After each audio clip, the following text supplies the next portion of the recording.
The Beetle, a mystery. Contents: Book I, the house with the open window. Chapter I, outside. Chapter II, inside. Chapter III, the man in the bed. Chapter IV, a lonely vigil. Chapter VAN, instruction to commit burglary.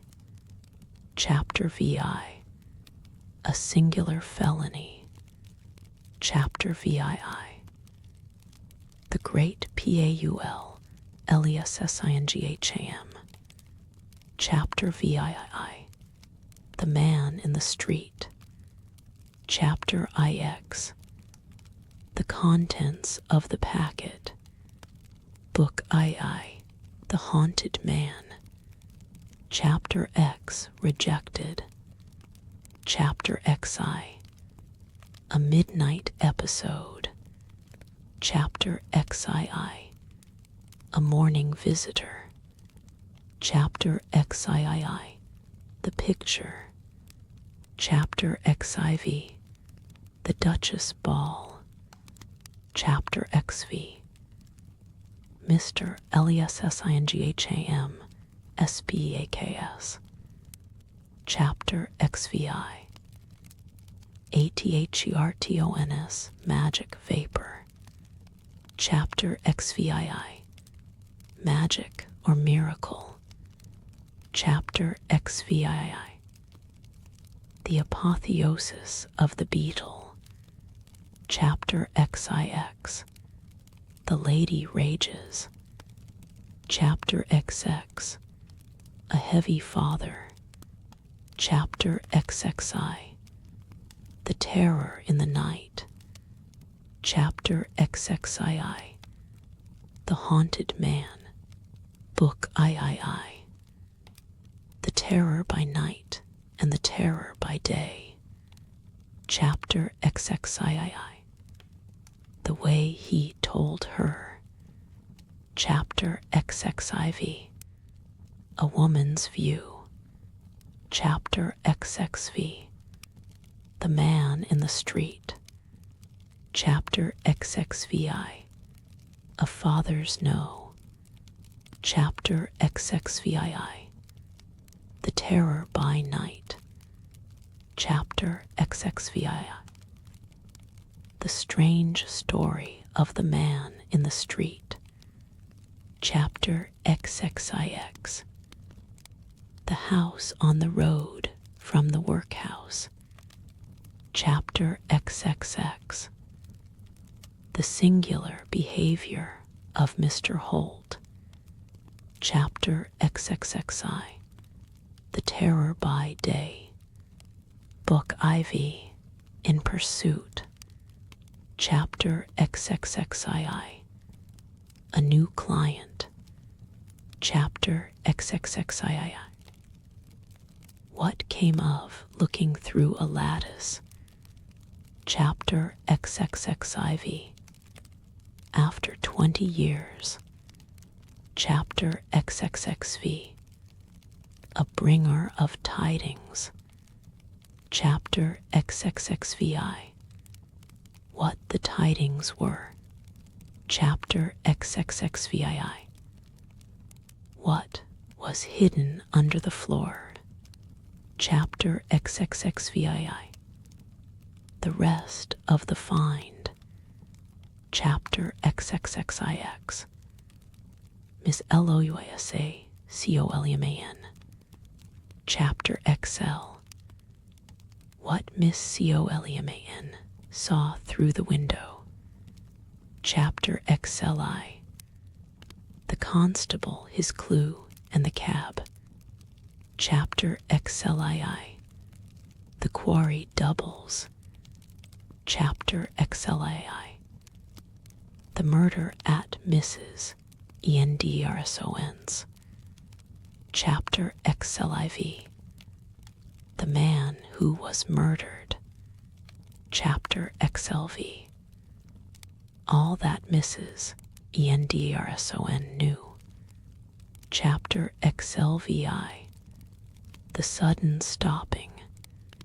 Chapter XLVII, The Contents of the Third-Class Carriage.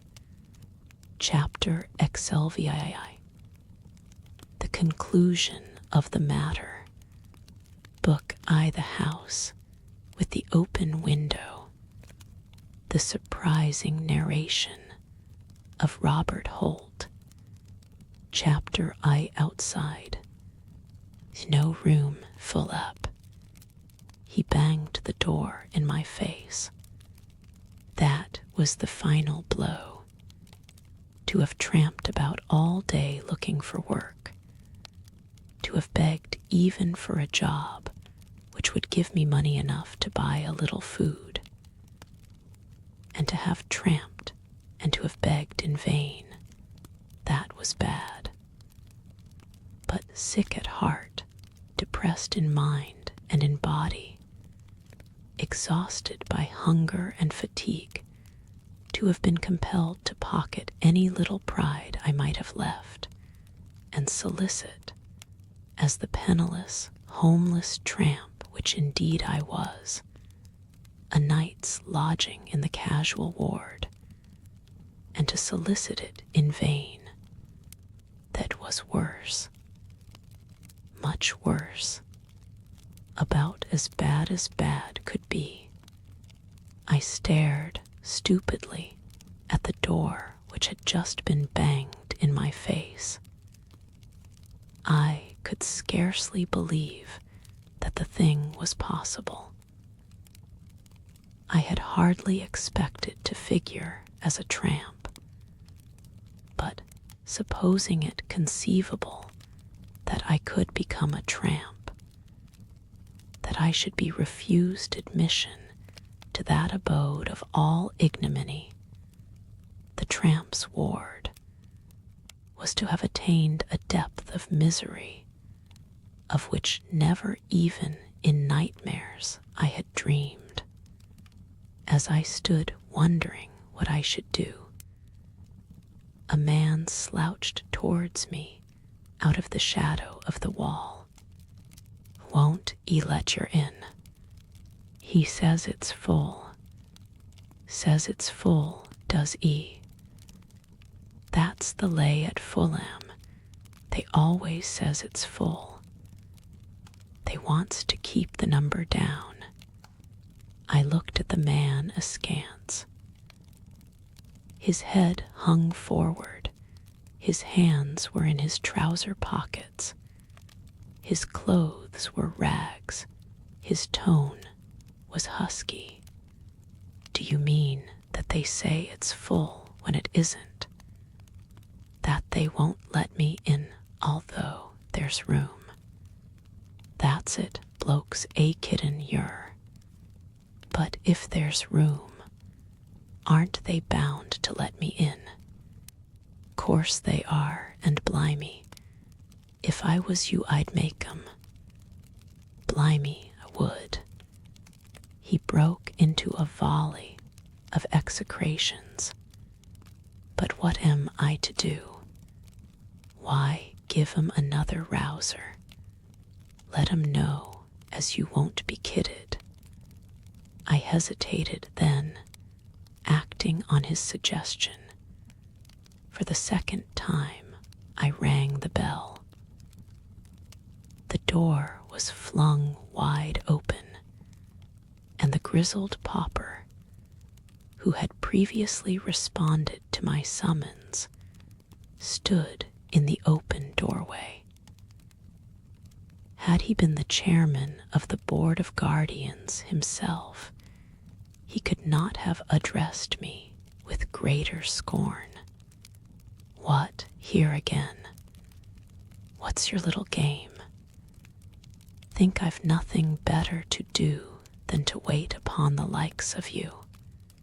I want to be admitted. Then you won't be admitted. I want to see someone in authority. Ain't yer seein' someone in authority? I want to see someone besides you. I want to see the master. Then you won't see the master.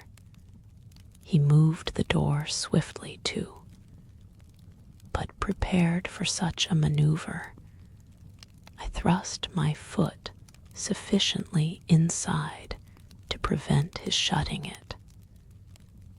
I continued to address him. Are you sure that the ward is full? Full 2 hours ago. But what am I to do? I don't know what you're to do. Which is the next nearest workhouse? Kensington. Suddenly opening the door, as he answered me, putting out his arm, he thrust me backwards. Before I could recover, the door was closed. The man in rags had continued a grim spectator of the scene. Now he spoke. Nice bloke, ain't he? He's only one of the paupers.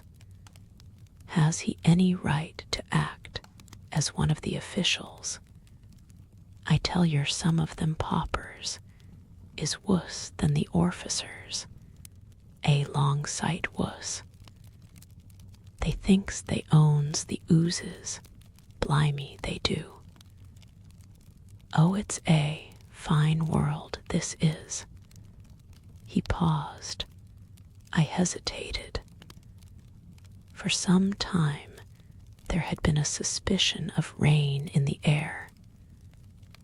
Now it was commencing to fall in a fine but soaking drizzle. It only needed that to fill my cup to overflowing.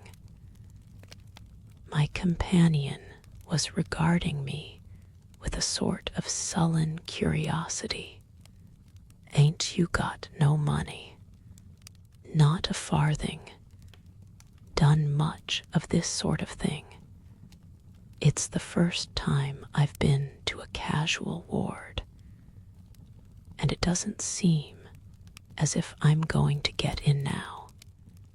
I thought you looked as if you was a bit fresh. What are you going to do? How far is it to Kensington? Workus about 3 mile, but if I was you, I'd try St. George.S. Where is that? In the Fulham Road. Kensington's only a small place. They do you well there, and it's always full as soon as the doors opened. You'd ave more chance at St. George.S. He was silent. I turned his words over in my mind, feeling as little disposed to try the one place as the other. Presently, he began again. I've traveled from reading this day, I ave, tramped every foot. And all the way as I come along, I'll ave a shakedown at Hammersmith, I says. And now I'm as fur off from it as ever. This is a fine country, this is. I wish every soul in it was swept into the sea, blimey I do. But I ain't goin' to go no further. I'll ave a bed in Hammersmith, or I'll know the reason why. How are you going to manage it? Have you got any money? Got any money, my crikey? I look as though I add, I sound as though I add too. I ain't add no brads, 'cept now, and then a brown, this larst 6 months. How are you going to get a bed then? How am I going to? Why, like this way. He picked up 2 stones, one in either hand. The one in his left he flung at the glass, which was over the door of the casual ward. It crashed through it and through the lamp beyond. "That's 'ow I'm goin' to get a bed." The door was hastily opened. The grizzled pauper reappeared. He shouted as he peered at us in the darkness, "Who done that?" "I done it, governor, and if you like, you can see me do the other. It might do your eyesight good." Before the grizzled pauper could interfere, he had hurled the stone in his right hand through another pane. I felt that it was time for me to go. He was earning a night's rest at a price which, even in my extremity, I was not disposed to pay. When I left, 2 or 3 other persons had appeared upon the scene, and the man in rags was addressing them with a degree of frankness which, in that direction, left little to be desired. I slunk away unnoticed, but had not gone far before I had almost decided that I might as well have thrown in my fortune with the bolder wretch, and smashed a window too. Indeed, more than once my feet faltered, as I all but returned to do the feat which I had left undone.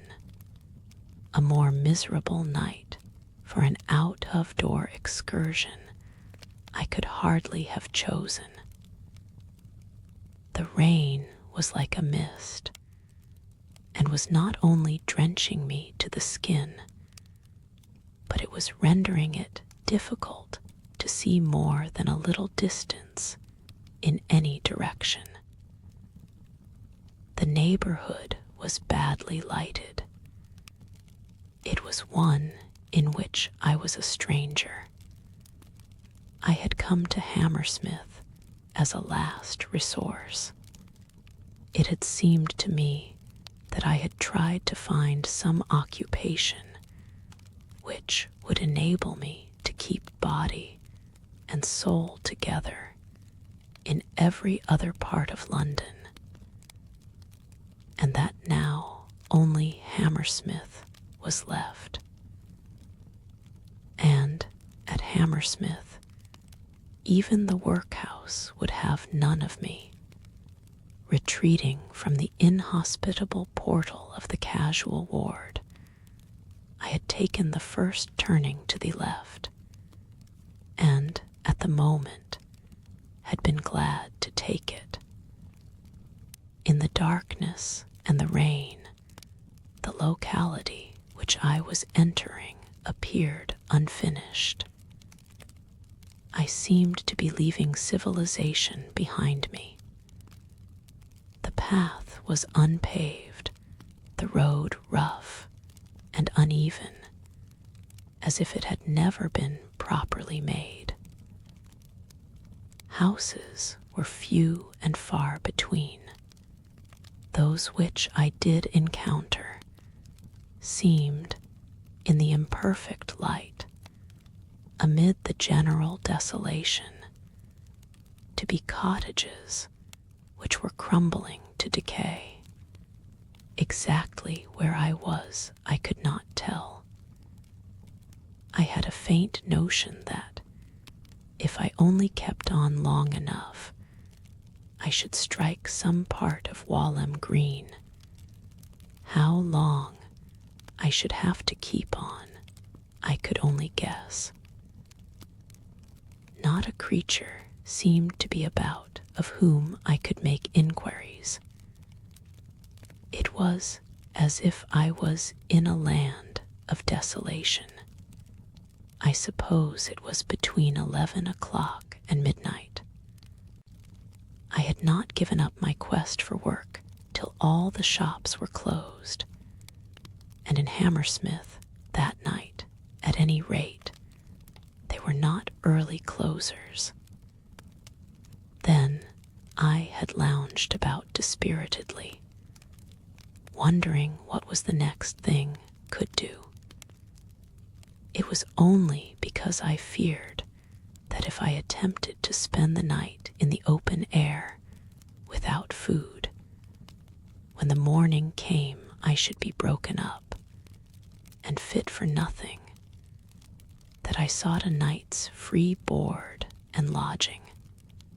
It was really hunger which drove me to the workhouse door. That was Wednesday.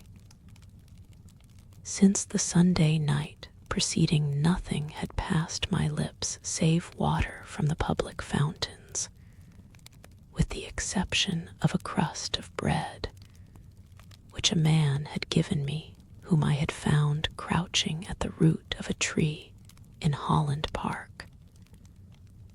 For 3 days I had been fasting, practically all the time upon my feet.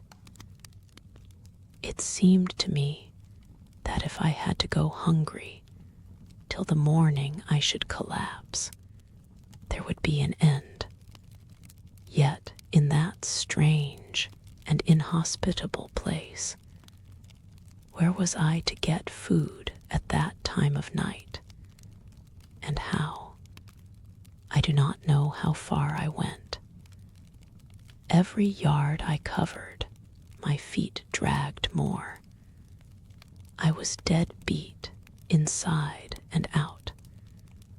I had neither strength nor courage left, and within there was that frightful craving, which was as though it shrieked aloud. I leant against some palings, dazed and giddy. If only death had come upon me quickly, painlessly, how true a friend I should have thought it. It was the agony of dying inch by inch which was so hard to bear.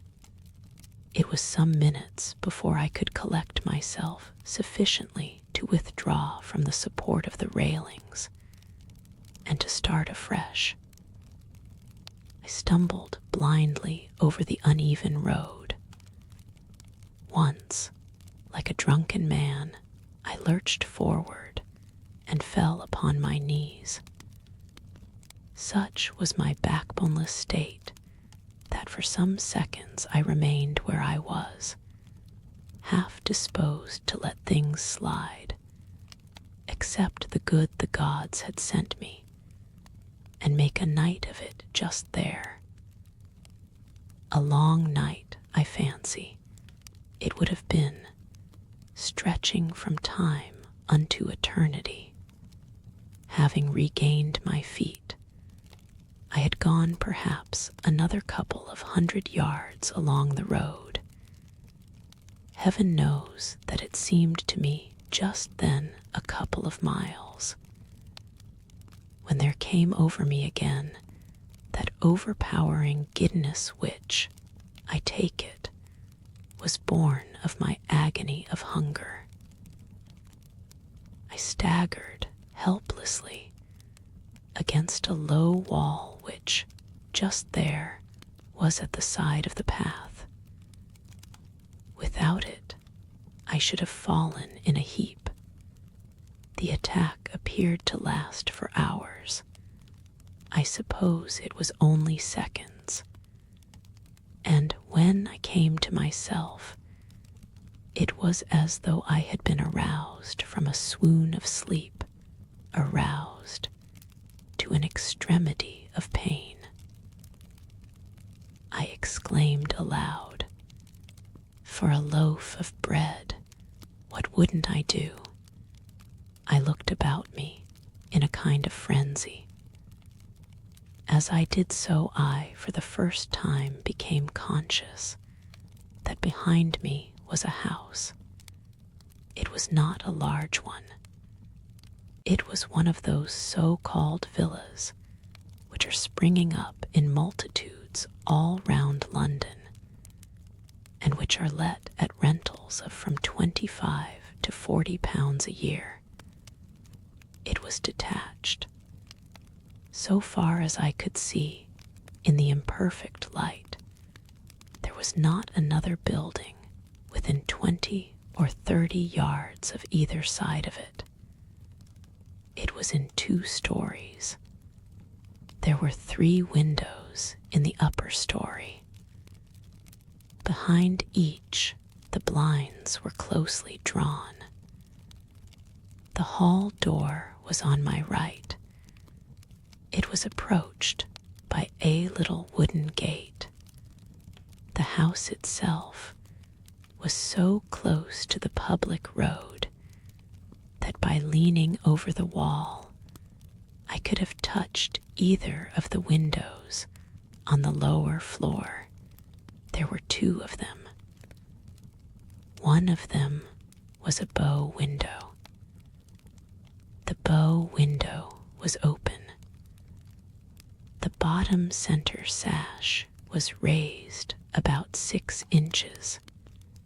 Chapter II, inside, I realized, and so to speak, mentally photographed all the little details of the house in front of which I was standing with what almost amounted to a gleam of preternatural perception. An instant before, the world swam before my eyes. I saw nothing.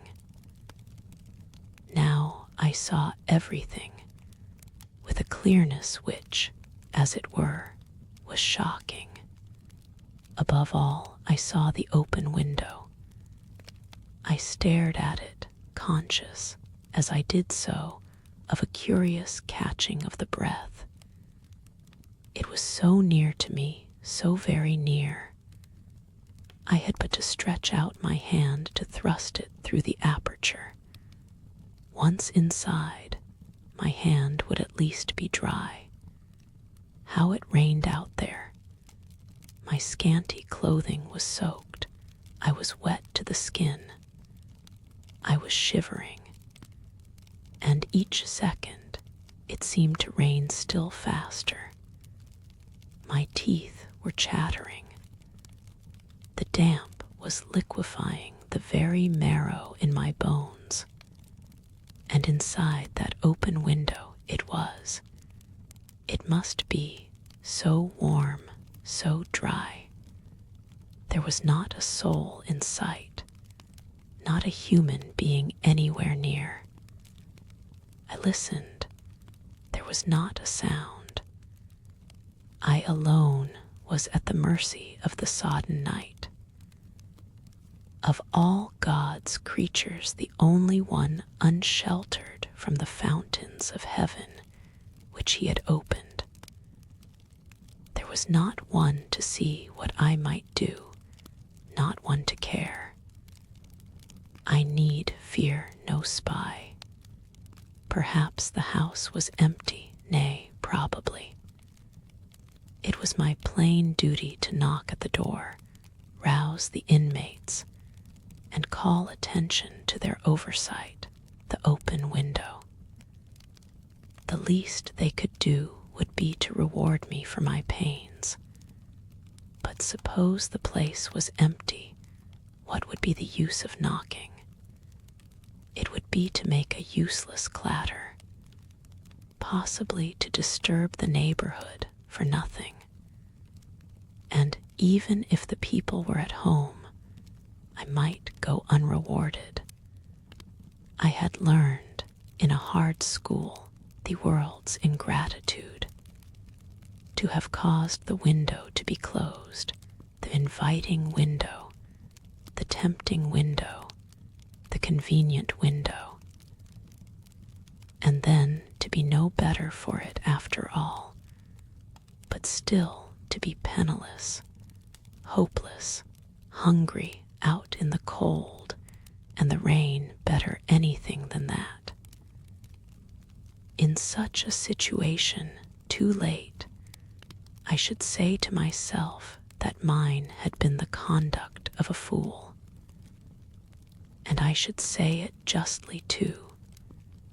To be sure, leaning over the low wall, I found that I could very easily put my hand inside the room. How warm it was in there!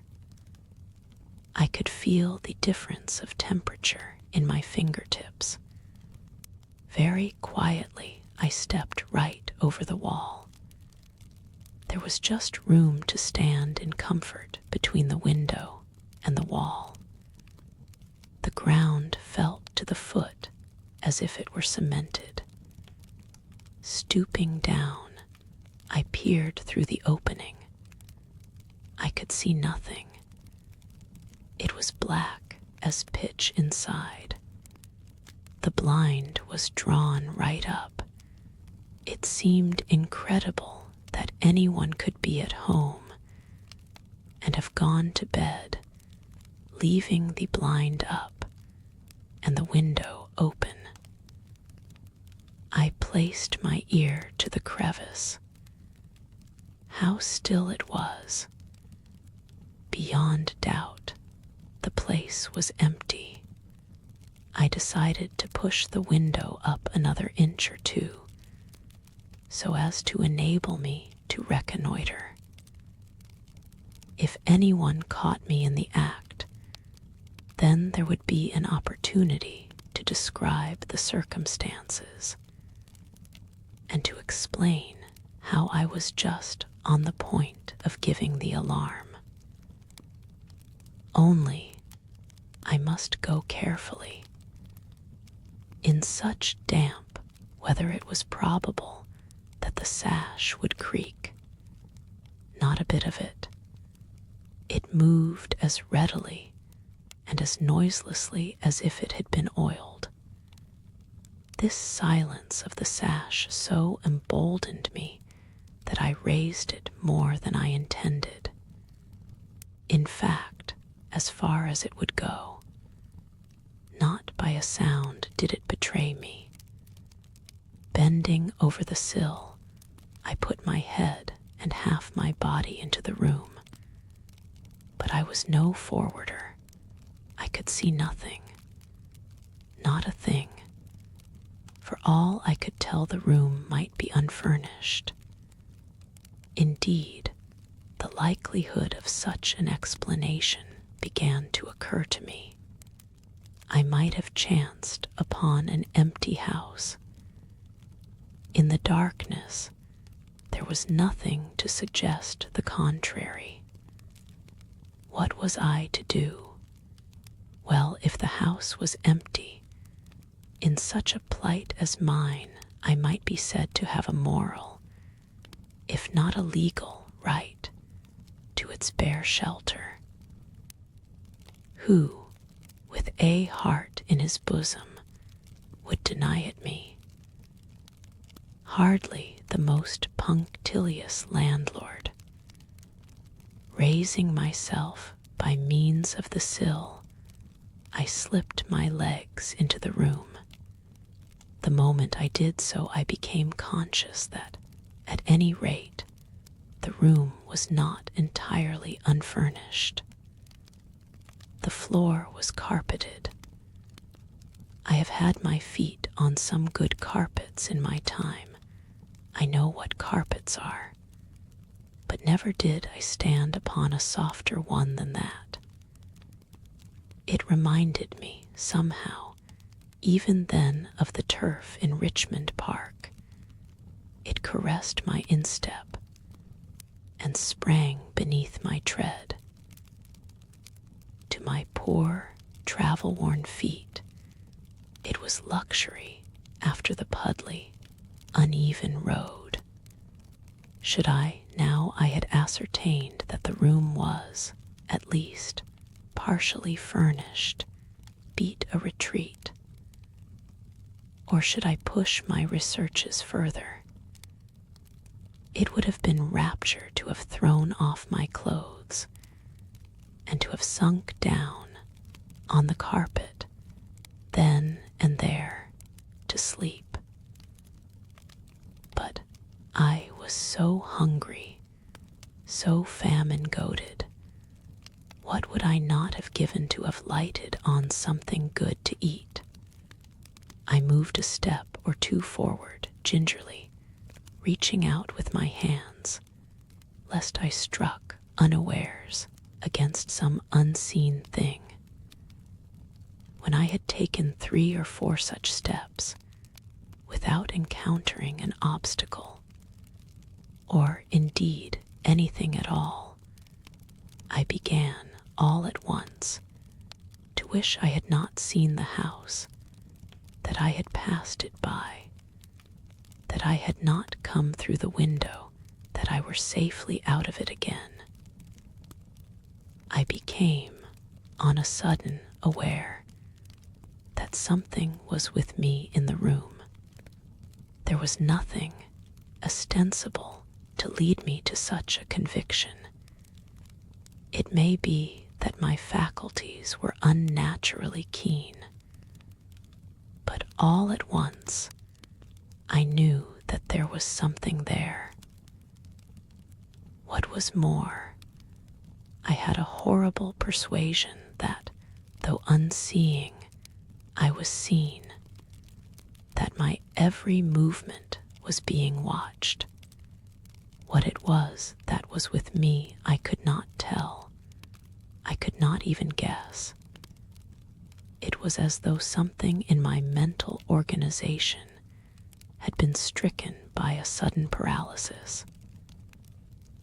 It may seem childish to use such language, but I was overwrought, played out, physically speaking, at my last counterhand, in an instant, without the slightest warning. I was conscious of a very curious sensation, the like of which I had never felt before, and the like of which I pray that I never may feel again, a sensation of panic fear.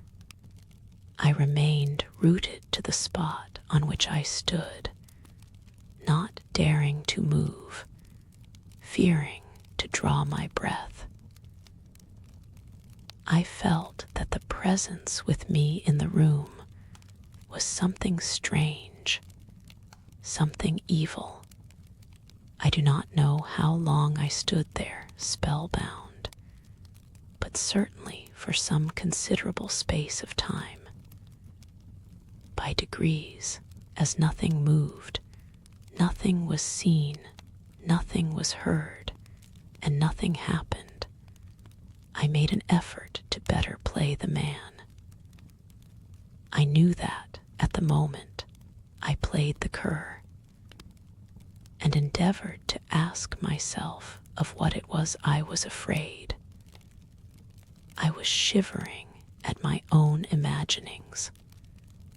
What could be in the room to have suffered me to open the window and to enter unopposed?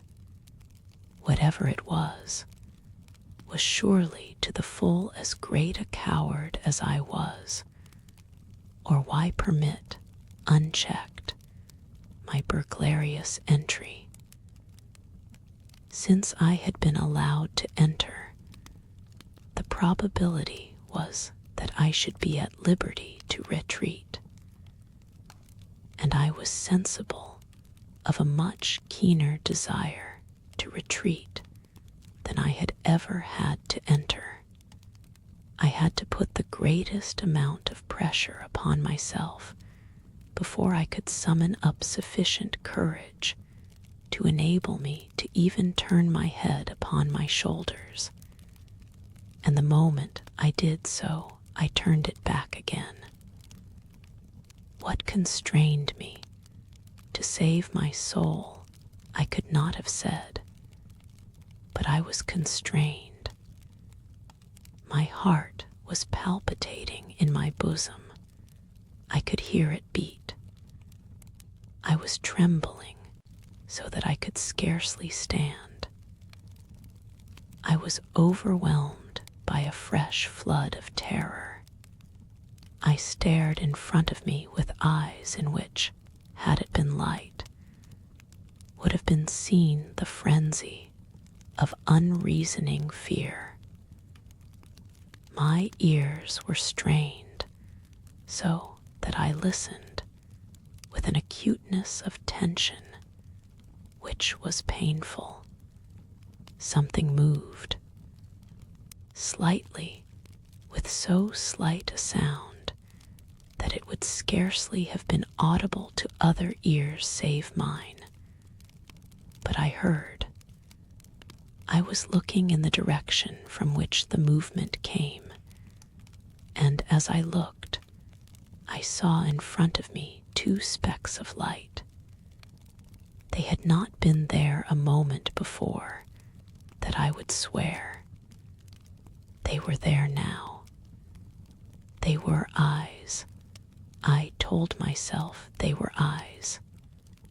I had heard how cats' eyes gleam in the dark, though I had never seen them, and I said to myself that these were cats' eyes, that the thing in front of me was nothing but a cat. But I knew I lied.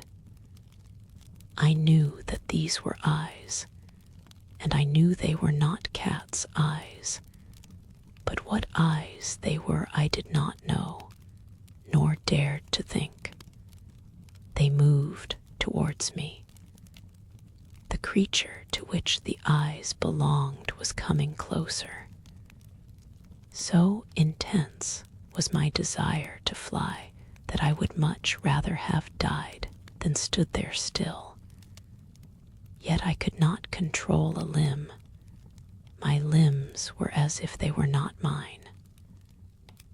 The eyes came on, noiselessly.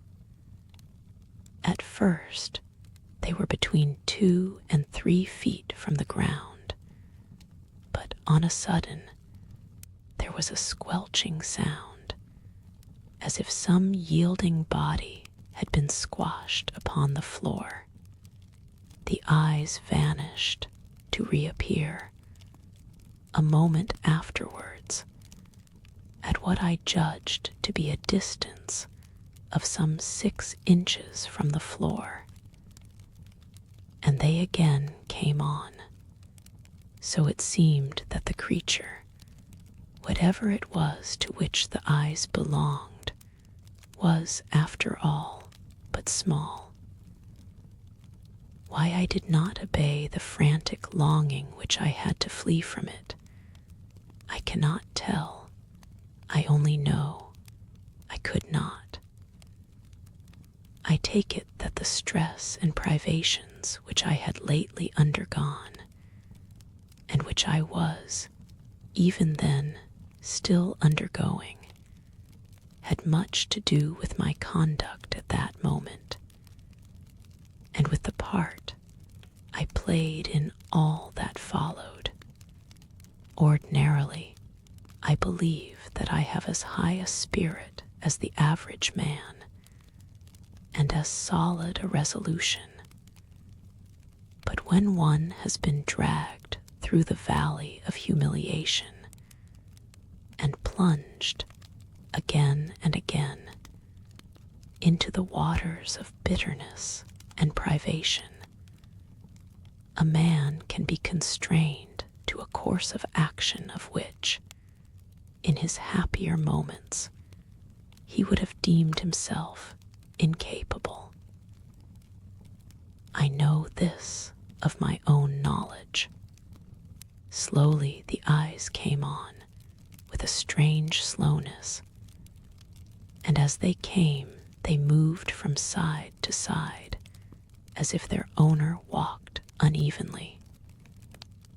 Nothing could have exceeded the horror with which I awaited their approach, except my incapacity to escape them.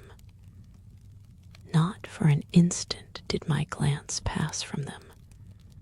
I could not have shut my eyes for all the gold the world contains, so that as they came closer, I had to look right down to what seemed to be almost the level of my feet. And at last, they reached my feet. They never paused.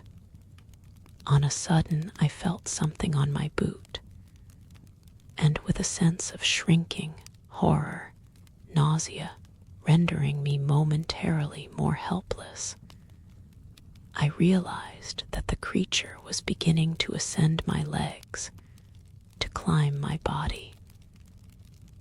Even then, what it was I could not tell. It mounted me, apparently, with as much ease as if I had been horizontal instead of perpendicular. It was as though it were some gigantic spider, a spider of the nightmares, a monstrous conception of some dreadful vision. It pressed lightly against my clothing with what might, for all the world, have been spiders' legs. There was an amazing host of them. I felt the pressure of each separate one. They embraced me softly, stickily, as if the creature glued and unglued them each time it moved. Higher and higher. It had gained my loins. It was moving towards the pit of my stomach. The helplessness with which I suffered its invasion was not the least part of my agony. It was that helplessness which we know in dreadful dreams. I understood quite well that if I did but give myself a hearty shake, the creature would fall off, but I had not a muscle at my command. As the creature mounted, its eyes began to play the part of two small lamps. They positively emitted rays of light. By their rays, I began to perceive faint outlines of its body. It seemed larger than I had supposed. Either the body itself was slightly phosphorescent, or it was of a peculiar yellow hue. It gleamed in the darkness. What it was there was still nothing to positively show, but the impression grew upon me that it was some member of the spider family, some monstrous member, of the like of which I had never heard or read. It was heavy, so heavy indeed, that I wondered how, with so slight a pressure, it managed to retain its hold. That it did so by the aid of some adhesive substance at the end of its legs, I was sure. I could feel it stick. Its weight increased as it ascended, and it smelt. I had been for some time aware that it emitted an unpleasant, fetid odor. As it neared my face, it became so intense as to be unbearable. It was at my chest. I became more and more conscious of an uncomfortable wobbling motion, as if each time it breathed its body heaved. Its forelegs touched the bare skin about the base of my neck. They stuck to it. Shall I ever forget the feeling? I have it often in my dreams. While it hung on with those in front, it seemed to draw its other legs up after it. It crawled up my neck with hideous slowness, a quarter of an inch at a time, its weight compelling me to brace the muscles of my back. It reached my chin, it touched my lips, and I stood still and bore it all, while it enveloped my face with its huge, slimy, evil-smelling body, and embraced me with its myriad legs. The horror of it made me mad. I shook myself like one stricken by the shaking ague. I shook the creature off. It squashed upon the floor, shrieking like some lost spirit. Turning, I dashed towards the window. As I went, my foot catching in some obstacle, I fell headlong to the floor. Picking myself up as quickly as I could, I resumed my flight. Rain or no rain. Oh, to get out of that room. I already had my hand upon the sill. In another instant, I should have been over it.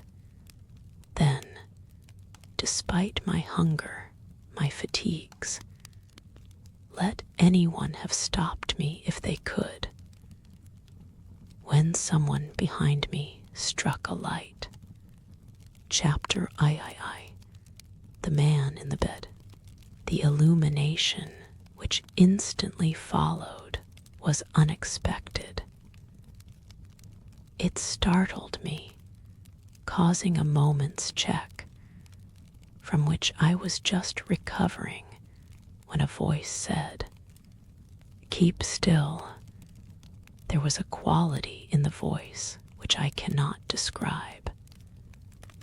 Not only an accent of command, but a something malicious, a something saturnine. It was a little guttural, though whether it was a man speaking I could not have positively said, but I had no doubt it was a foreigner. It was the most disagreeable voice I had ever heard, and it had on me the most disagreeable effect, for when it said, "Keep still," I kept still. It was as though there was nothing else for me to do. Turn round. I turned round mechanically, like an automaton. Such passivity was worse than undignified. It was galling. I knew that well. I resented it with secret rage. But in that room, in that presence, I was invertebrate. When I turned, I found myself confronting someone who was lying in bed. At the head of the bed was a shelf. On the shelf was a small lamp which gave the most brilliant light I had ever seen. It caught me full in the eyes, having on me such a blinding effect that for some seconds I could see nothing. Throughout the whole of that strange interview, I cannot affirm that I saw clearly. The dazzling glare caused dancing specks to obscure my vision. Yet, after an interval of time, I did see something, and what I did see, I had rather have left unseen.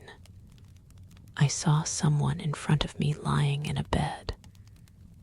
I could not at once decide if it was a man or a woman. Indeed, at first, I doubted if it was anything human. But afterwards, I knew it to be a man, for this reason, if for no other, that it was impossible such a creature could be feminine.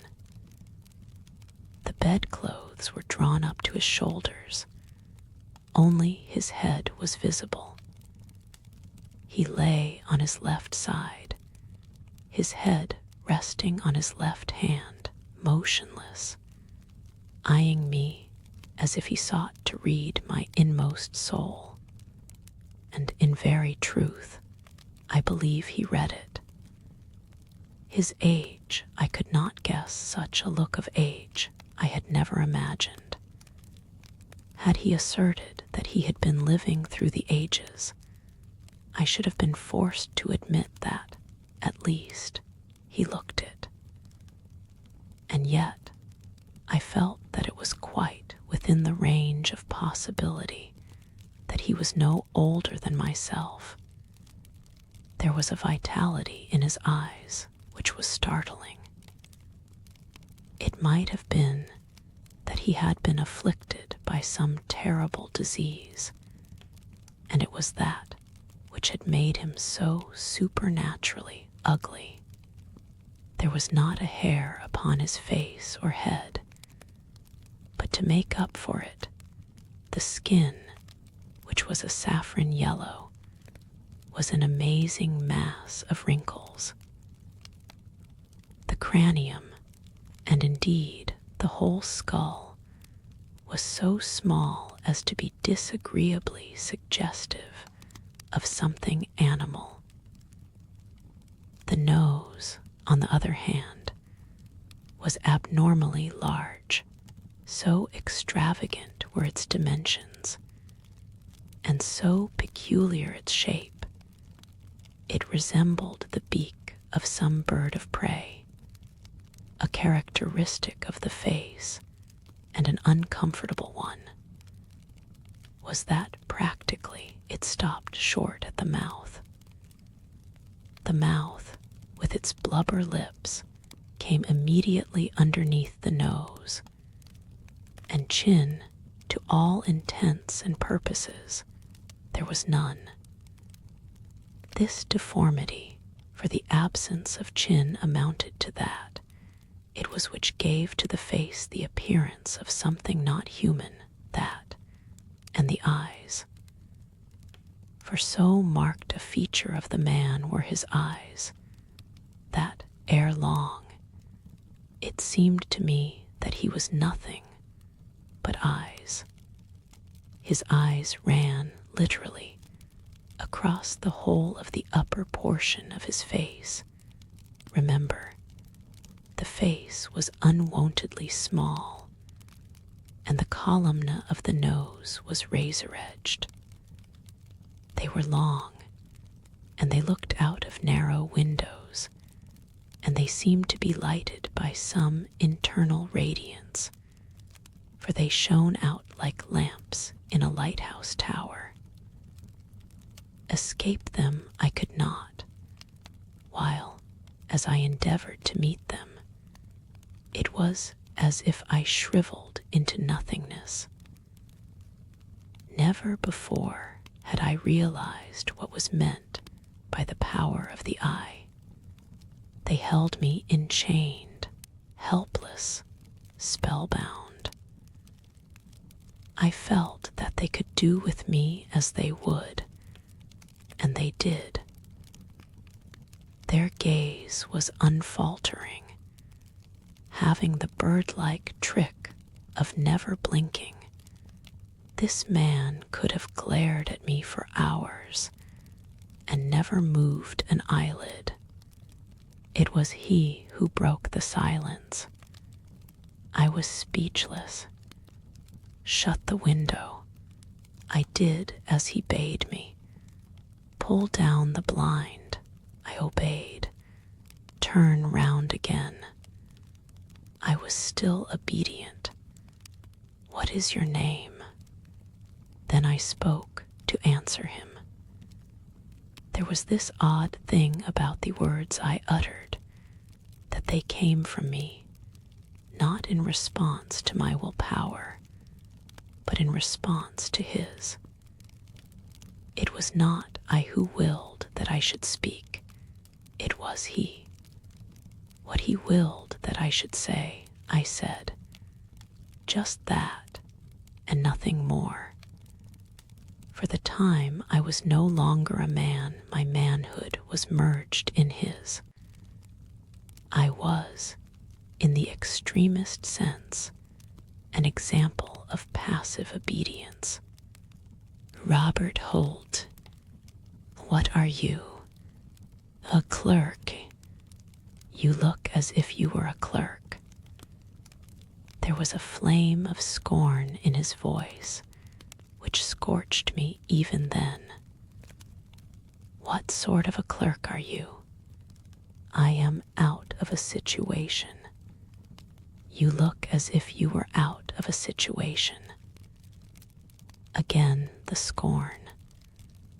Are you the sort of clerk who is always out of a situation? You are a thief. I am not a thief. Do clerks come through the window? I was still, he putting no constraint on me to speak. Why did you come through the window? Because it was open. So, do you always come through a window which is open? No. Then why through this? Because I was wet and cold, and hungry and tired. The words came from me as if he had dragged them one by one, which, in fact, he did. Have you no home? No. Money? No. Friends? No. Then what sort of a clerk are you? I did not answer him. I did not know what it was he wished me to say. I was the victim of bad luck. Nothing else, I swear it. Misfortune had followed hard upon misfortune. The firm by whom I had been employed for years suspended payment. I obtained a situation with one of their creditors at a lower salary. They reduced their staff, which entailed my going. After an interval, I obtained a temporary engagement, the occasion which required my services passed, and I with it. After another, and a longer interval, I again found temporary employment, the pay for which was but a pittance.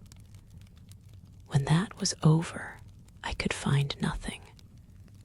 That was 9 months ago, and since then I had not earned a penny.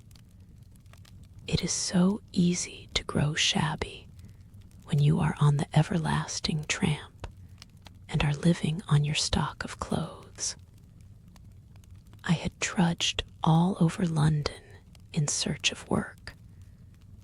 Work of any kind would have been welcome, so long as it would have enabled me to keep body and soul together, and I had trudged in vain. Now, I had been refused admittance as a casual. How easy is the descent! But I did not tell the man lying on the bed all this. He did not wish to hear. Had he wished, he would have made me tell him. It may be that he read my story. Unspoken though it was, it is conceivable. His eyes had powers of penetration which were peculiarly their own, that I know. Undress. When he spoke again, that was what he said, in those guttural tones of his, in which there was a reminiscence of some foreign land. I obeyed, letting my sodden, shabby clothes fall anyhow upon the floor. A look came on his face as I stood naked in front of him, which, if it was meant for a smile, was a satyr's smile, and which filled me with a sensation of shuddering repulsion. What a white skin you have, how white! What would I not give for a skin as white as that? Ah, yes. He paused, devouring me with his glances, then continued. Go to the cupboard. You will find a cloak, put it on. I went to a cupboard which was in a corner of the room. his eyes following me as I moved. It was full of clothing, garments which might have formed the stock in trade of a costumer whose speciality was providing costumes for masquerades. A long dark cloak hung on a peg.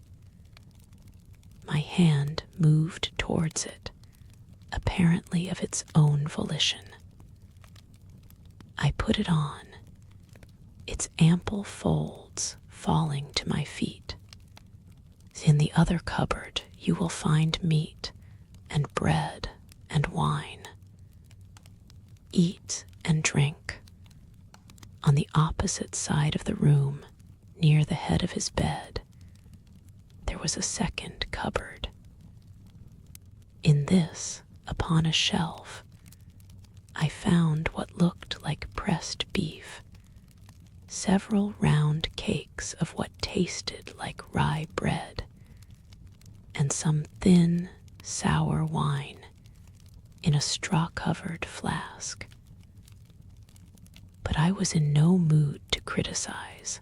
I crammed myself, I believe, like some famished wolf, he watching me in silence all the time. When I had done, which was when I had eaten and drunk as much as I could hold, there returned to his face that satyr's grin. I would that I could eat and drink like that. Ah, yes. Put back what is left. I put it back, which seemed an unnecessary exertion. There was so little to put. Look me in the face. I looked him in the face, and immediately became conscious, as I did so, that something was going from me, the capacity, as it were, to be myself. His eyes grew larger and larger, till they seemed to fill all space, till I became lost in their immensity. He moved his hand, doing something to me, I know not what, as it passed through the air, cutting the solid ground from underneath my feet, so that I fell headlong to the ground. Where I fell, there I lay, like a log, and the light went out. Chapter IV, a lonely vigil. I knew that the light went out, for not the least singular, nor, indeed, the least distressing part of my condition was the fact that, to the best of my knowledge and belief, I never once lost consciousness during the long hours which followed. I was aware of the extinction of the lamp and of the black darkness which ensued. I heard a rustling sound, as if the man in the bed was settling himself between the sheets. Then all was still, and throughout that interminable night I remained, my brain awake, my body dead, waiting, watching, for the day. What had happened to me, I could not guess. That I probably wore some of the external evidences of death, my instinct told me. I knew I did. Paradoxical though it may sound, I felt as a man might feel who had actually died, as in moments of speculation, in the days gone by, had imagined it as quite possible that he would feel. It is very far from certain that feeling necessarily expires with what we call life. Continually asked myself if I could be dead. The inquiry pressed itself on me with awful iteration.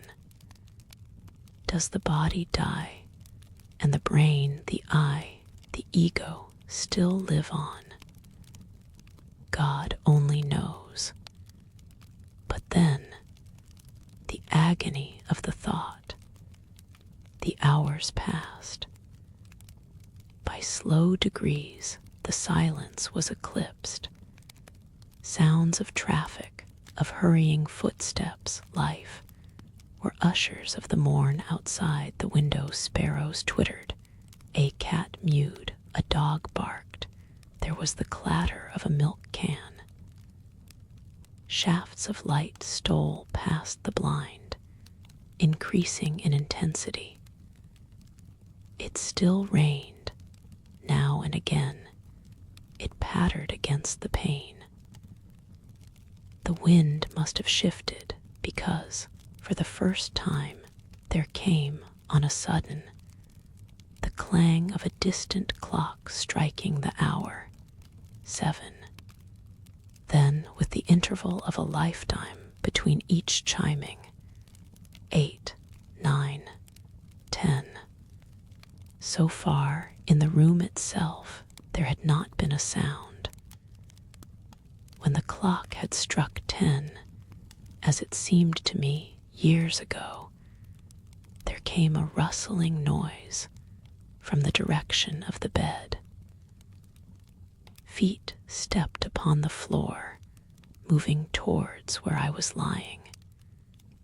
It was, of course, now broad day, and I presently perceived that a figure, clad in some queer-colored garment, was standing at my side, looking down at me. It stooped, then knelt. My only covering was unceremoniously thrown from off me, so that I lay there in my nakedness. Fingers prodded me then and there, as if I had been some beast ready for the butcher's stall. A face looked into mine, and in front of me were those dreadful eyes. Then, whether I was dead or living, I said to myself that this could be nothing human. Nothing fashioned in God's image could wear such a shape as that. Fingers were pressed into my cheeks. They were thrust into my mouth. They touched my staring eyes, shut my eyelids, then opened them again, and horror of horrors. The blubber lips were pressed to mine. The soul of something evil entered into me in the guise of a kiss. Then this travesty of manhood reascended to his feet and said, whether speaking to me or to himself, I could not tell, dead, dead, as good as dead and better, we'll have him buried. He moved away from me. I heard a door open and shut, and knew that he was gone, and he continued gone throughout the day. I had no actual knowledge of his issuing out into the street, but he must have done so, because the house appeared deserted. What had become of the dreadful creature of the night before I could not guess. My first fear was that he had left it behind him in the room with me. It might be as a sort of watchdog, but as the minutes and the hours passed, and there was still no sign or sound of anything living, I concluded that, if the thing was there, it was, possibly, as helpless as myself, and that during its owner's absence, At any rate, I had nothing to fear from its two pressing attentions, that, with the exception of myself, the house held nothing human. I had strong presumptive proof more than once in the course of the day, several times, both in the morning and the afternoon. People without endeavored to attract the attention of whoever was within. Vehicles, probably tradesmen's carts, drew up in front, their stopping being followed by more or less assiduous assaults upon the knocker and the bell. But in every case, their appeals remained unheeded. Whatever it was they wanted, they had to go unsatisfied away. Lying there torpid, with nothing to do but listen, I was, possibly, struck by very little. But it did occur to me that one among the callers was more persistent than the rest. The distant clock had just struck noon when I heard the gate open, and someone approached the front door. Since nothing but silence followed, I supposed that the occupant of the place had returned, and had chosen to do so as silently as he had gone. Presently, however, there came from the doorstep a slight but peculiar call, as if a rat was squeaking. It was repeated 3 times, and then there was the sound of footsteps quietly retreating, and the gate reclosing. Between 1 and 2, the caller came again. There was a repetition of the same signal. That it was a signal, I did not doubt, followed by the same retreat. About 3, the mysterious visitant returned. The signal was repeated, and when there was no response, fingers tapped softly against the panels of the front door. When there was still no answer, footsteps stole softly round the side of the house, and there came the signal from the rear, and then again, tapping of fingers against what was, apparently, the back door. No notice being taken of these various proceedings, the footsteps returned the way they went, and as before, the gate was closed. Shortly after darkness had fallen, this assiduous caller returned, to make a 4th and more resolute attempt to call attention to his presence. From the peculiar character of his maneuvers, it seemed that he suspected that whoever was within had particular reasons for ignoring him without. He went through the familiar pantomime of the 3 squeaky calls, both at the front door and the back, followed by the tapping of the fingers on the panels. This time, however, he also tried the window panes. I could hear, quite distinctly, the clear yet distinct noise of what seemed like knuckles rapping against the windows behind. Disappointed there, he renewed his efforts at the front.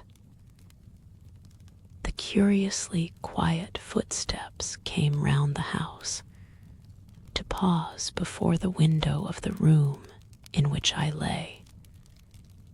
And then something singular occurred.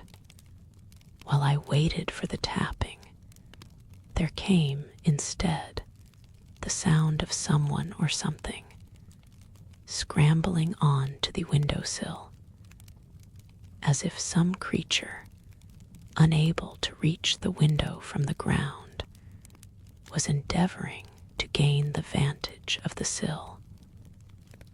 Some ungainly creature, unskilled in surmounting such an obstacle as a perpendicular brick wall. There was the noise of what seemed to be the scratching of claws, as if it experienced considerable difficulty in obtaining a hold on the unyielding surface. What kind of creature it was I could not think, was astonished to find that it was a creature at all. I had taken it for granted that the persevering visitor was either a woman or a man. If, however, as now seemed likely, it was some sort of animal, the fact explained the squeaking sounds. Though what, except a rat, did squeak like, that was more than I could say. And the absence of any knocking or ringing, whatever it was, it had gained the summit of its desires, the windowsill. It panted as if its efforts at climbing had made it short of breath. Then began the tapping. In the light of my new discovery, I perceived clearly enough that the tapping was hardly that which was likely to be the product of human fingers. It was sharp and definite, rather resembling the striking of the point of a nail against the glass. It was not loud, but in time it continued with much persistency. It became plainly vicious. It was accompanied by what I can only describe as the most extraordinary noises. There were squeaks growing angrier and shriller as the minutes passed, what seemed like gaspings for breath, and a peculiar buzzing sound like, yet unlike, the purring of a cat. The creature's resentment at its want of success in attracting attention was unmistakable. The tapping became like the clattering of hailstones. It kept up a continuous noise with its cries and pantings. There was the sound as of some large body being rubbed against the glass, as if it were extending itself against the window and endeavoring, by force of pressure, to gain an entrance through the pane. So violent did its contortions become that I momentarily anticipated the yielding of the glass and the excited assailant coming crashing through.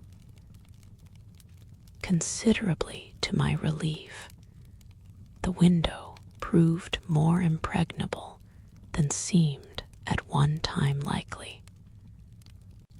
The stolid resistance proved, in the end, to be too much either for its endurance or its patience. Just as I was looking for some fresh manifestation of fury, it seemed rather to tumble than to spring off the sill. Then came, once more, the same sound of quietly retreating footsteps, and what, under the circumstances, seemed odder still, the same closing of the gate. During the 2 or 3 hours which immediately ensued, nothing happened at all out of the way. And then took place the most surprising incident of all. The clock had struck 10 some time before. Since, before the striking of the hour, nothing and no one had passed along what was evidently the little frequented road in front of that uncanny house. On a sudden 2 sounds broke the stillness without, of someone running, and of cries. Judging from his hurrying steps, someone seemed to be flying for his life, to the accompaniment of curious cries.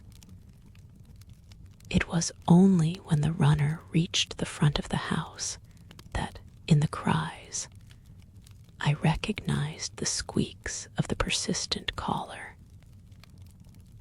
I imagined that he had returned, as before, alone, to renew his attacks upon the window, until it was made plain, as it quickly was, that with him was some sort of a companion. Immediately there arose, from without, the noise of battle. 2 creatures, whose cries were, to me, of so unusual a character that I found it impossible to even guess at their identity, seemed to be waging war to the knife upon the doorstep. After a minute or 2 of furious contention, victory seemed to rest with one of the combatants, for the other fled, squeaking as with pain, while I listened with strained attention for the next episode in this queer drama, expecting that now would come another assault upon the window.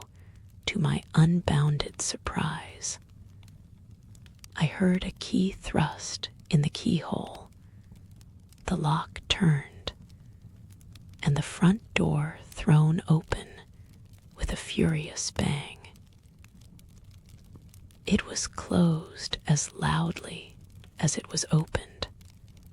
Then the door of the room in which I was dashed open with the same display of excitement, and of clamor. Footsteps came hurrying in. The door was slammed to with a force which shook the house to its foundations. There was a rustling as of bedclothes, the brilliant illumination of the night before, and a voice, which I had only too good reason to remember, said, "Stand up." I stood up automatically at the word of command, facing towards the bed. There, between the sheets, with his head resting on his hand, in the attitude in which I had seen him last, was the being I had made acquaintance with under circumstances which I was never likely to forget. The same, yet not the same. Chapter VAN, Instruction to commit burglary. That the man in the bed was the one whom, to my cost, I had suffered myself to stumble on the night before. There could, of course, not be the faintest doubt. And yet, directly I saw him, I recognized that some astonishing alteration had taken place in his appearance. To begin with, he seemed younger. The the decrepitude of age had given place to something very like the fire of youth. His features had undergone some subtle change. His nose, for instance, was not by any means so grotesque. Its beak-like quality was less conspicuous. The most part of his wrinkles had disappeared, as if by magic, and though his skin was still as yellow as saffron, his contours had rounded. He had even come into possession of a modest allowance of chin. But the most astounding novelty was that about the face there was something which was essentially feminine. So feminine, indeed, that I wondered if I could by any possibility have blundered and mistaken a woman for a man, some ghoulish example of her sex, who had so yielded to her depraved instincts as to have become nothing but a ghastly reminiscence of womanhood, the effect of the changes which had come about in his appearance. For after all, I told myself that it was impossible that I could have been such a simpleton as to have been mistaken on such a question as gender was heightened by the self-evident fact that very recently he had been engaged in some pitched battle, some hand-to-hand, and probably discreditable encounter, from which he had borne away uncomfortable proofs of his opponent's prowess. His antagonist could hardly have been a chivalrous fighter, for his countenance was marked by a dozen different scratches, which seemed to suggest that the weapons used had been someone's fingernails. It was, perhaps, because the heat of the battle was still in his veins that he was in such a state of excitement. He seemed to be almost overwhelmed by the strength of his own feelings. His eyes seemed literally to flame with fire. The muscles of his face were working as if they were wholly beyond his own control. When he spoke, his accent was markedly foreign. The words rushed from his lips in an inarticulate torrent. He kept repeating the same thing over and over again in a fashion which was not a little suggestive of insanity. Though you're not dead, you're not dead, you're alive. You're alive. Well, how does it feel to be dead? I ask you, is it not good to be dead? To keep dead is better, it is the best of all. To have made an end of all things, to cease to strive and to cease to weep, to cease to want and to cease to have, to cease to annoy and to cease to long, to no more care, no, not for anything, to put from you the curse of life forever. Is that not the best? Oh yes, I tell you. Do I not know? But for you such knowledge is not yet. For you there is the return to life, the coming out of death. You shall live on. For me, live on. He made a movement with his hand, and directly he did so, it happened as on the previous evening that a metamorphosis took place in the very abysses of my being. I woke from my torpor, as he put it. I came out of death and was alive again. I was far yet from being my own man. I realized that he exercised on me a degree of mesmeric force, which I had never dreamed that one creature could exercise on another. But at least I was no longer in doubt as to whether I was or was not dead. I knew I was alive. He lay watching me, as if he was reading the thoughts which occupied my brain. And for all I know, he was. "Robert Holt, you are a thief." "I am not." My own voice, as I heard it, startled me. It was so long since it had sounded in my ears. "You are a thief. Only thieves come through windows. Did you not come through the window?" I was still. What would my contradiction have availed me?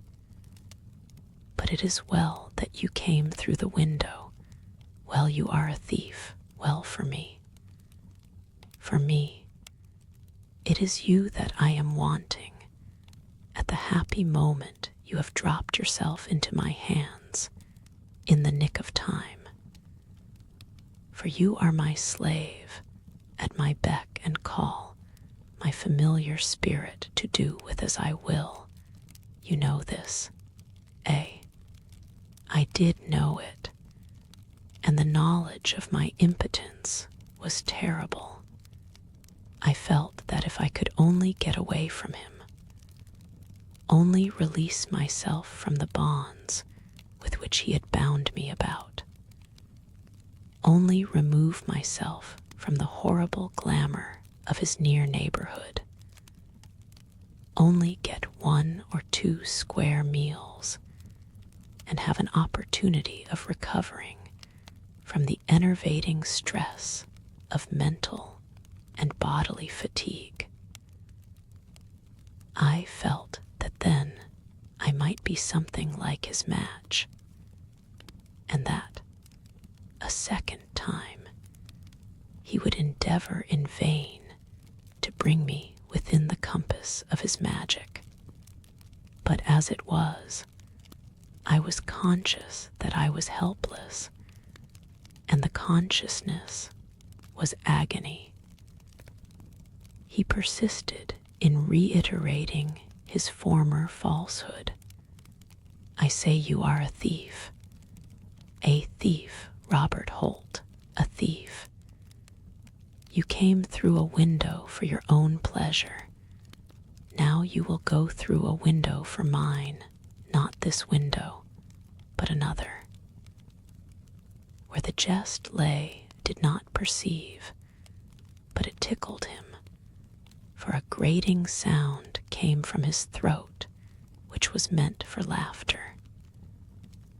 "This time it is as a thief that you will go. Oh yes, be sure." He paused, as it seemed, to transfix me with his gaze. His unblinking eyes never for an instant quitted my face.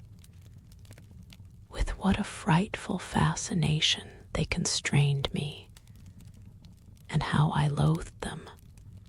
When he spoke again, there was a new intonation in his speech, something bitter, cruel, unrelenting.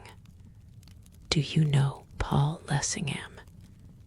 He pronounced the name as if he hated it, and yet as if he loved to have it on his tongue. "What Paul Lessingham? There is only one Paul Lessingham. The Paul Lessingham, the great Paul Lessingham." He shrieked, rather than said this, with an outburst of rage so frenzied that I thought, for the moment, that he was going to spring on me and rend me. I shook all over. I do not doubt that, as I replied, my voice was sufficiently tremulous. All the world knows Paul Lessingham, the politician, the statesman. As he glared at me, his eyes dilated. I still stood in expectation of a physical assault.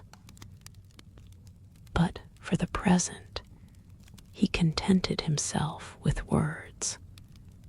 Tonight you are going through his window like a thief.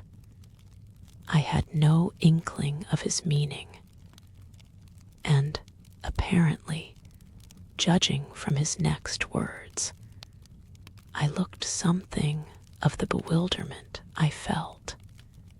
You do not understand. No, it is simple. What could be simpler?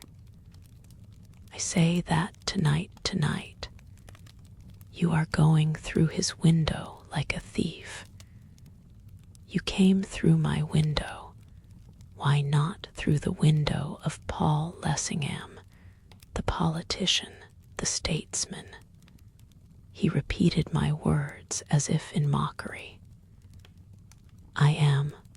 I make it my boast, of that great multitude which regards Paul Lessingham as the greatest living force in practical politics, and which looks to him with confidence to carry through that great work of constitutional and social reform which he has set himself to do. I dare say that my tone in speaking of him savored of laudation, which, plainly, the man in the bed resented. What he meant by his wild words about my going through Paul Lessingham's window like a thief, I still had not the faintest notion. They sounded like the ravings of a madman. As I continued silent, and he yet stared, there came into his tone another note, a note of tenderness, a note of which I had not deemed him capable. He is good to look at, Paul Lessingham. Is he not good to look at? I was aware that physically, Mr. Lessingham was a fine specimen of manhood, but I was not prepared for the assertion of the fact in such a quarter, nor for the manner in which the temporary master of my fate continued to harp and enlarge upon the theme. He is straight as the mast of a ship. He is tall. His skin is white. He is strong. Do I not know that he is strong? How strong? Oh, yes. Is there a better thing than to be his wife, his well-beloved, the light of his eyes? Is there for a woman a happier chance? Oh no, not one. His wife, Paul Lessingham. As with soft cadences, he gave vent to these unlooked-for sentiments. The fashion of his countenance was changed. A look of longing came into his face, of savage, frantic longing, which, unalluring though it was, for the moment transfigured him. But the mood was transient. To be his wife, oh yes, the wife of his scorn, the despised and rejected, The return to the venom of his former bitterness was rapid. I could not but feel that this was the natural man. Though why a creature such as he was should go out of his way to apostrophize in such a manner a publicist of Mr. Lessingham's eminence surpassed my comprehension. Yet he stuck to his subject like a leech, as if it had been one in which he had an engrossing personal interest. He is a devil, hard as the granite rock, cold as the snows of Ararat. In him there is none of life's warm blood. He is accursed. He is false. Aye, false as the fables of those who lie for love of lies. He is all treachery. Her whom he has taken to his bosom he would put away from him as if she had never been. He would steal from her like a thief in the night. He would forget she ever was. But the avenger follows after, lurking in the shadows, hiding among the rocks, waiting, watching, till his time shall come. And it shall come, the day of the avenger, aye, the day, raising himself to a sitting posture, he threw his arms above his head and shrieked with a demoniac fury. Presently he became a trifle calmer, reverting to his recumbent position, resting his head upon his hand. He eyed me steadily, then asked me a question which struck me as being, under the circumstances, more than a little singular. You know his house, the house of the great Paul Lessingham, the politician, the statesman. I do not. You lie, you do. The words came from him with a sort of snarl, as if he would have lashed me across the face with them. I do not. Men in my position are not acquainted with the residences of men in his.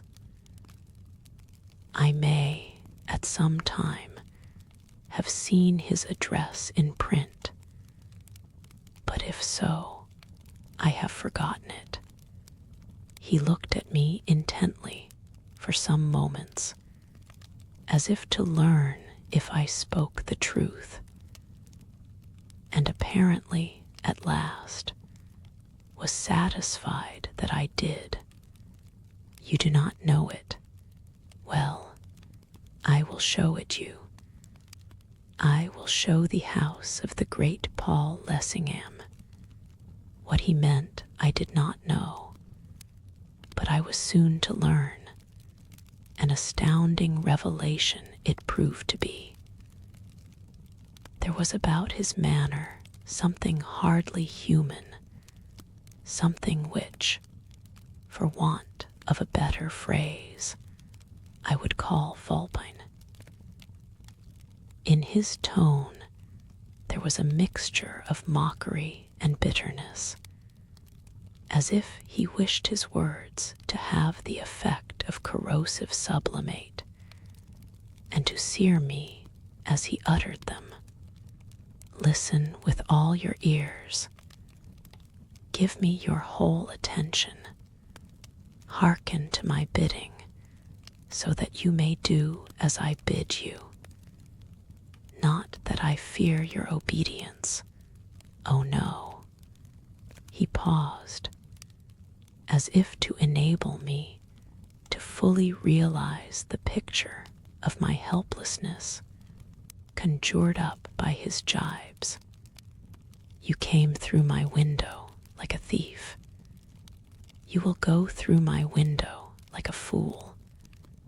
You will go to the house of the great Paul Lessingham. You say you do not know it. Well, I will show it you. Will be your guide. Unseen, in the darkness and the night, I will stalk beside you and will lead you to where I would have you go. You will go just as you are, with bare feet and head uncovered, and with but a single garment to hide your nakedness. You will be cold, your feet will be cut and bleeding. But what better does a thief deserve? If any see you, at the least they will take you for a madman. There will be trouble. But have no fear, bear a bold heart. None shall see you while I stalk at your side. I will cover you with the cloak of invisibility, so that you may come in safety to the house of the great Paul Lessingham. He paused again.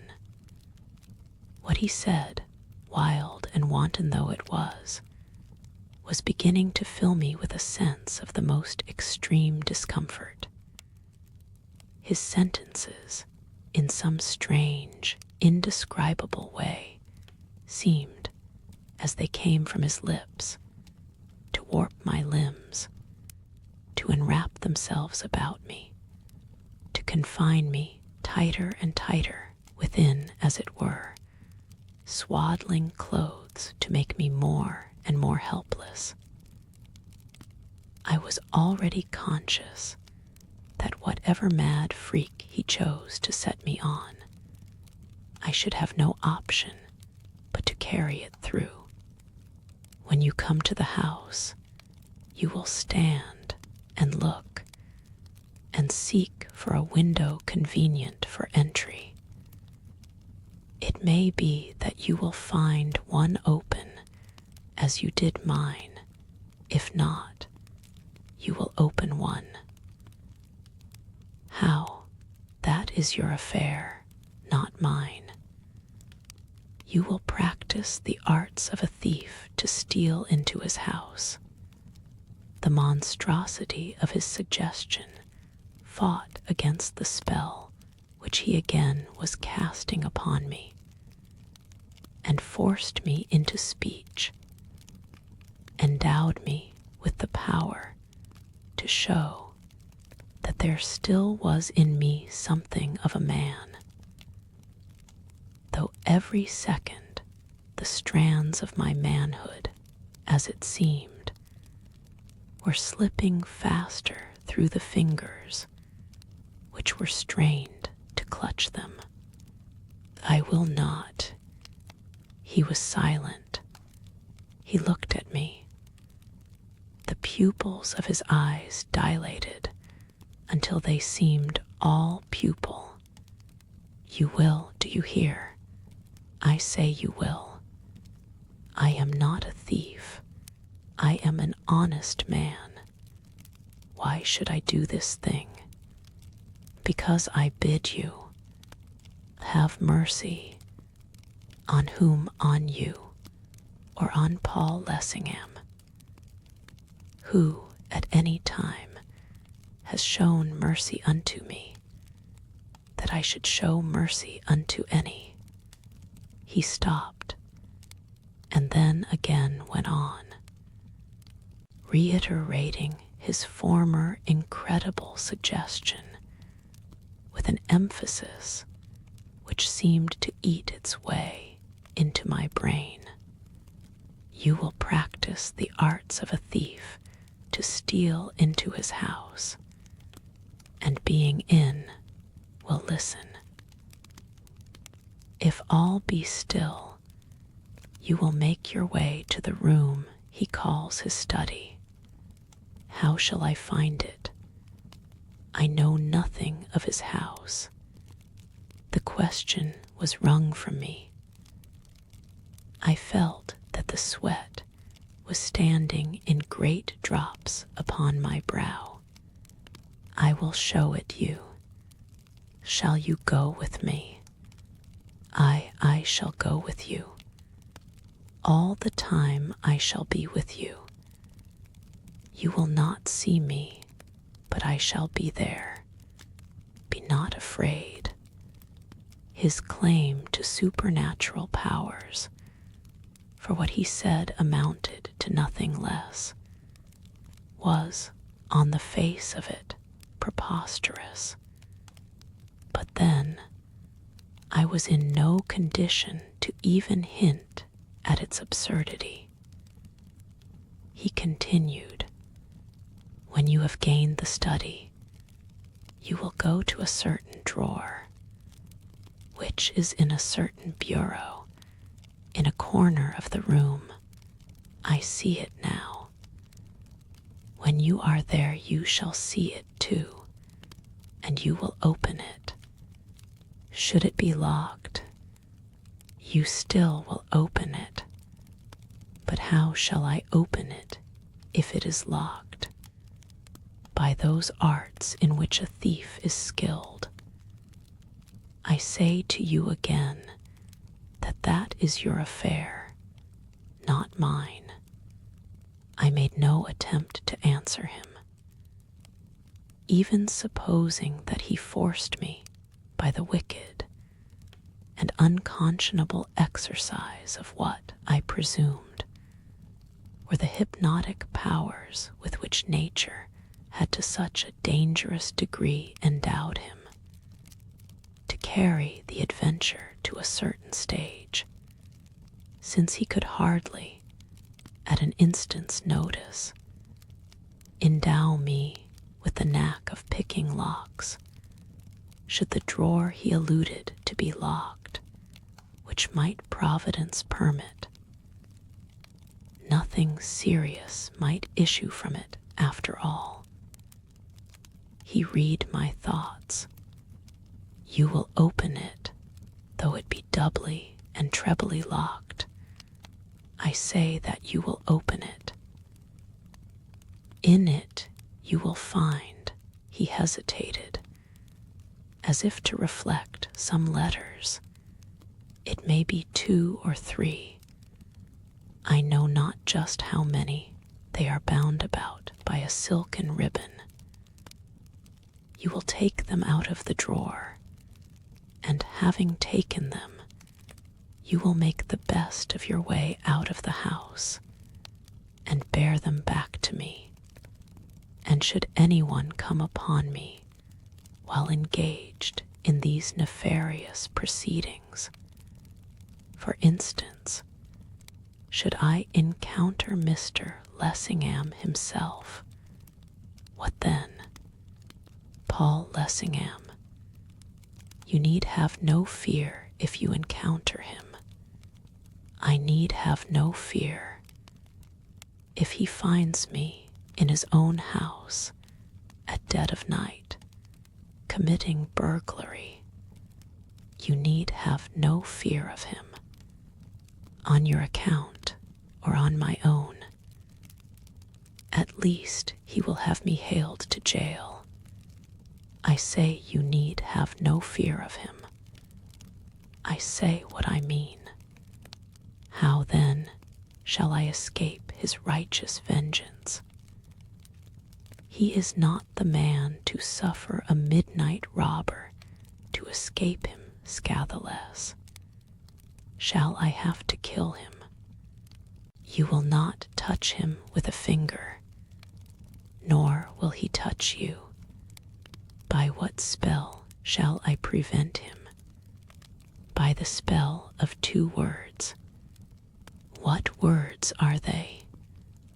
Should Paul Lessingham chance to come upon you, and find you in his house, a thief, and should seek to stay you from whatever it is you may be at, you will not flinch nor flee from him, but you will stand still, and you will say something in the crescendo accents of his voice, something weird and ominous, caused my heart to to press against my ribs, so that when he stopped, in my eagerness I cried out, "What? The Beetle?" As the words came from him in a kind of screech, the lamp went out, and the place was all in darkness, and I knew, so that the knowledge filled me with a sense of loathing, that with me in the room was the evil presence of the night before. Two bright specks gleamed in front of me. Something flopped from off the bed onto the ground. The thing was coming towards me across the floor. It came slowly on, and on, and on.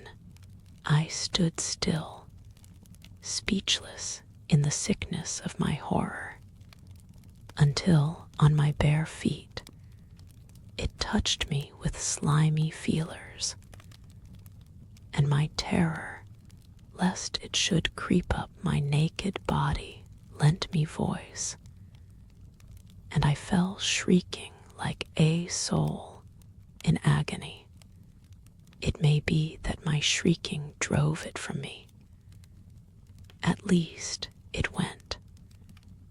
I knew it went, and all was still, until on a sudden the lamp flamed out again, and there, lying as before in bed, glaring at me with his baleful eyes, was the being whom, in my folly, or in my wisdom, whichever it was, I was beginning to credit with the possession of unhallowed, unlawful powers.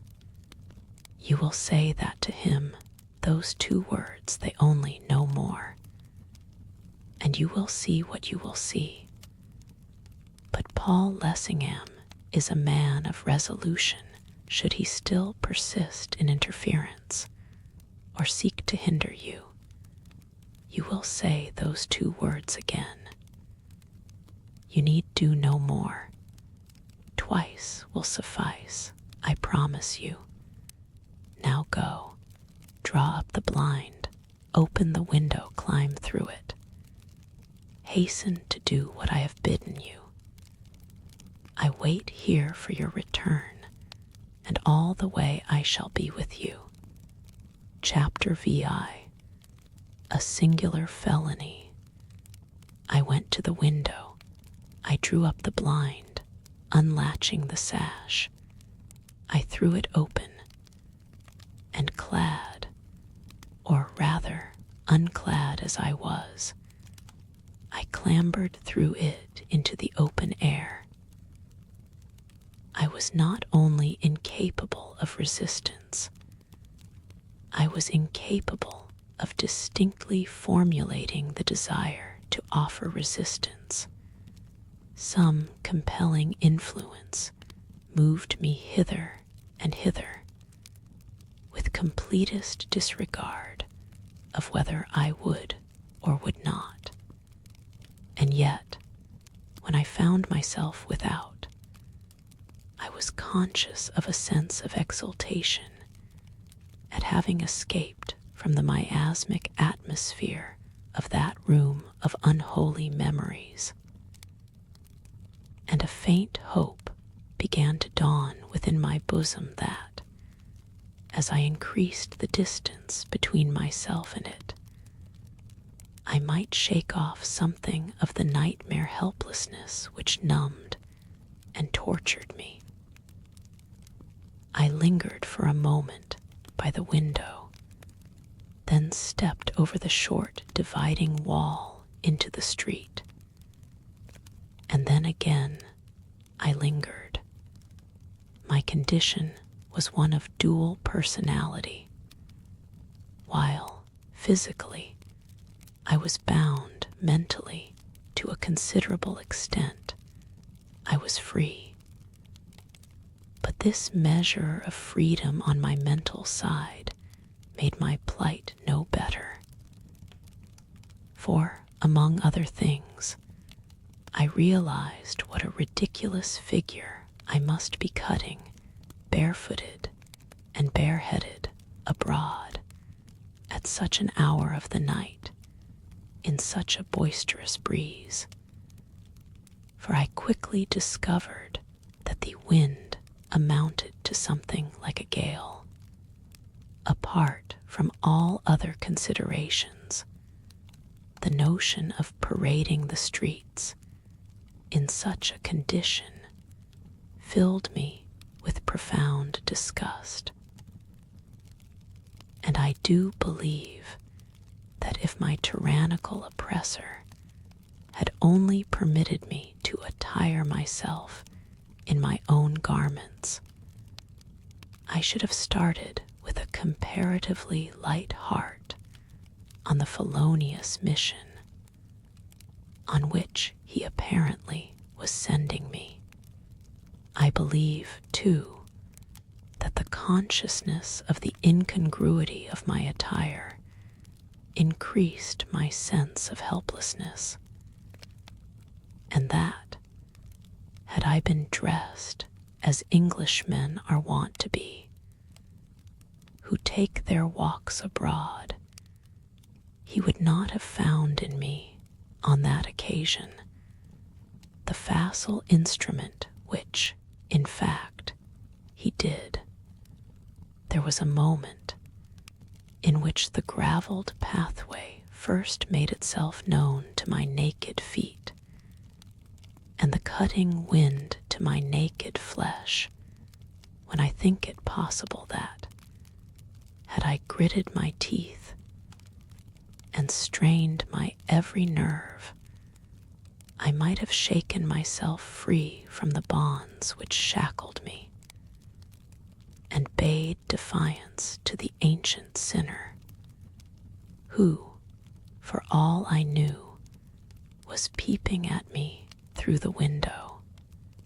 But so depressed was I by the knowledge of the ridiculous appearance I presented that, before I could take advantage of it, the moment passed, not to return again that night. I did catch, as it were, at its fringe, as it was flying past me, making a hurried movement to one side, the first I had made of my own initiative for hours. But it was too late.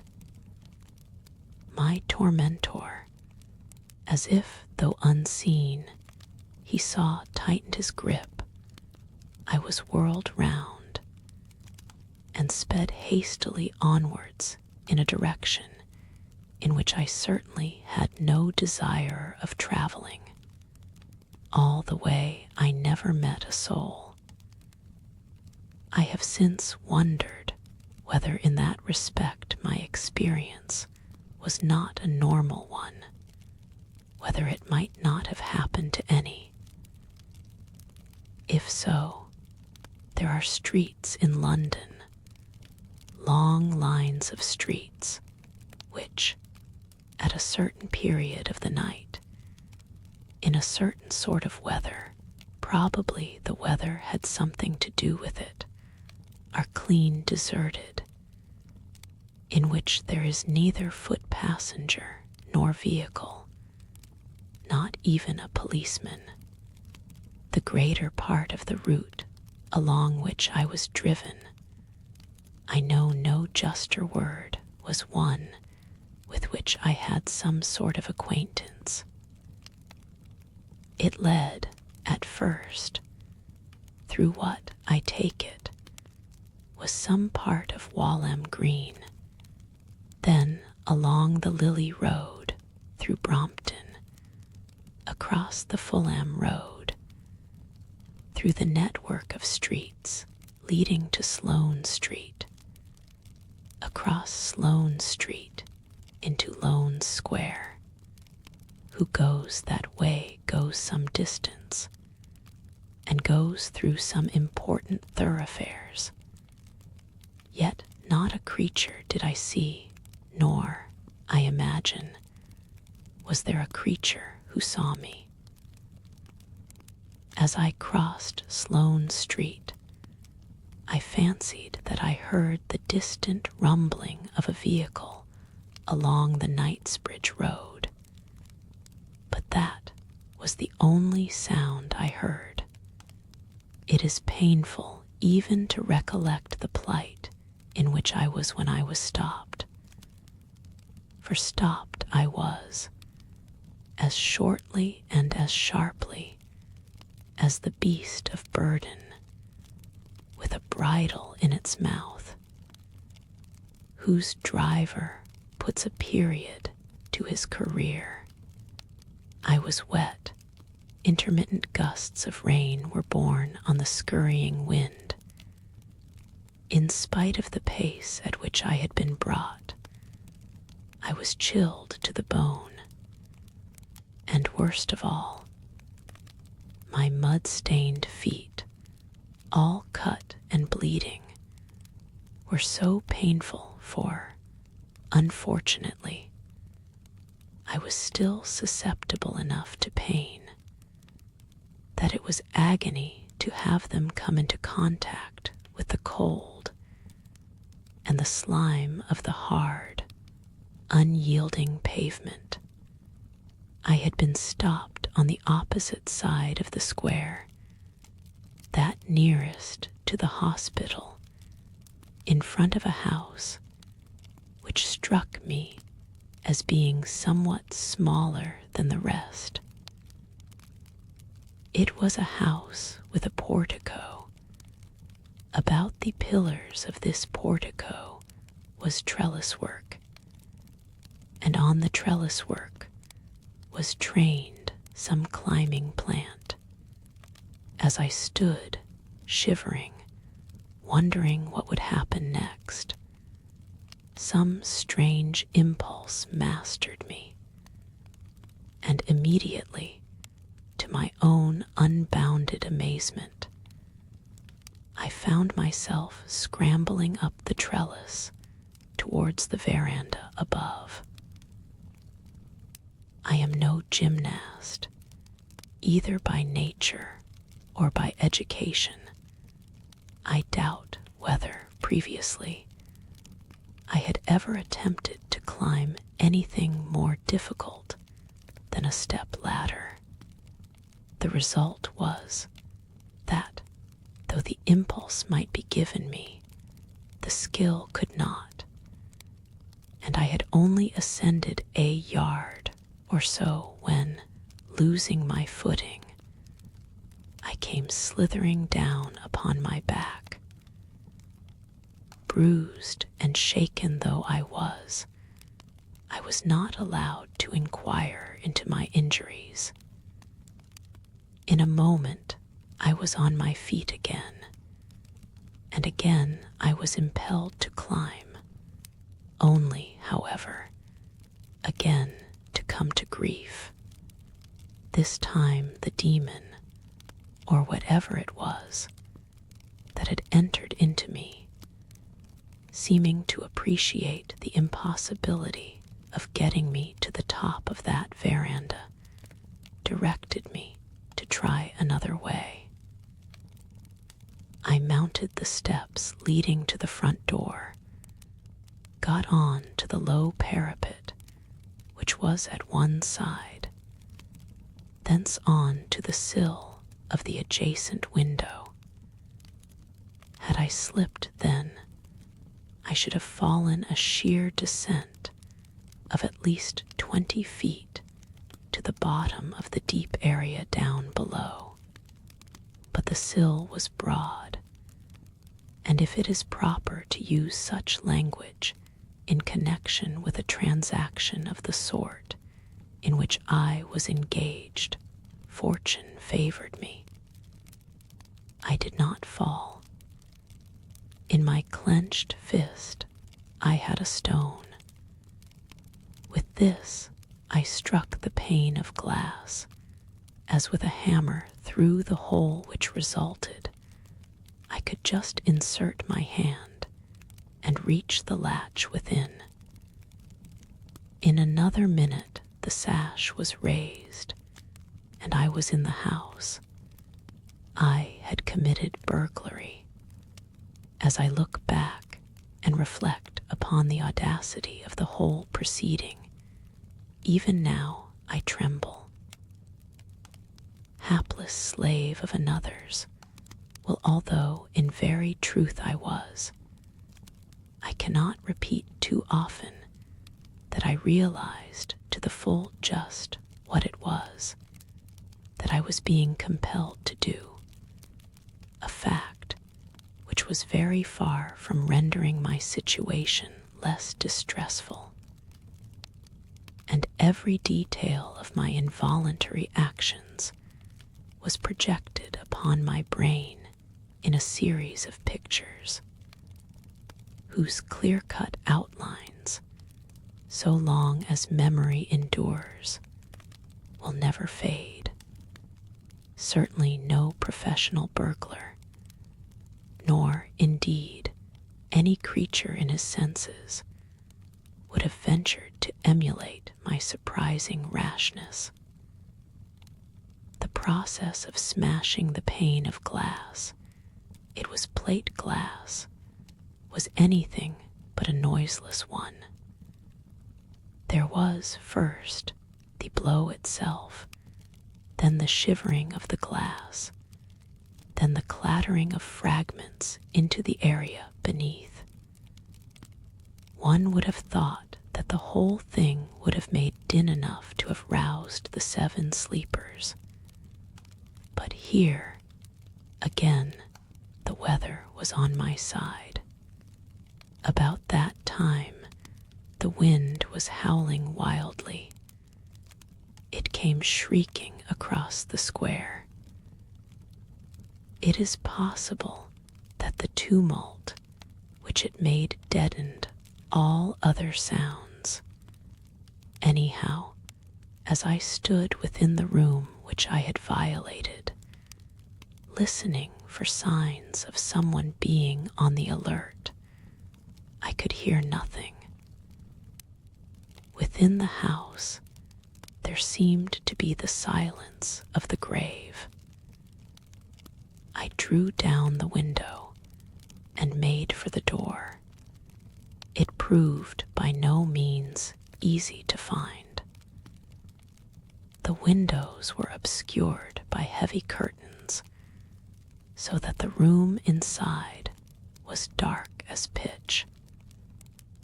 It appeared to be unusually full of furniture, an appearance due, perhaps, to my being a stranger in the midst of such Cimmerian blackness.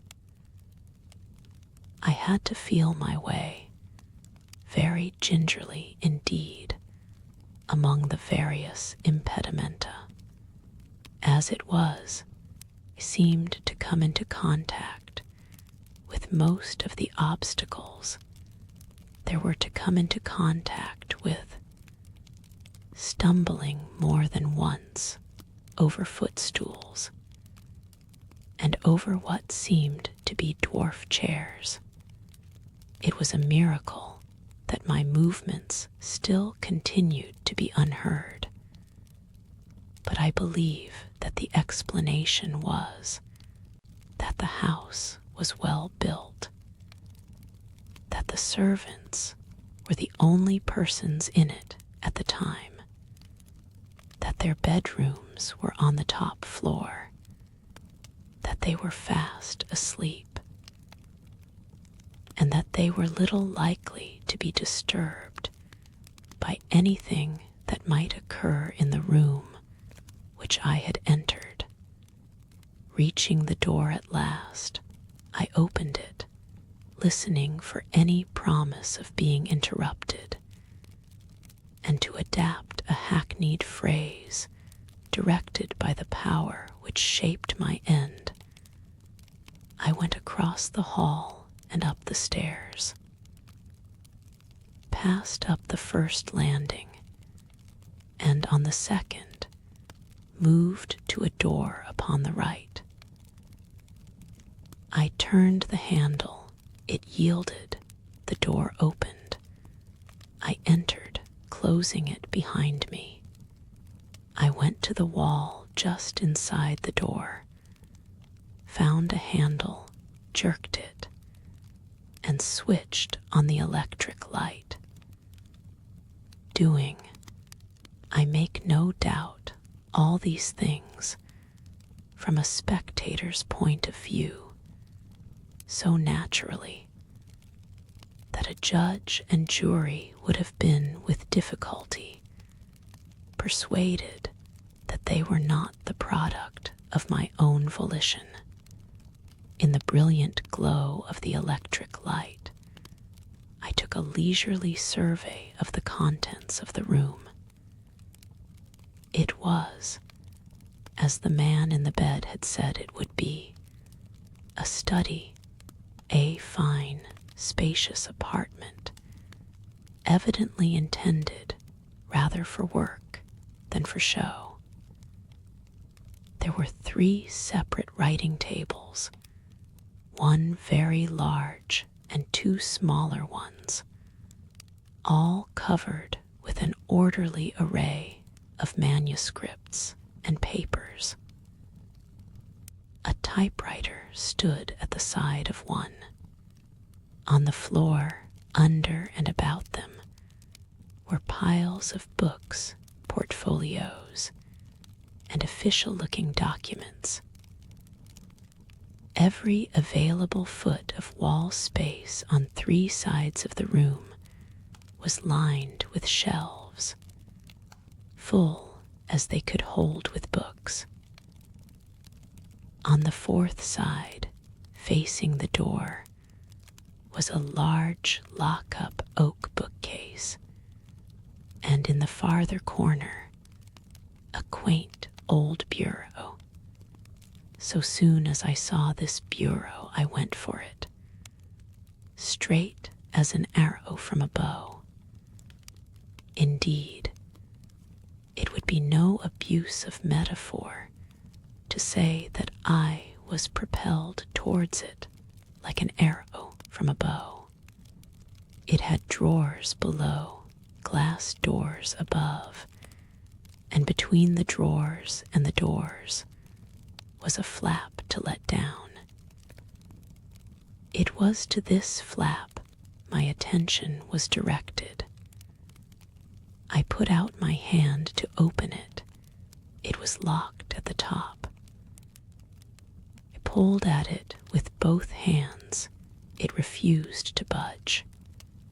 So this was the lock I was, if necessary, to practice the arts of a thief to open.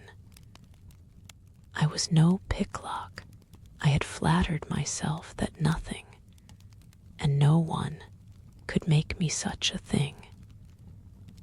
Yet now that I found myself confronted by that unyielding flap, I found that pressure, irresistible pressure, was being put upon me to gain, by any and every means, access to its interior.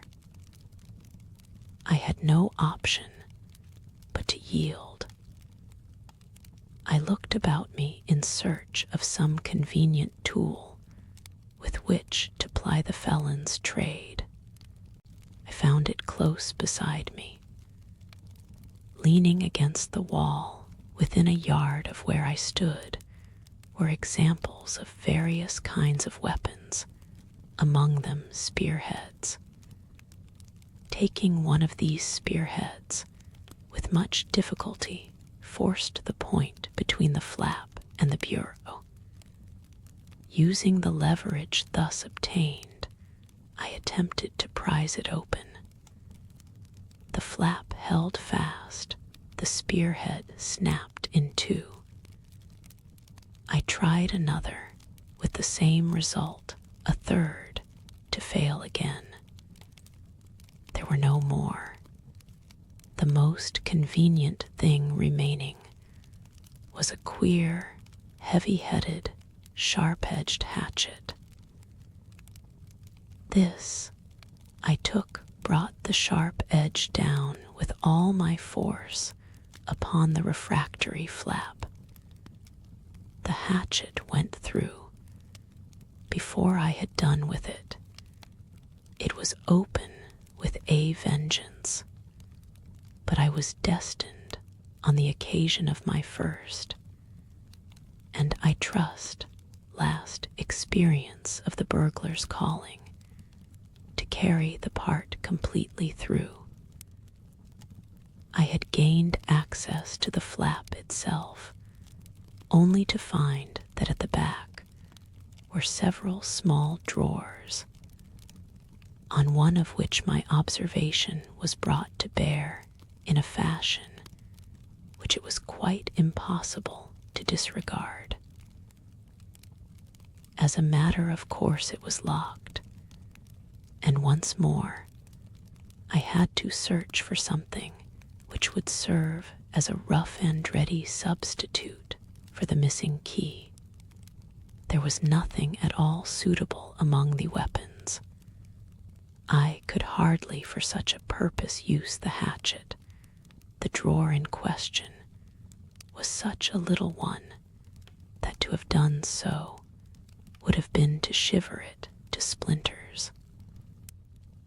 On the mantel shelf, in an open leather case, were a pair of revolvers. Statesmen nowadays sometimes stand in actual peril of their lives. It is possible that Mr. Lessingham, conscious of continually threatened danger, carried them about with him as a necessary protection. They were serviceable weapons, large and somewhat weighty, of the type with which, I believe, upon occasion the police are armed. Not only were all the barrels loaded, but in the case itself there was a supply of cartridges more than sufficient to charge them all again. I was handling the weapons, wondering if in my condition the word was applicable, what use I could make of them to enable me to gain admission to that drawer, when there came, on a sudden, from the street without, the sound of approaching wheels.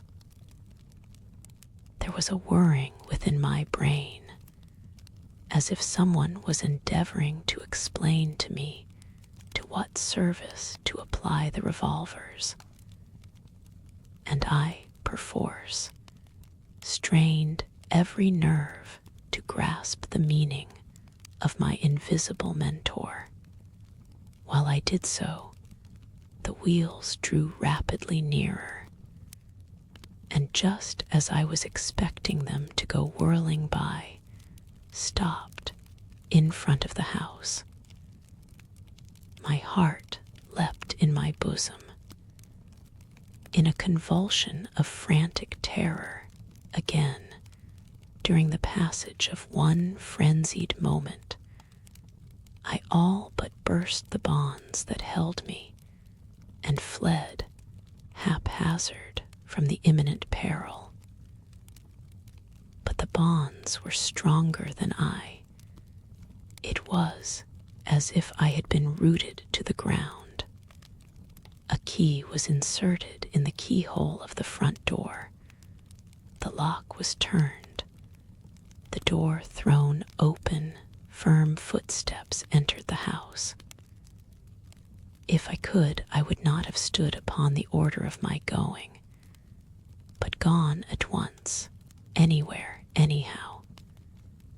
But at that moment, my comings and goings were not matters in which I was consulted.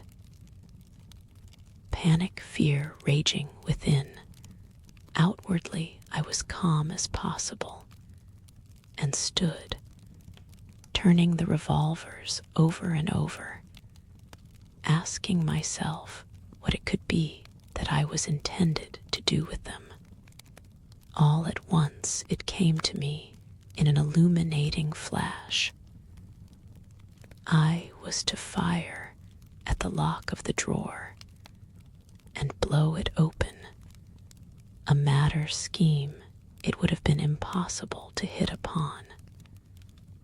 The servants had slept through a good deal, but they would hardly sleep through the discharge of a revolver in a room below them, not to speak of the person who had just entered the premises, and whose footsteps were already audible as he came up the stairs.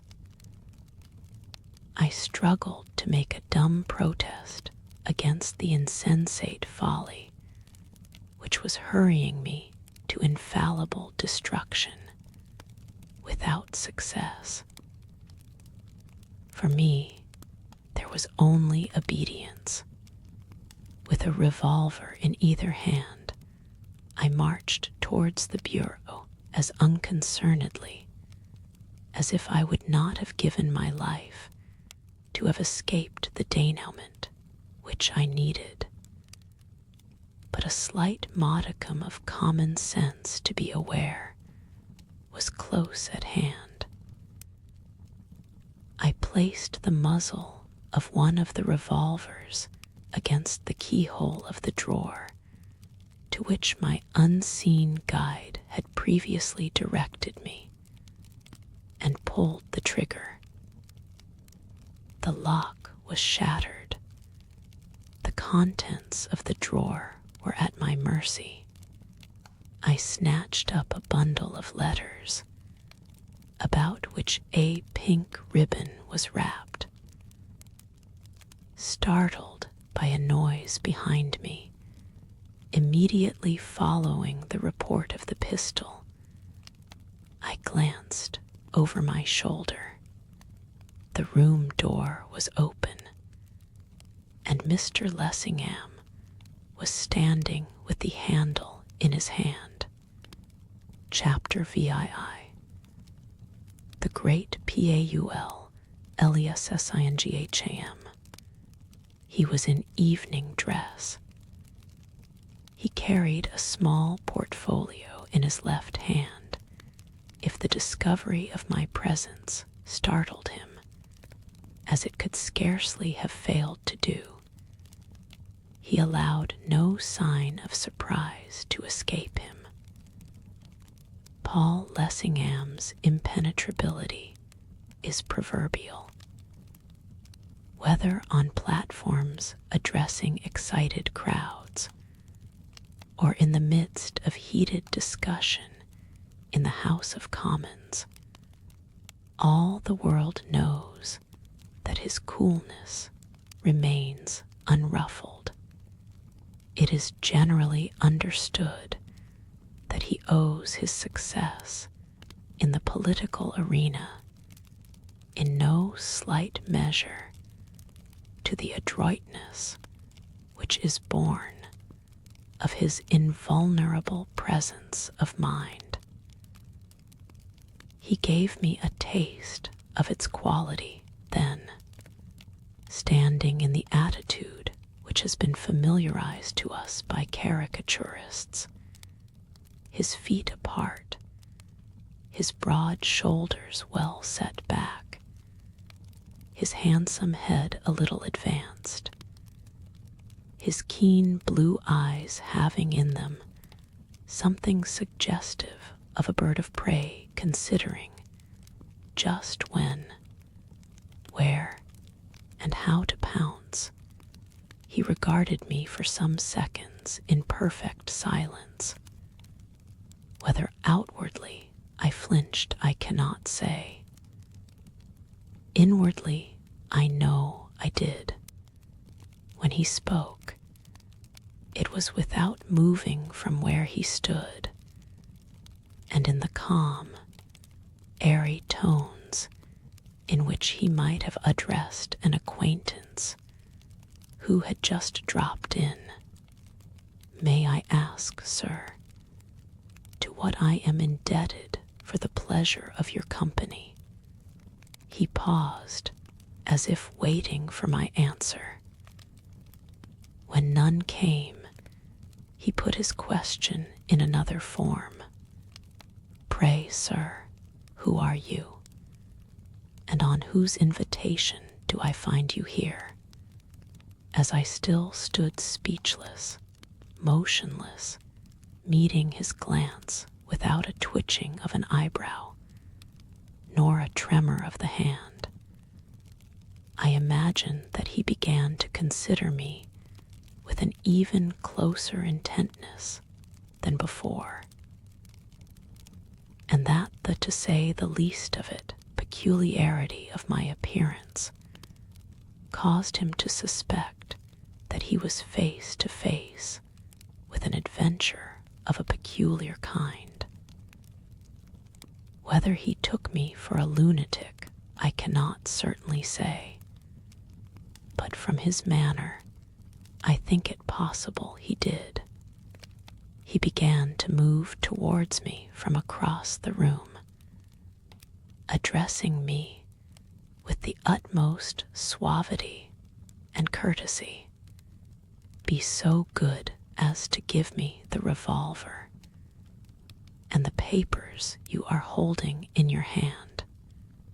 As he came on, something entered into me and forced itself from between my lips, so that I said in a low, hissing voice, which I vow was never mine, "The Beetle, whether it was or was not owing in some degree to a trick of my imagination, I cannot determine, but as the words were spoken, it seemed to me that the lights went low, so that the place was all in darkness, and I again was filled with the nauseous consciousness of the presence of something evil in the room. But if, in that matter, my abnormally strained imagination played me a trick, there could be no doubt whatever as to the effect which the words had on Mr. Lessingham. When the mist of the blackness, real or supposititious, had passed from before my eyes, I found that he had retreated to the extremest limits of the room and was crouching, his back against the bookshelves, clutching at them, in the attitude of a man who has received a staggering blow, from which, as yet, he has had no opportunity of recovering. A most extraordinary change had taken place in the expression of his face.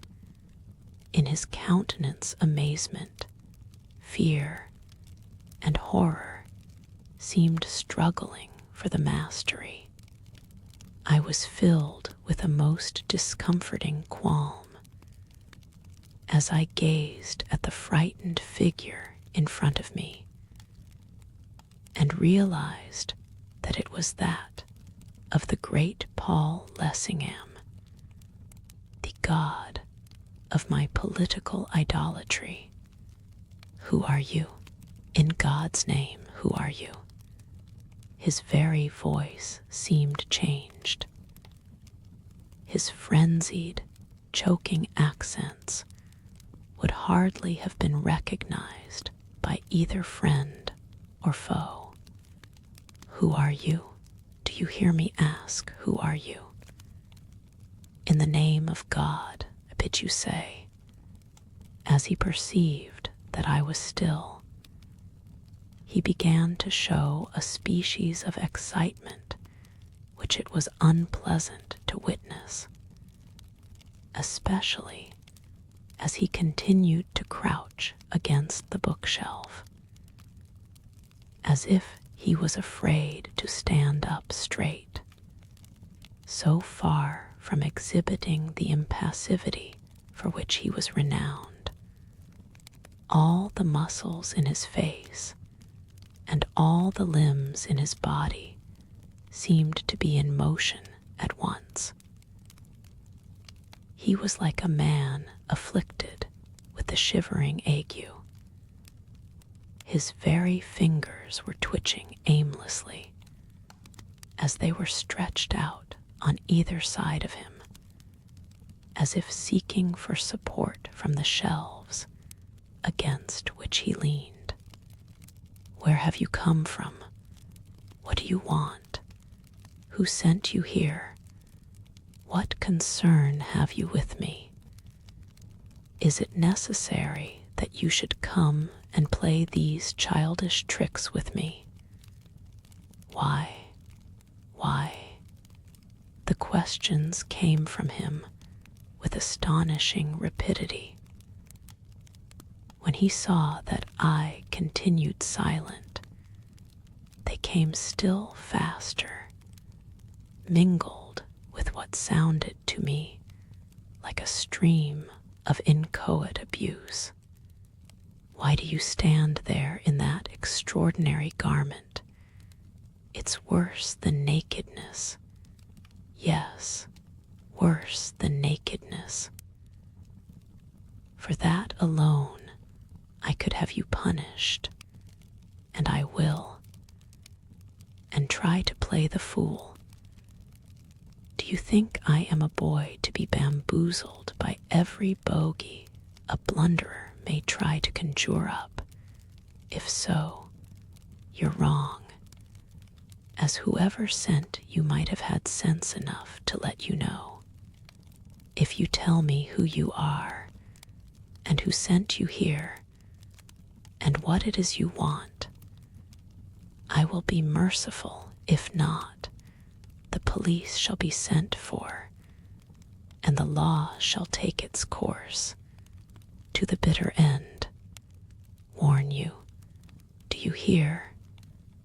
You fool, tell me who you are." The last words came from him in what was very like a burst of childish fury.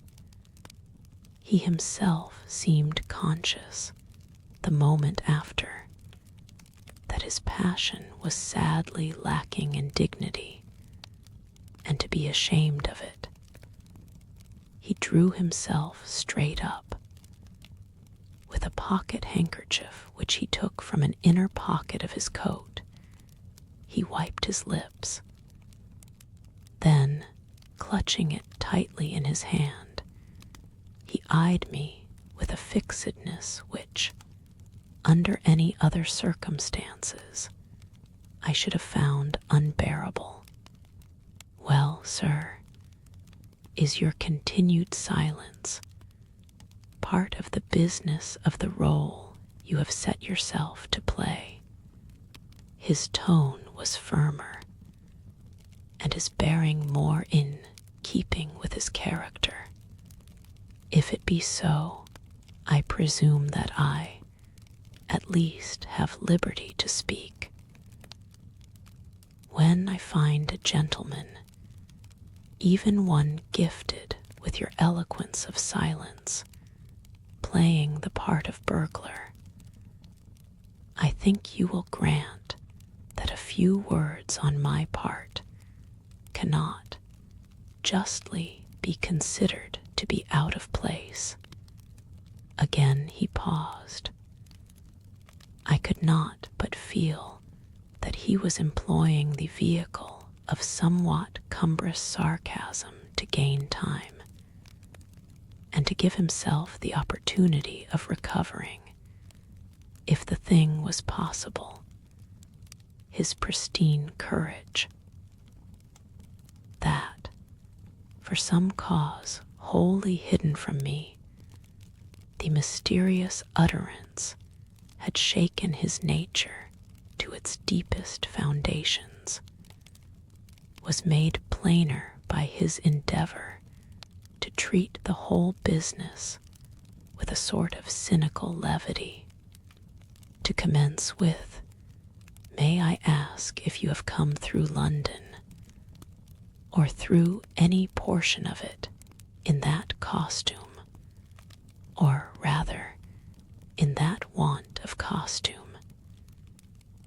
It would seem out of place in a Cairene street, would it not?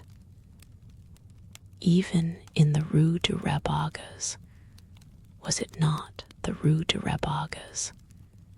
He asked the question with an emphasis the meaning of which was wholly lost on me. What he referred to either then or in what immediately followed, I, of course, knew no more than the man in the moon, though I should probably have found great difficulty in convincing him of my ignorance. I take it that you are a reminiscence of the Rue de Rabagas. That, of course, is it not, of course? The little house with the blue-gray Venetians and the piano with the F sharp missing. Is there still the piano? With the tinny treble, indeed, the whole atmosphere, was it not tinny?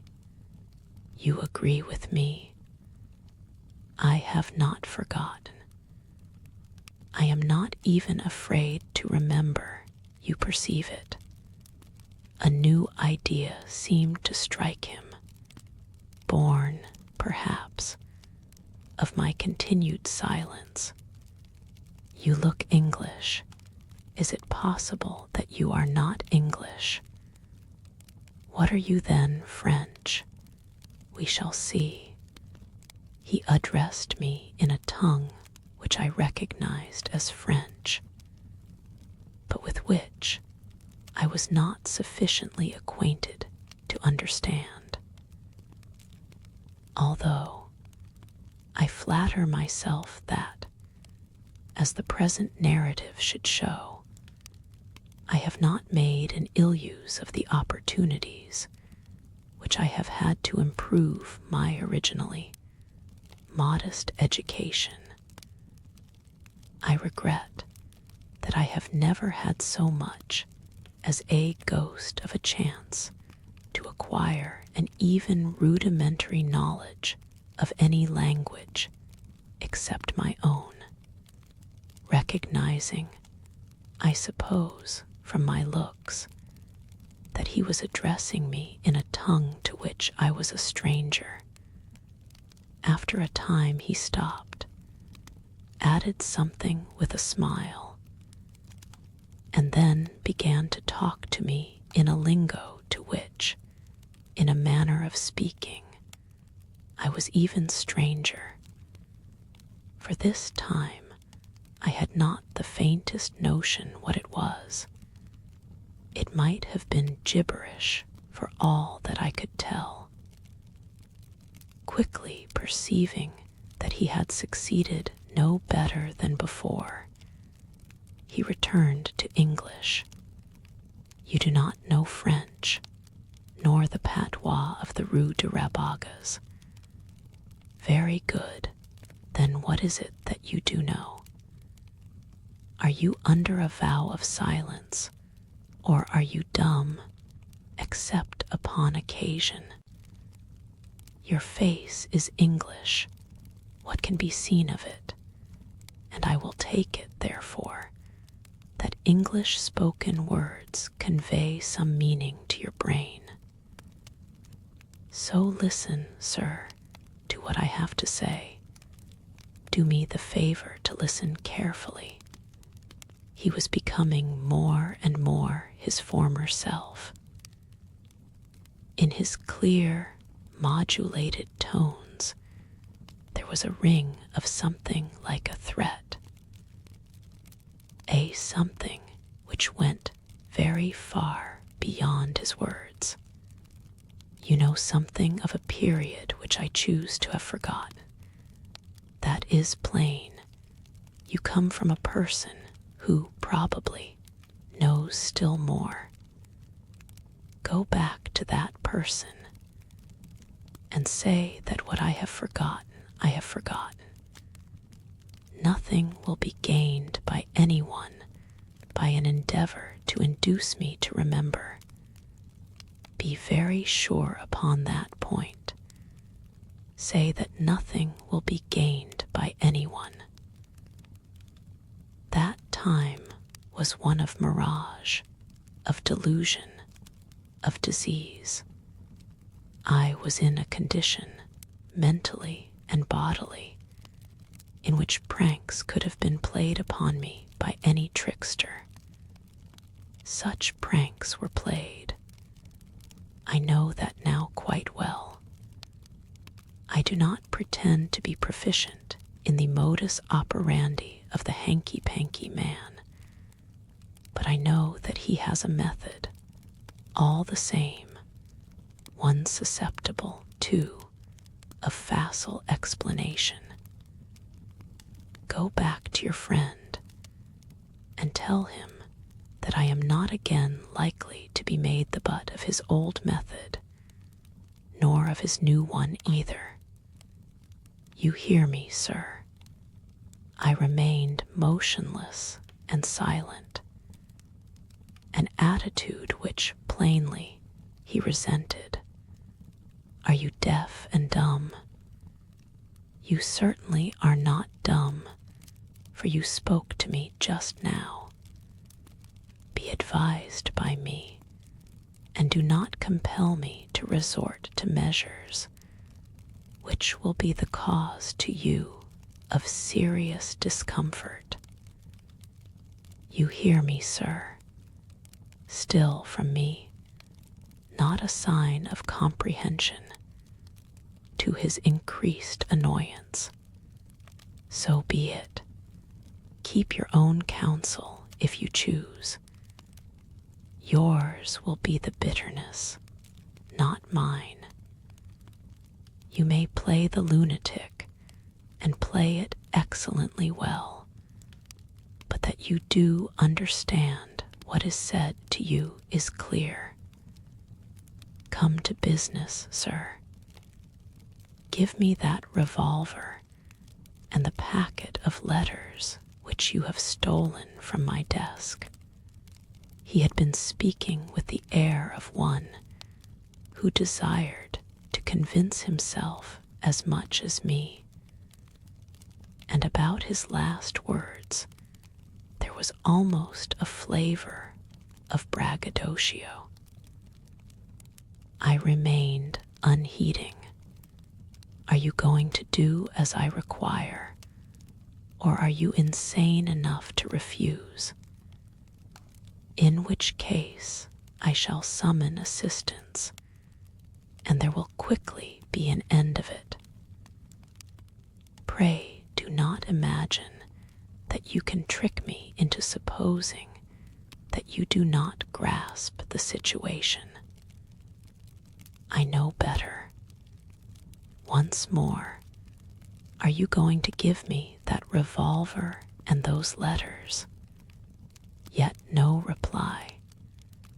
His anger was growing momentarily greater, and his agitation too.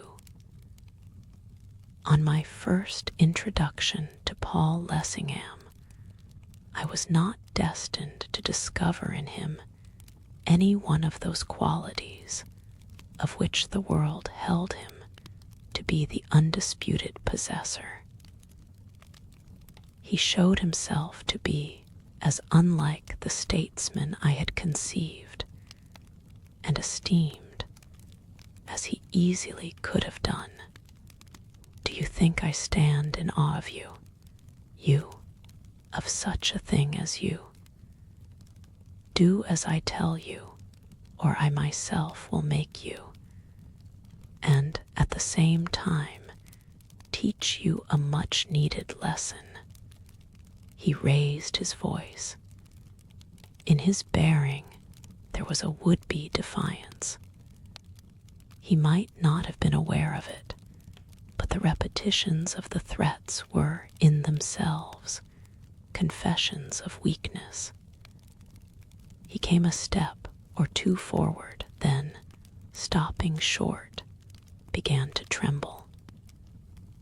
The perspiration broke out upon his brow.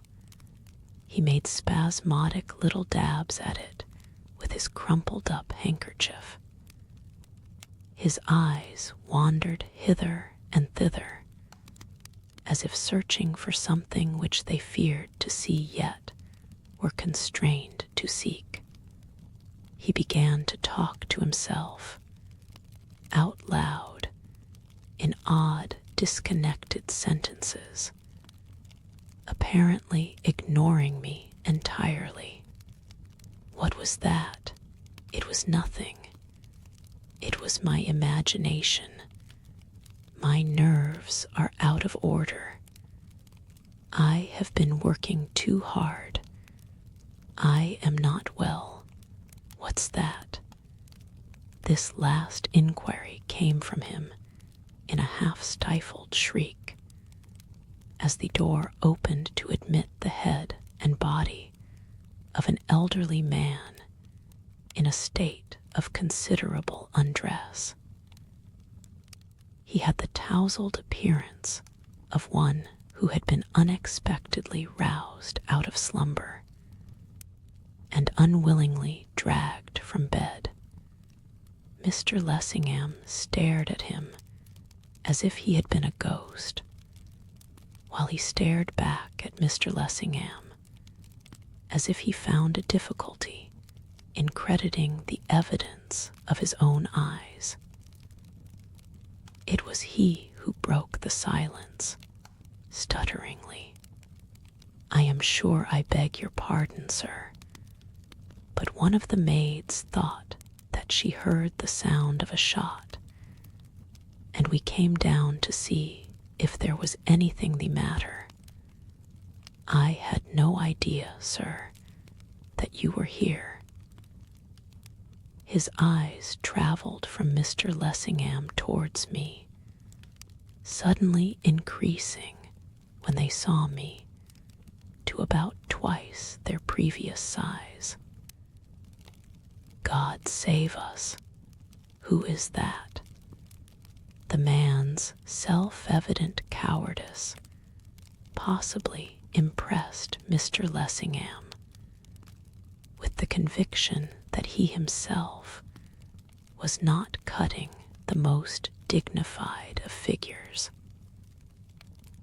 At any rate, he made a notable effort to, once more, assume a bearing of greater determination.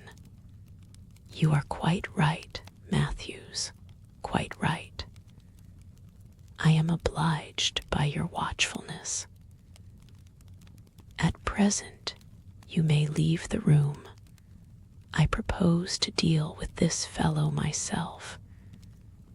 Only remain with the other men upon the landing, so that, if I call, you may come to my assistance." Matthews did as he was told.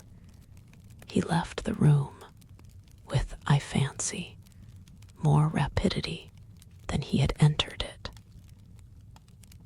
Mr. Lessingham returned to me, his manner distinctly more determined, as if he found his resolution reinforced by the near neighborhood of his retainers.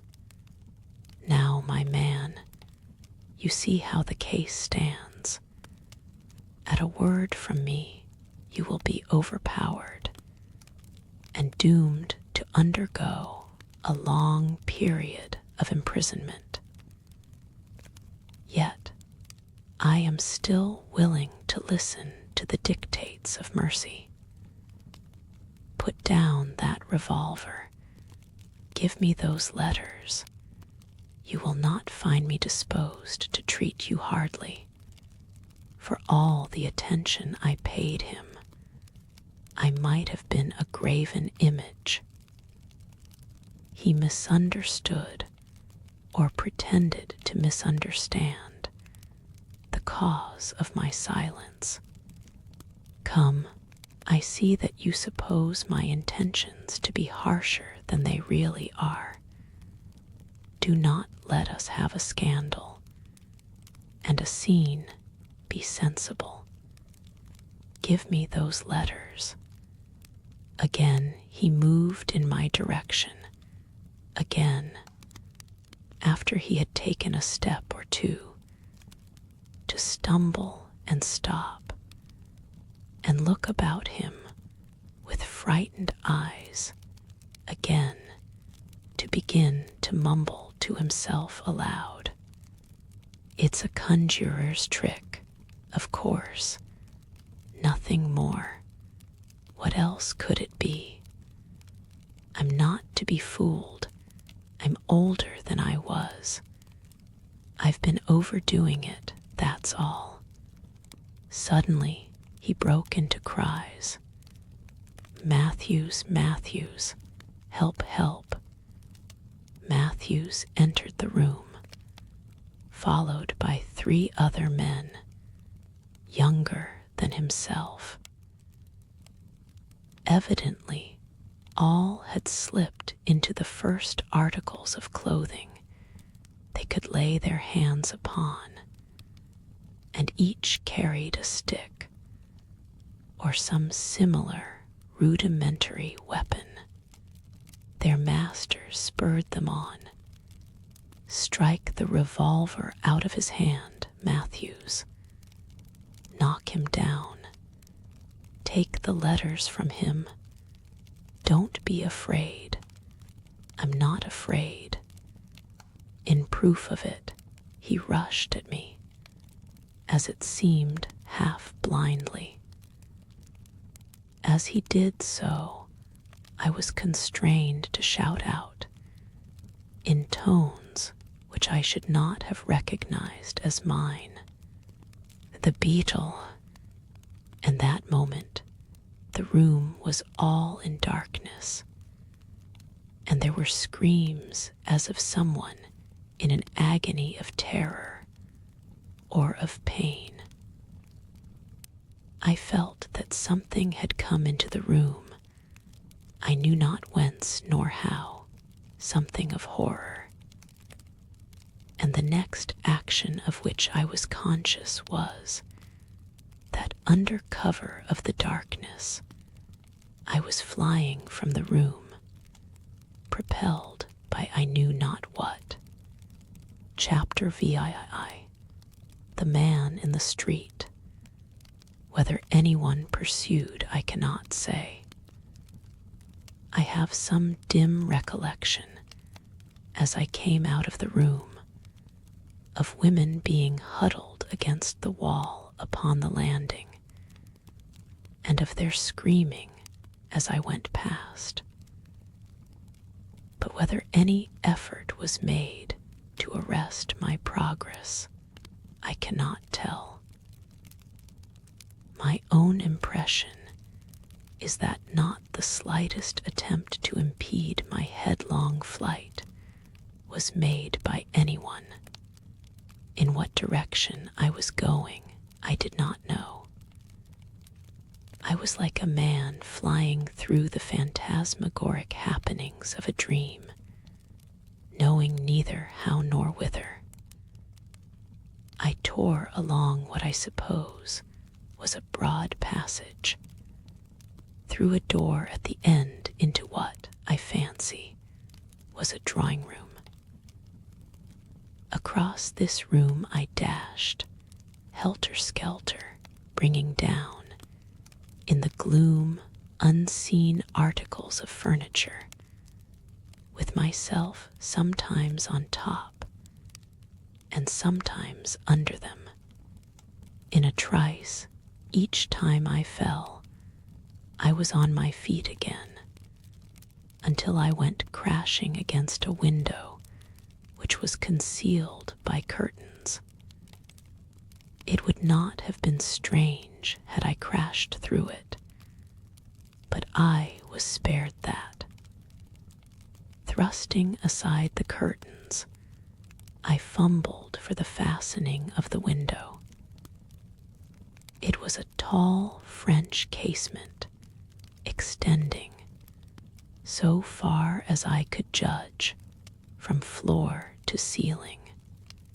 When I had it open, stepped through it on to the veranda without. to find that I was on the top of the portico, which I had vainly essayed to ascend from below. I tried the road down which I had tried up, proceeding with a breakneck recklessness of which now I shudder to think. It was probably some 30 feet above the pavement, yet I rushed at the descent with as much disregard for the safety of life and limb as if it had been only 3. Over the edge of the parapet I went, obtaining with my naked feet a precarious foothold on the latticework. Then down I commenced to scramble. I never did get a proper hold, and when I had descended, perhaps, rather more than half the distance, scraping, as it seemed to me, every scrap of skin off my body in the process, lost what little hold I had. Down to the bottom I went tumbling, rolling right across the pavement into the muddy road. It was a miracle I was not seriously injured, but in that sense, certainly, that night the miracles were on my side. Hardly was I down, than I was up again, mud and all. Just as I was getting on to my feet, I felt a firm hand grip me by the shoulder. Turning, I found myself confronted by a tall, slenderly built man with a long, drooping mustache and an overcoat buttoned up to the chin, who held me with a grasp of steel. He looked at me, and I looked back at him. After the ball, even then, I was struck by something pleasant in his voice, and some quality as of sunshine in his handsome face. Seeing that I said nothing, he went on, with a curious, half-mocking smile. Is that the way to come slithering down the Apostles' Pillar? Is it simple burglary, or simpler murder? Tell me the glad tidings that you've killed St. Paul, and I'll let you go. Whether he was mad or not, I cannot say. There was some excuse for thinking so. He did not look mad, though his words and actions alike were strange. Although you have confined yourself to gentle felony, shall I not shower blessings on the head of him who has been robbing Paul? Away with you. He removed his grip, giving me a gentle push as he did so, and I was away. I neither stayed nor paused. I knew little of records, but if anyone has made a better record than I did that night between Lone Square and Walham Green, I should like to know just what it was. I should, too, like to have seen it done. In an incredibly short space of time, I was once more in front of the house with the open window. The packet of letters, which were like to have cost me so dear, gripped tightly in my hand. Chapter IX. The contents of the packet I pulled up sharply, as if a brake had been suddenly and even mercilessly applied to bring me to a standstill. In front of the window, I stood shivering. A shower had recently commenced. The falling rain was being blown before the breeze. I was in a terrible sweat, yet tremulous as with cold, covered with mud, bruised and cut and bleeding, as piteous an object as you would care to see. Every limb in my body ached. Every muscle was exhausted. Mentally and physically I was done. Had I not been held up, willy-nilly, by the spell which was upon me, I should have sunk down, then and there, in a hopeless, helpless, hapless heap. But my tormentor was not yet at an end with me. As I stood there, like some broken and beaten hack, waiting for the word of command, it came. It was as if some strong magnetic current had been switched on to me through the window to draw me into the room. Over the low wall I went, over the sill. Once more I stood in that chamber of my humiliation and my shame. And once again I was conscious of that awful sense of the presence of an evil thing. How much of it was fact, and how much of it was the product of imagination I cannot say. But looking back, it seems to me that it was as if I had been taken out of the corporeal body to be plunged into the inner chambers of all nameless sin. There was the sound of something flopping from off the bed onto the ground, and I knew that the thing was coming at me across the floor. My stomach quaked. My heart melted within me. The very anguish of my terror gave me strength to scream and scream. Sometimes, even now, I seem to hear those screams of mine ringing through the night, and I bury my face in the pillow, and it is as though I was passing through the very valley of the shadow. The thing went back. I could hear it slipping and sliding across the floor. There was silence, and presently the lamp was lit, and the room was all in brightness.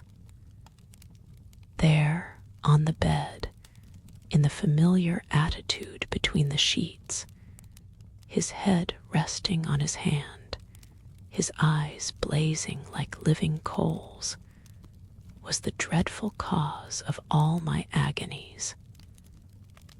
He looked at me with his unpitying, unblinking glance.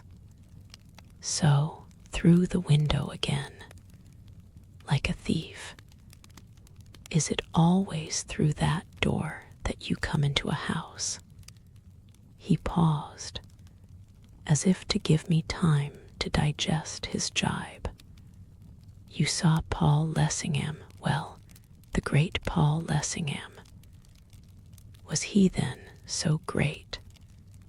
His rasping voice, with its queer foreign twang, reminded me in some uncomfortable way of a rusty saw. The things he said, and the manner in which he said them, were alike intended to add to my discomfort. It was solely because the feat was barely possible that he only partially succeeded. Like a thief you went into his house. Did I not tell you that you would? like a thief he found you, were you not ashamed? Since, like a thief he found you, how comes it that you have escaped? By what robber's artifice have you saved yourself from jail? His manner changed, so that all at once he seemed to snarl at me. Is he great? Well, is he great, Paul Lessingham? You are small, but he is smaller, your great Paul Lessingham. Was there ever a man so less than nothing? With the recollection fresh upon me of Mr. Lessingham, as I had so lately seen him, I could not but feel that there might be a modicum of truth in what, with such an intensity of bitterness, the speaker suggested. The picture which, in my mental gallery, I had hung in the place of honor seemed, to say the least, to have become a trifle smudged. As usual, the man in the bed seemed to experience not the slightest difficulty in deciphering what was passing through my mind. That is so, you and he, you are a pair. The great Paul Lessingham is as great a thief as you, and greater. For, at least, than you he has more courage. For some moments he was still, then exclaimed with sudden fierceness, "Give me what you have stolen." I moved towards the bed most unwillingly and held out to him the packet of letters which I had abstracted from the little drawer. Perceiving my disinclination to his near neighborhood, he set himself to play with it. Ignoring my outstretched hand, he stared me straight in the face. What ails you? Are you not well? Is it not sweet to stand close at my side? You, with your white skin, if I were a woman, would you not take me for a wife? There was something about the manner in which this was said, which was so essentially feminine, that once more I wondered if I could possibly be mistaken in the creature's sex.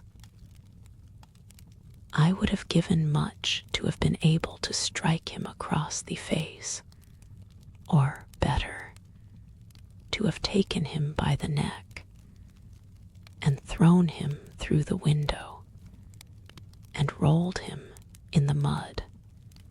He condescended to notice what I was holding out to him. So that is what you have stolen. That is what you have taken from the drawer in the bureau, the drawer which was locked, and which you used the arts in which a thief is skilled to enter. Give it to me, thief. He snatched the packet from me, scratching the back of my hand as he did so, as if his nails had been talons.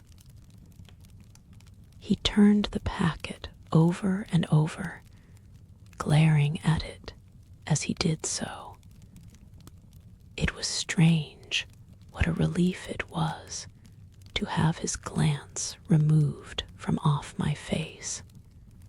You kept it in your inner drawer, Paul Lessingham, where none but you could see it, did you? You hid it as one hides treasure. There should be something here worth having, worth seeing, worth knowing. Yes, worth knowing.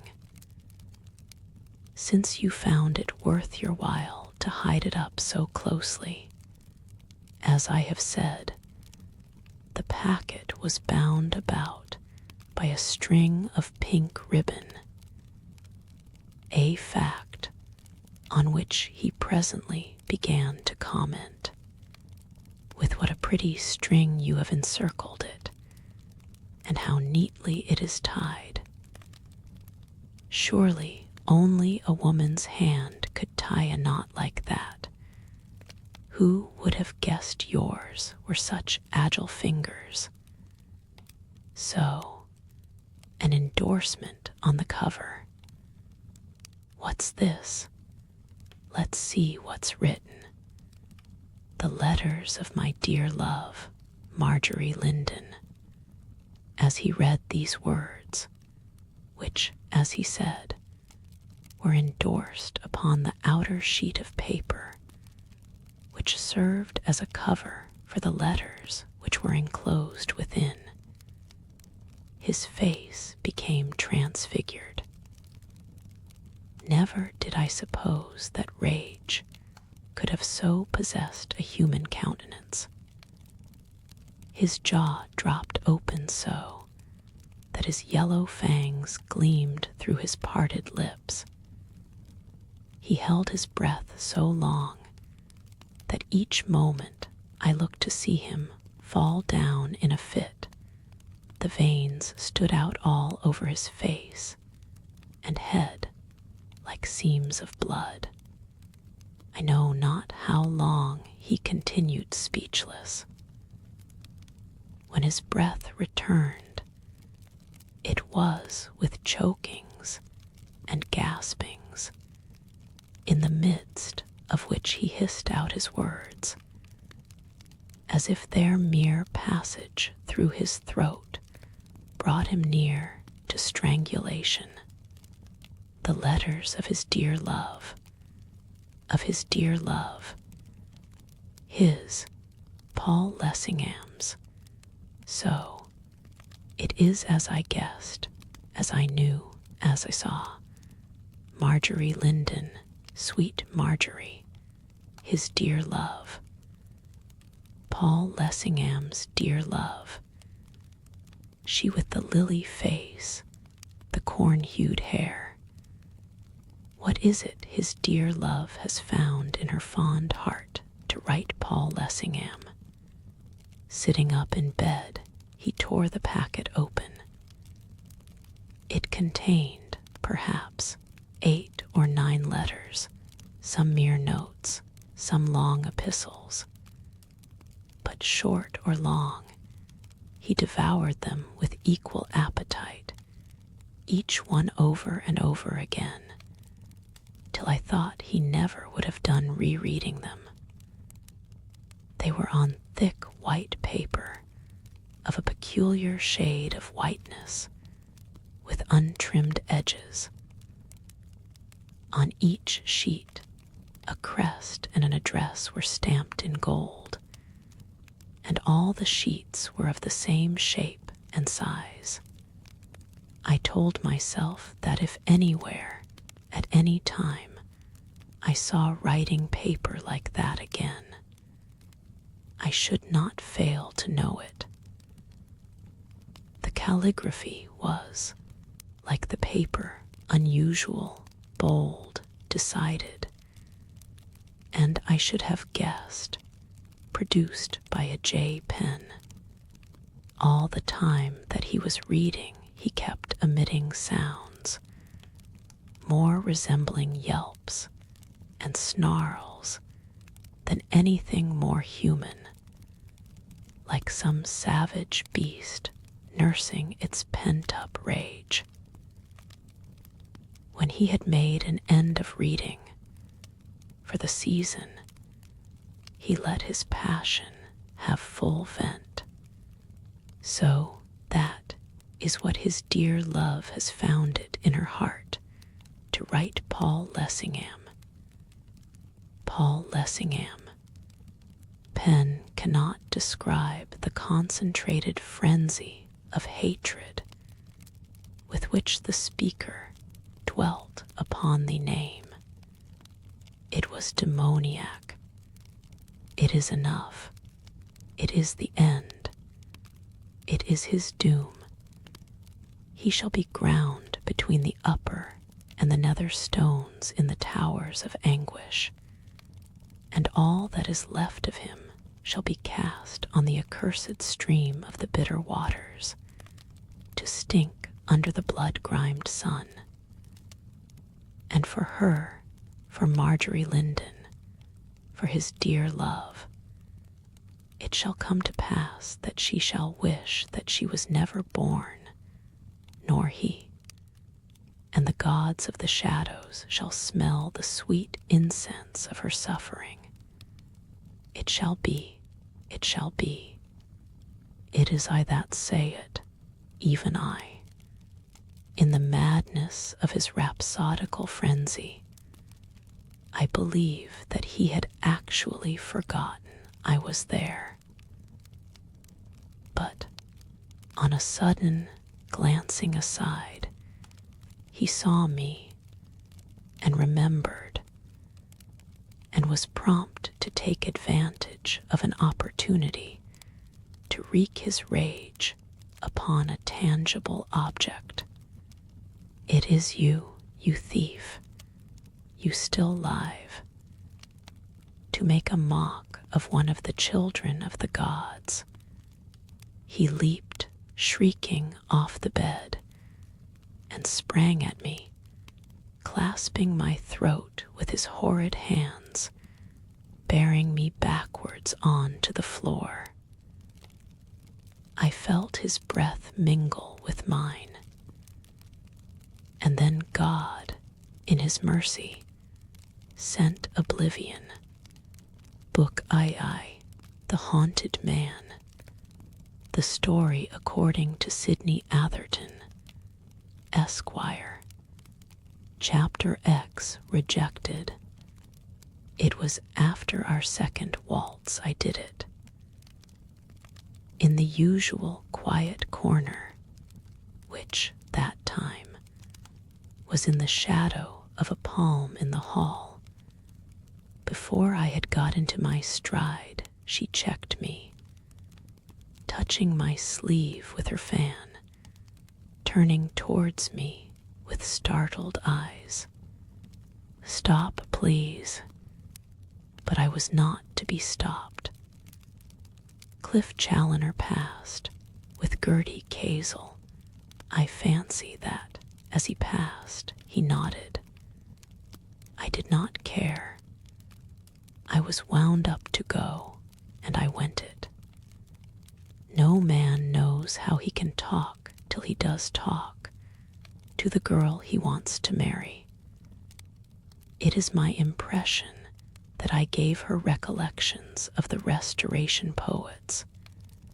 She seemed surprised, not having previously detected in me the poetic strain, and insisted on cutting in. "Mr. Atherton, I am so sorry." Then I did let fly. "Sorry that I love you." Why? Why should you be sorry that you have become the one thing needful in any man's eyes, even in mine? The one thing precious, the one thing to be altogether esteemed. Is it so common for a woman to come across a man who would be willing to lay down his life for her that she should be sorry when she finds him? I did not know that you felt like this, though I confess that I have had my doubts. Doubts, I thank you. You are quite aware, Mr. Atherton, that I like you very much. Like me, bah. I cannot help liking you, though it may be bah. I don't want you to like me. I want you to love me. Precisely, that is your mistake. My mistake in wanting you to love me when I love you. Then you shouldn't, though I can't help thinking that you are mistaken even there. Mistaken in supposing that I love you when I assert and reassert it with the whole force of my being. What do you want me to do to prove I love you? Take you in my arms and crush you to my bosom and make a spectacle of you before every creature in the place? I'd rather you wouldn't. And perhaps you wouldn't mind not talking quite so loud. Mr. Challoner seems to be wondering what you're shouting about. You shouldn't torture me. She opened and shut her fan. As she looked down at it, I am disposed to suspect that she smiled. I am glad we have had this little explanation, because, of course, you are my friend. I am not your friend. Pardon me, you are. I say I'm not. If I can't be something else, I'll be no friend. She went on, calmly ignoring me, playing with her fan. As it happens, I am, just now, in rather a delicate position, in which a friend is welcome. What's the matter? Who's been worrying you, your father? Well, he has not, as yet, but he may be soon. What's in the wind? Mr. Lessingham. She dropped her voice and her eyes. For the moment, I did not catch her meaning. What? Your friend, Mr. Lessingham. Excuse me, Miss Linden, but I am by no means sure that anyone is entitled to call Mr. Lessingham a friend of mine. What? Not when I am going to be his wife. That took me aback. I had had my suspicions that Paul Lessingham was more with Marjorie than he had any right to be. But I had never supposed that she could see anything desirable in a stick of a man like that. Not to speak of 101 other considerations. Lessingham on one side of the house, and her father on the other, and old Linden girding at him anywhere and everywhere with his high-dried Tory notions of his family importance, to say nothing of his fortune. I don't know if I looked what I felt. If I did, I looked uncommonly blank. You have chosen an appropriate moment, Miss Linden, to make to me such a communication. She chose to disregard my irony. I am glad you think so, because now you will understand what a difficult position I am in. I offer you my hearty congratulations, and I thank you for them, Mr. Atherton, in the spirit in which they are offered, because from you I know they mean so much. I bit my lip. For the life of me, I could not tell how she wished me to read her words. Do I understand that this announcement has been made to me as one of the public. You do not. It is made to you in confidence, as my friend, as my greatest friend, because a husband is something more than friend. My pulses tingled. You will be on my side.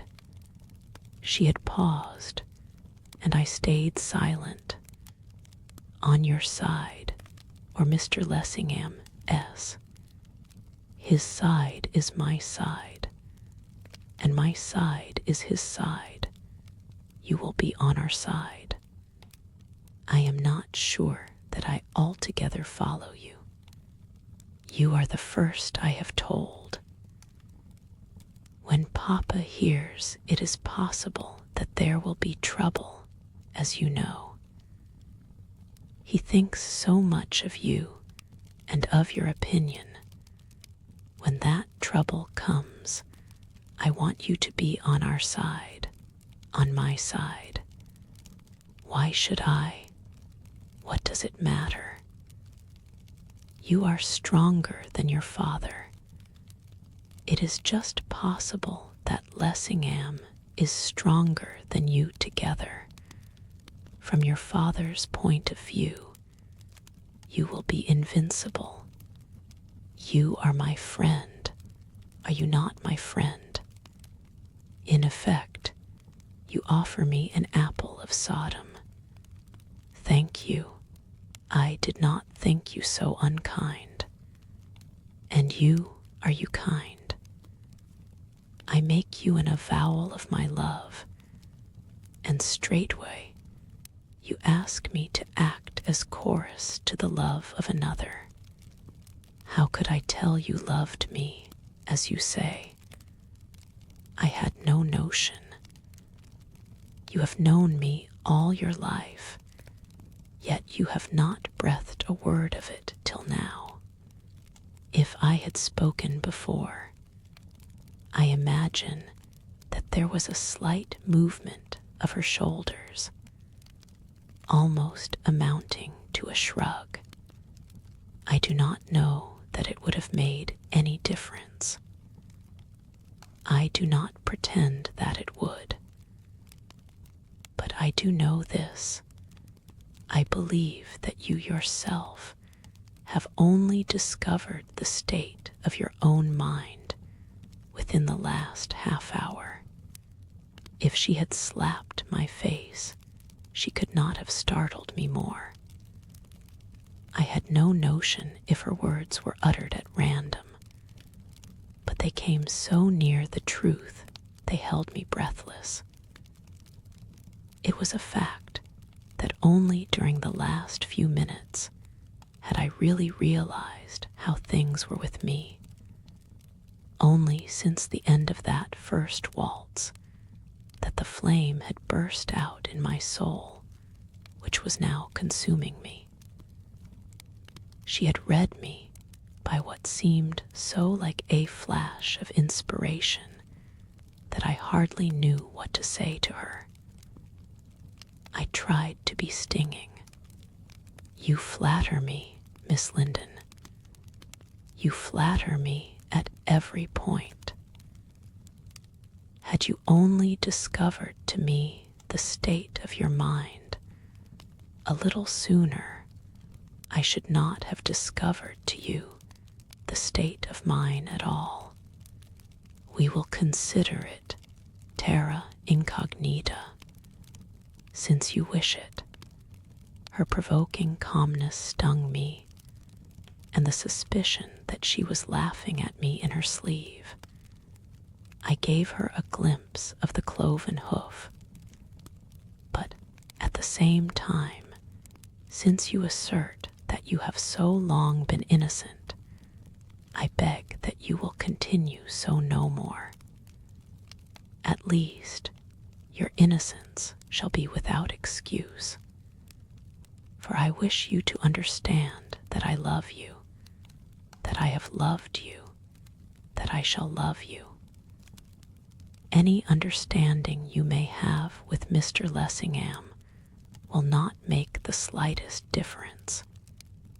I warn you, Miss Linden, that until death you will have to write me down your lover."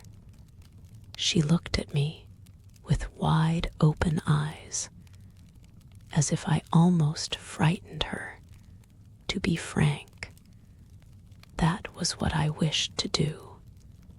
"Mr. Atherton, Miss Linden, that is not like you at all. We seem to be making each other's acquaintance for the first time."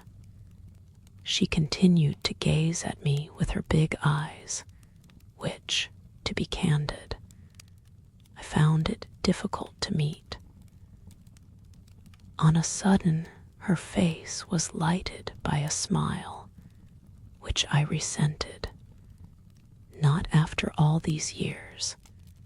Not after all these years. "I know you, and though I dare say you're not flawless, I fancy you'll be found to ring pretty true." Her manner was almost sisterly, elder sisterly. I could have shaken her. Partridge coming to claim his dance gave me an opportunity to escape with such remnants of dignity as I could gather about me. He dawdled up, his thumbs, as usual, in his waistcoat pockets. "I believe, Miss Linden, this is our dance." She acknowledged it with a bow and rose to take his arm. I got up and left her without a word. As I crossed the hall, I chanced on Percy Woodville. He was in his familiar state of fluster and was gaping about him as if he had mislaid the Koh-i-Noor and wondered where in thunder it had got to. When he saw it was he caught me by the arm. "I say, Atherton, have you seen Miss Linden?" "I have." "No, have you, by Jove? Where?" "I've been looking for her all over the place, except in the cellars and the attics, and I was just going to commence on them. This is our dance. In that case, she's shunted you." "No, impossible." His mouth went like an O, and his eyes ditto, his eyeglass clattering down on to his shirt front. "I expect the mistake's mine. Fact is, I've made a mess of my program. It's either the last dance, or this dance, or the next, that I've booked with her, but I'm hanged if I know which. Just take a squint at it. There's a good chap, and tell me which one you think it is." I took a squint, since he held the thing within an inch of my nose, could hardly help it one squint. And that was enough, and more. Some men's ball programs are studies in impressionism. Percy's seemed to me to be a study in madness.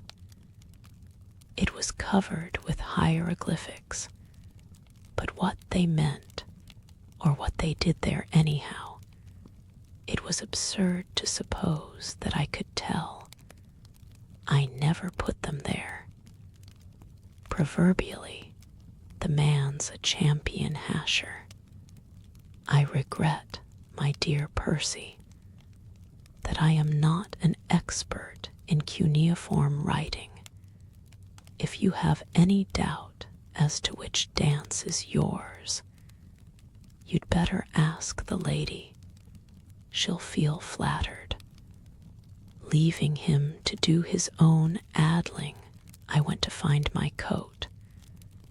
I panted to get into the open air.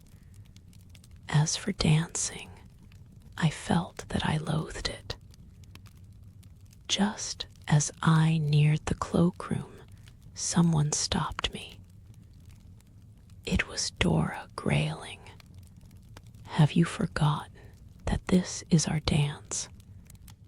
I had forgotten clean, and I was not obliged by her remembering, though as I looked at her sweet gray eyes and at the soft contours of her gentle face, I felt that I deserved well kicking. She is an angel, one of the best, but I was in no mood for angels. Not for a very great deal would I have gone through that dance just then, nor with Dora grailing, of all women in the world, would I have sat it out. So I was a brute and blundered. You must forgive me, Miss Grayling, but I am not feeling very well, and I don't think I'm up to any more dancing. Good night. Chapter XI. A midnight episode. The weather out of doors was in tune with my frame of mind. I was in a deuce of a temper, and it was a deuce of a night. A keen northeast wind, warranted to take the skin right off you, was playing catch who catch can with intermittent gusts of blinding rain. Since it was not fit for a dog to walk, none of your cabs for me. Nothing would serve but pedestrian exercise. So I had it. I went down Park Lane, and the wind and rain went with me, also thoughts of Dora grailing. What a bounder I had been, and was. If there is anything in worse taste than to book a lady for a dance, and then to leave her in the lurch, I should like to know what that thing is, when found it ought to be made a note of. If any man of my acquaintance allowed himself to be guilty of such a felony in the first degree, I should cut him. I wished someone would try to cut me. I should like to see him at it. It was all Marjorie's fault, everything. Past, present, and to come. Had known that girl when she was in long frocks, I had, at that period of our acquaintance, pretty recently got out of them, when she was advanced to short ones, and when, once more, she returned to long.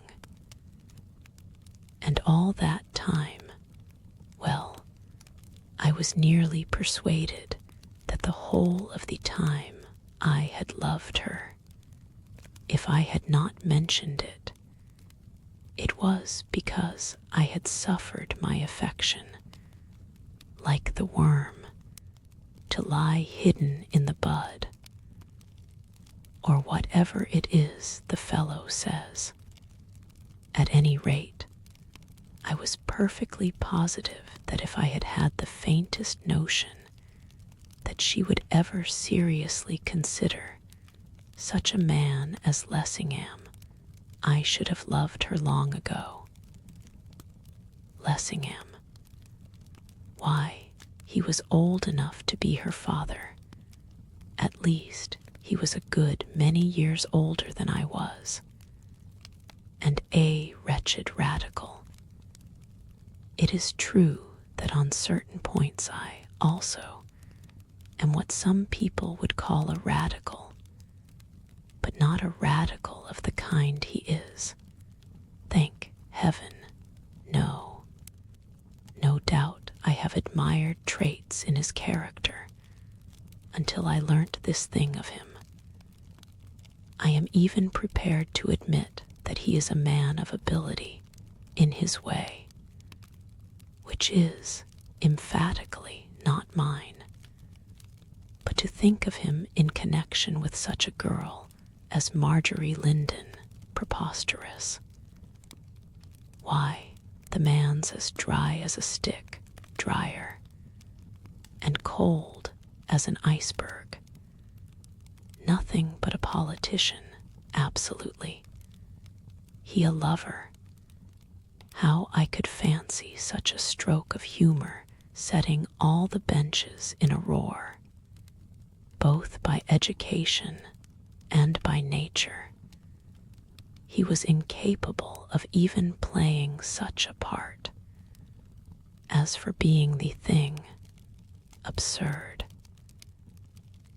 If you were to sink a shaft from the crown of his head to the soles of his feet, you would find inside him nothing but the dry bones of parties and of politics.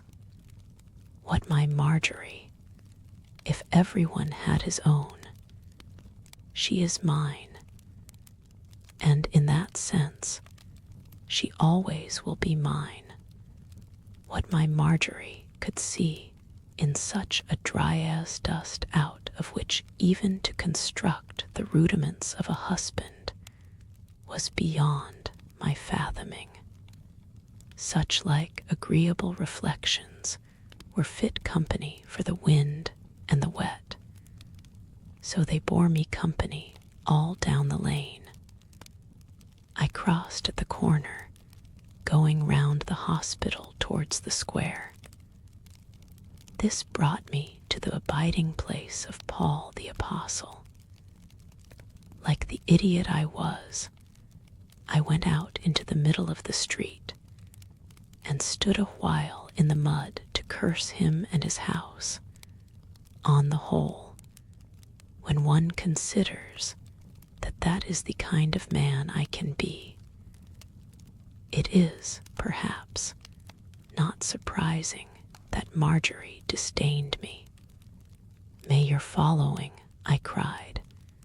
It is an absolute fact that the words were shouted, both in the house and out of it, no longer regard you as a leader. May your party follow after other gods. May your political aspirations wither, and your speeches be listened to by empty benches. May the speaker persistently and strenuously refuse to allow you to catch his eye, and at the next election, may your constituency reject you. Jehoram. What's that? I might well ask. Until that moment, I had appeared to be the only lunatic at large, either outside the house or in it. But on a sudden, a second lunatic came on the scene, and that with a vengeance. A window was crashed open from within, the one over the front door, and someone came plunging through it on to the top of the portico. That it was a case of intended suicide, I made sure, and I began to be in hopes that I was about to witness the suicide of Paul. But I was not so assured of the intention when the individual in question began to scramble down the pillar of the porch in the most extraordinary fashion I ever witnessed. I was not even convinced of a suicidal purpose when he came tumbling down and lay sprawling in the mud at my feet. I fancy if I had performed that portion of the act, I should have lain quiet for a second or two consider whereabouts I was, and which end of me was uppermost. But there was no nonsense of that sort about that singularly agile stranger. If he was not made of india rubber, he ought to have been. So to speak, before he was down, he was up. It was all I could do to grab at him before he was off like a rocket.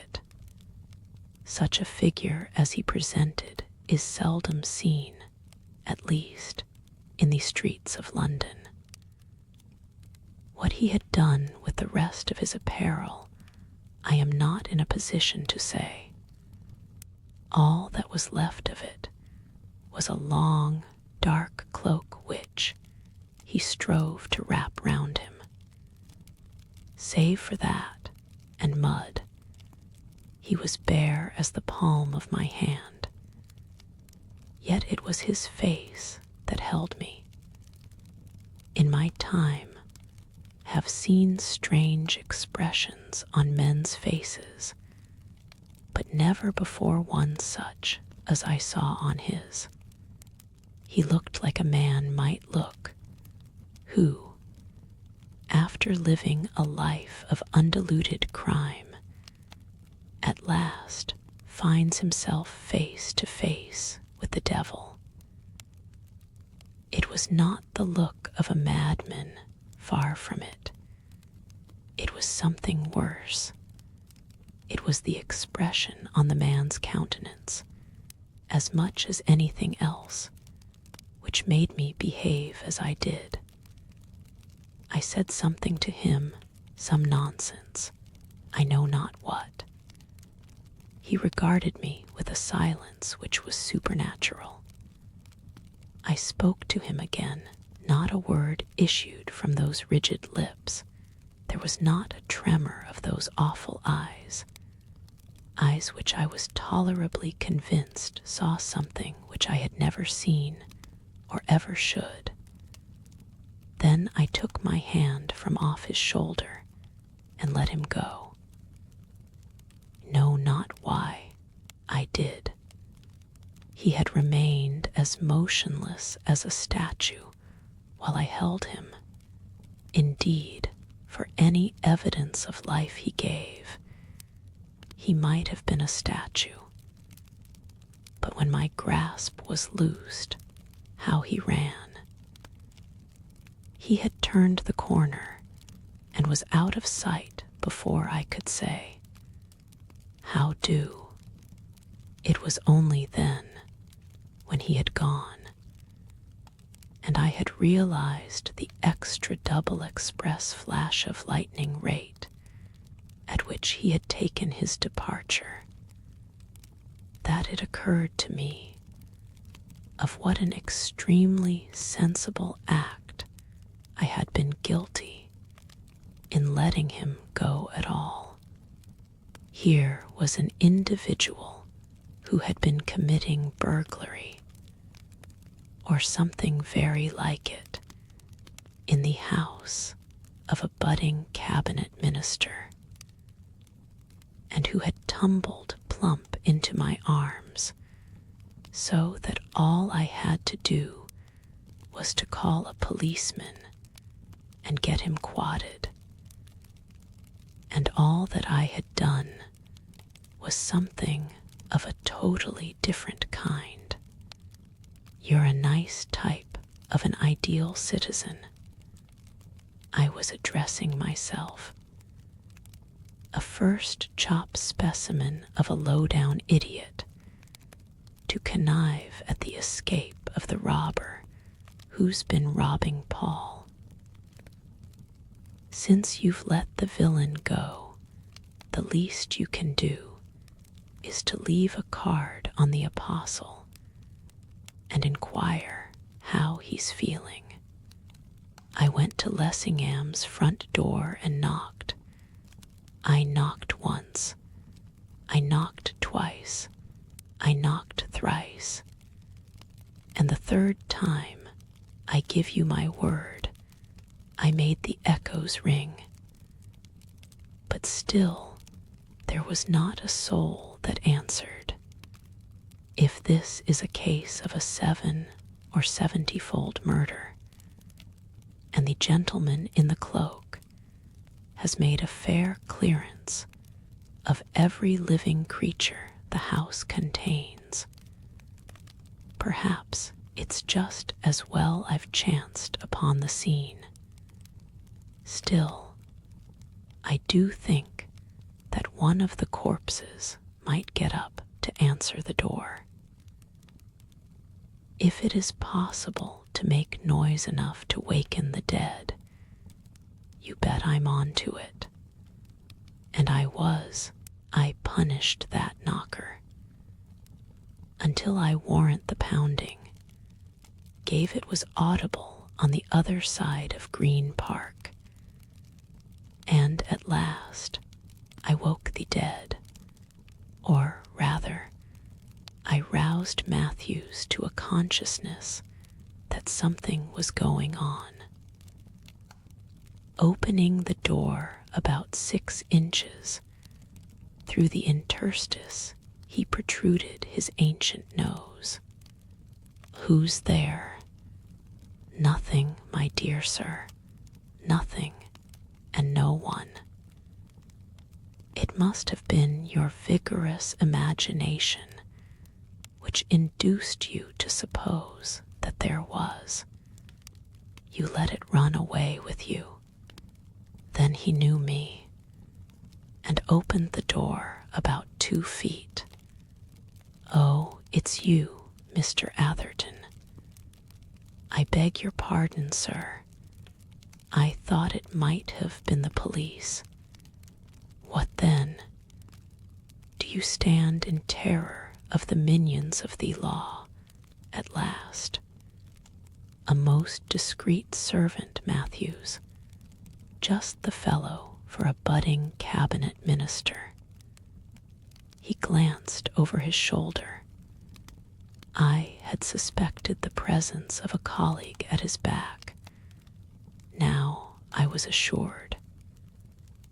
He put his hand up to his mouth, and I thought how exceedingly discreet he looked in his trousers and his stockinged feet, and with his hair all rumpled, and his braces dangling behind, and his nightshirt creased.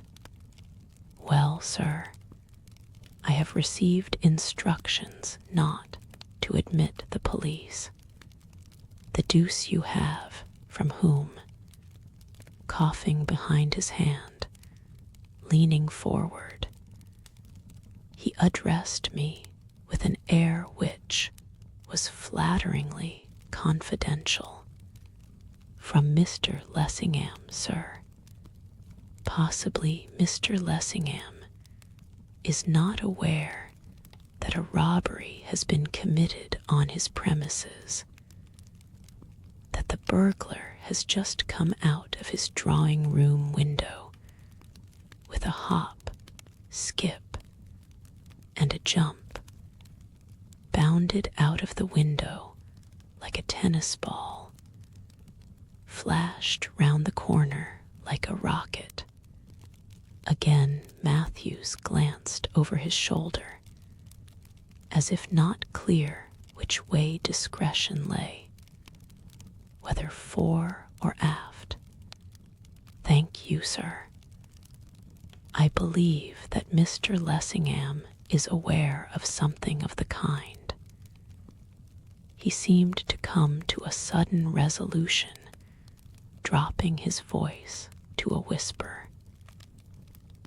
"The fact is, sir, that I fancy Mr. Lessingham's a good deal upset." Upset, I stared at him. There was something in his manner I did not understand. "What do you mean by upset? Has the scoundrel attempted violence?" "Who's there?" The voice was Lessingham's, calling to Matthews from the staircase, though for an instant I hardly recognized it It was so curiously petulant. Pushing past Matthews, I stepped into the hall. A young man, I suppose a footman, in the same undress as Matthews, was holding a candle. It seemed the only light about the place. By its glimmer perceived Lessingham standing halfway up the stairs. He was in full war paint, as he is not the sort of man who dresses for the house. Took it that he had been mixing pleasure with business. It's I, Lessingham, Atherton. Do you know that a fellow has jumped out of your drawing-room window? It was a second or two before he answered. When he did, his voice had lost its petulance. Has he escaped? Clean, he's a mile away by now. It seemed to me that in his tone, when he spoke again, there was a note of relief. I wondered if he had. Poor fellow, more sinned against than sinning. Take my advice, Atherton, and keep out of politics. They bring you into contact with all the lunatics at large. Good night. I am much obliged to you for knocking us up. Matthews shut the door. Tolerably cool, on my honor.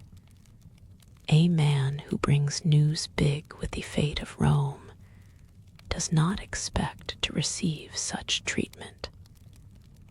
He expects to be listened to with deference, and to hear all that there is to hear, and not to be sent to the right about before he has had a chance of really opening his lips. Before I knew it, almost, the door was shut, and I was on the doorstep. Confound the apostle's impudence.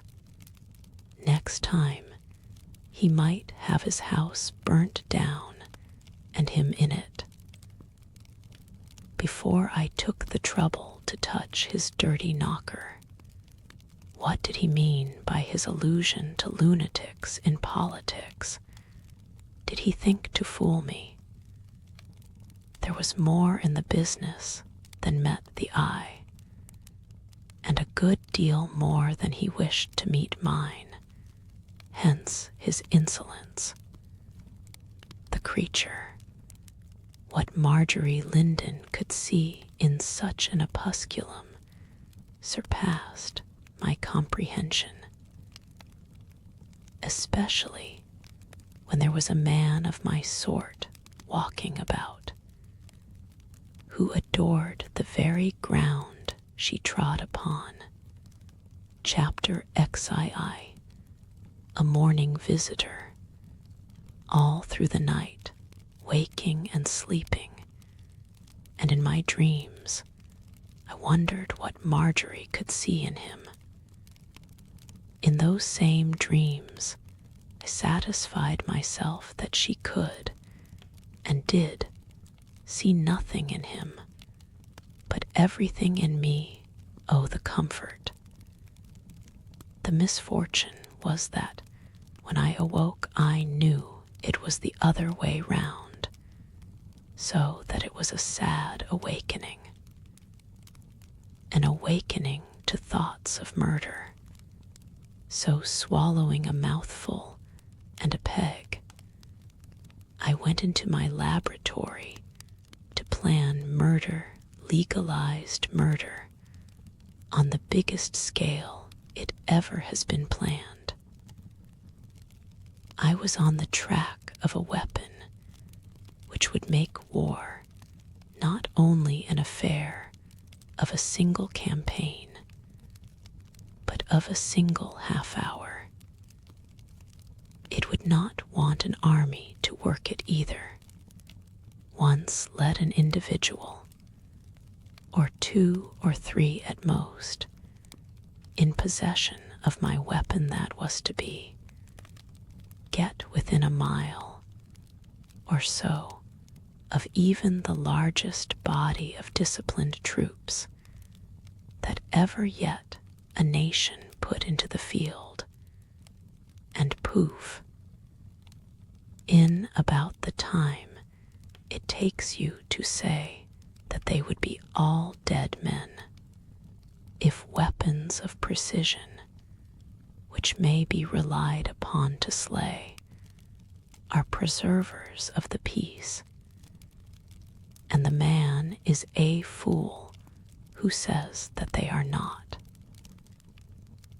Then I was within reach of the finest preserver of the peace imagination ever yet conceived. What a sublime thought to think that in the hollow of your own hand lies the life and death of nations, and it was almost in mine. I had in front of me some of the finest destructive agents you could wish to light upon carbon monoxide, chlorine trioxide, mercuric oxide canine, potassiamide, potassium carboxide, cyanogen. When Edwards entered, I was wearing a mask of my own invention, a thing that covered ears and head and everything, something like a diver's helmet. I was dealing with gases, a sniff of which meant death. Only a few days before, unmasked, I had been doing some fool's trick with a couple of acids, sulfuric and cyanide of potassium, when somehow my hand slipped, and before I knew it, minute portions of them combined. By the mercy of Providence, I fell backwards instead of forwards. Sequel.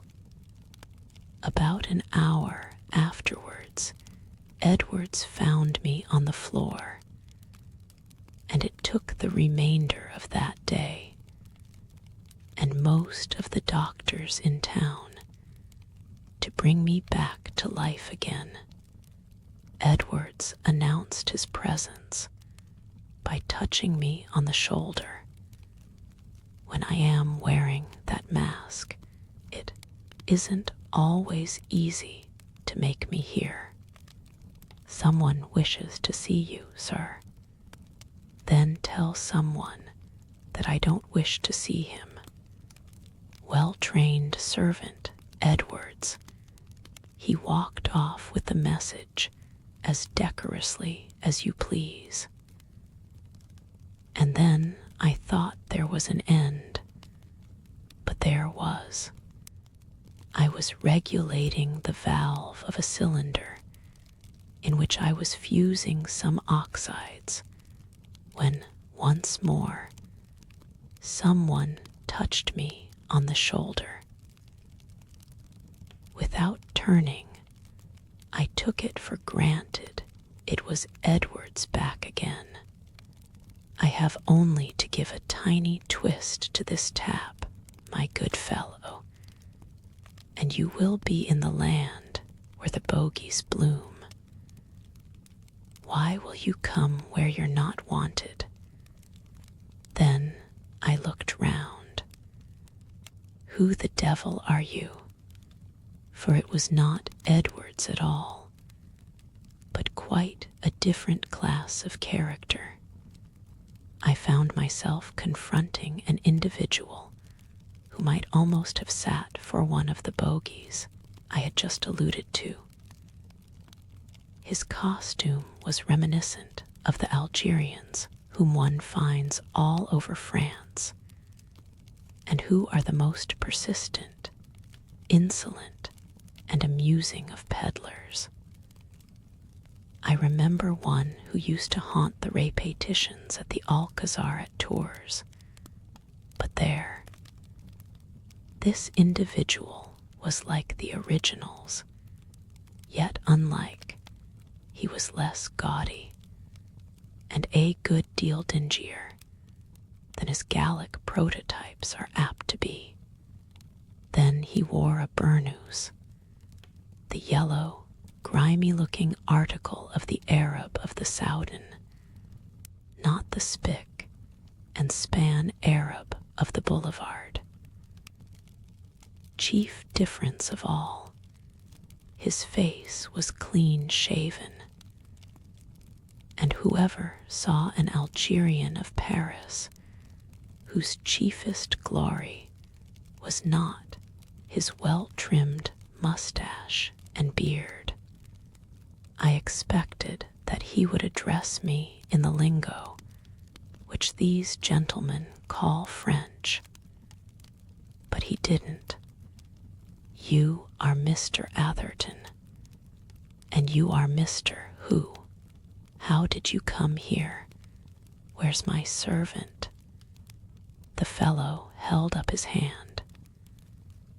As he did so, as if in accordance with a prearranged signal, Edwards came into the room looking excessively startled. I turned to him. Is this the person who wished to see me? Yes, sir. Didn't I tell you to say that I didn't wish to see him? Yes, sir. Then why didn't you do as I told you? I did, sir. Then how comes he here? Really, sir. Edwards put his hand up to his head, as if he was half asleep. I don't quite know. What do you mean by you do know? Why didn't you stop him? I think, sir, that I must have had a touch of sudden faintness, because I tried to put out my hand to stop him, and I couldn't. You're an idiot, go. And he went. I turned to the stranger. Pray, sir, are you a magician? He replied to my question with another. You, Mr. Atherton, are you also a magician? He was staring at my mask with an evident lack of comprehension. I wear this because, in this place, death lurks in so many subtle forms that without it, I dare not breathe. He inclined his head, though I doubt if he understood. Be so good as to tell me, briefly, what it is you wish with me.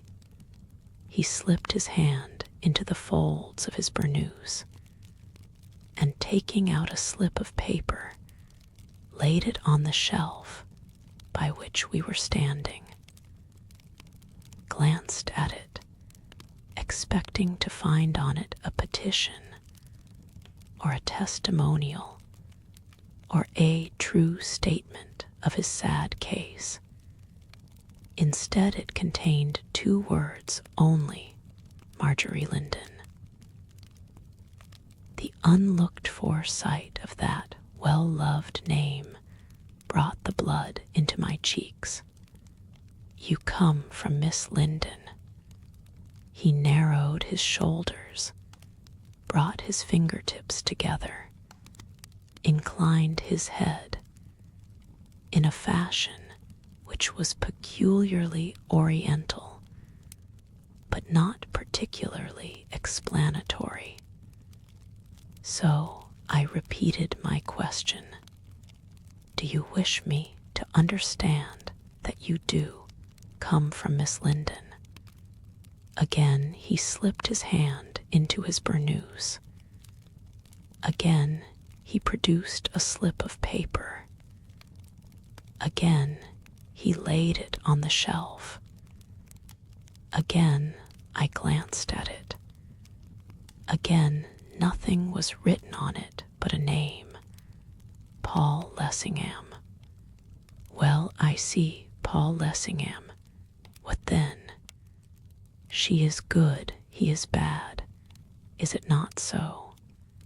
He touched first one scrap of paper, then the other. I stared. Pray, how do you happen to know? He shall never have her, A. What on earth do you mean? Ah, what do I mean? Precisely, what do you mean? And also, and at the same time, who the devil are you? It is as a friend I come to you. Then in that case you may go.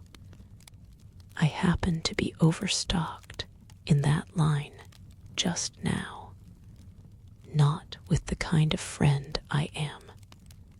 The saints forfend.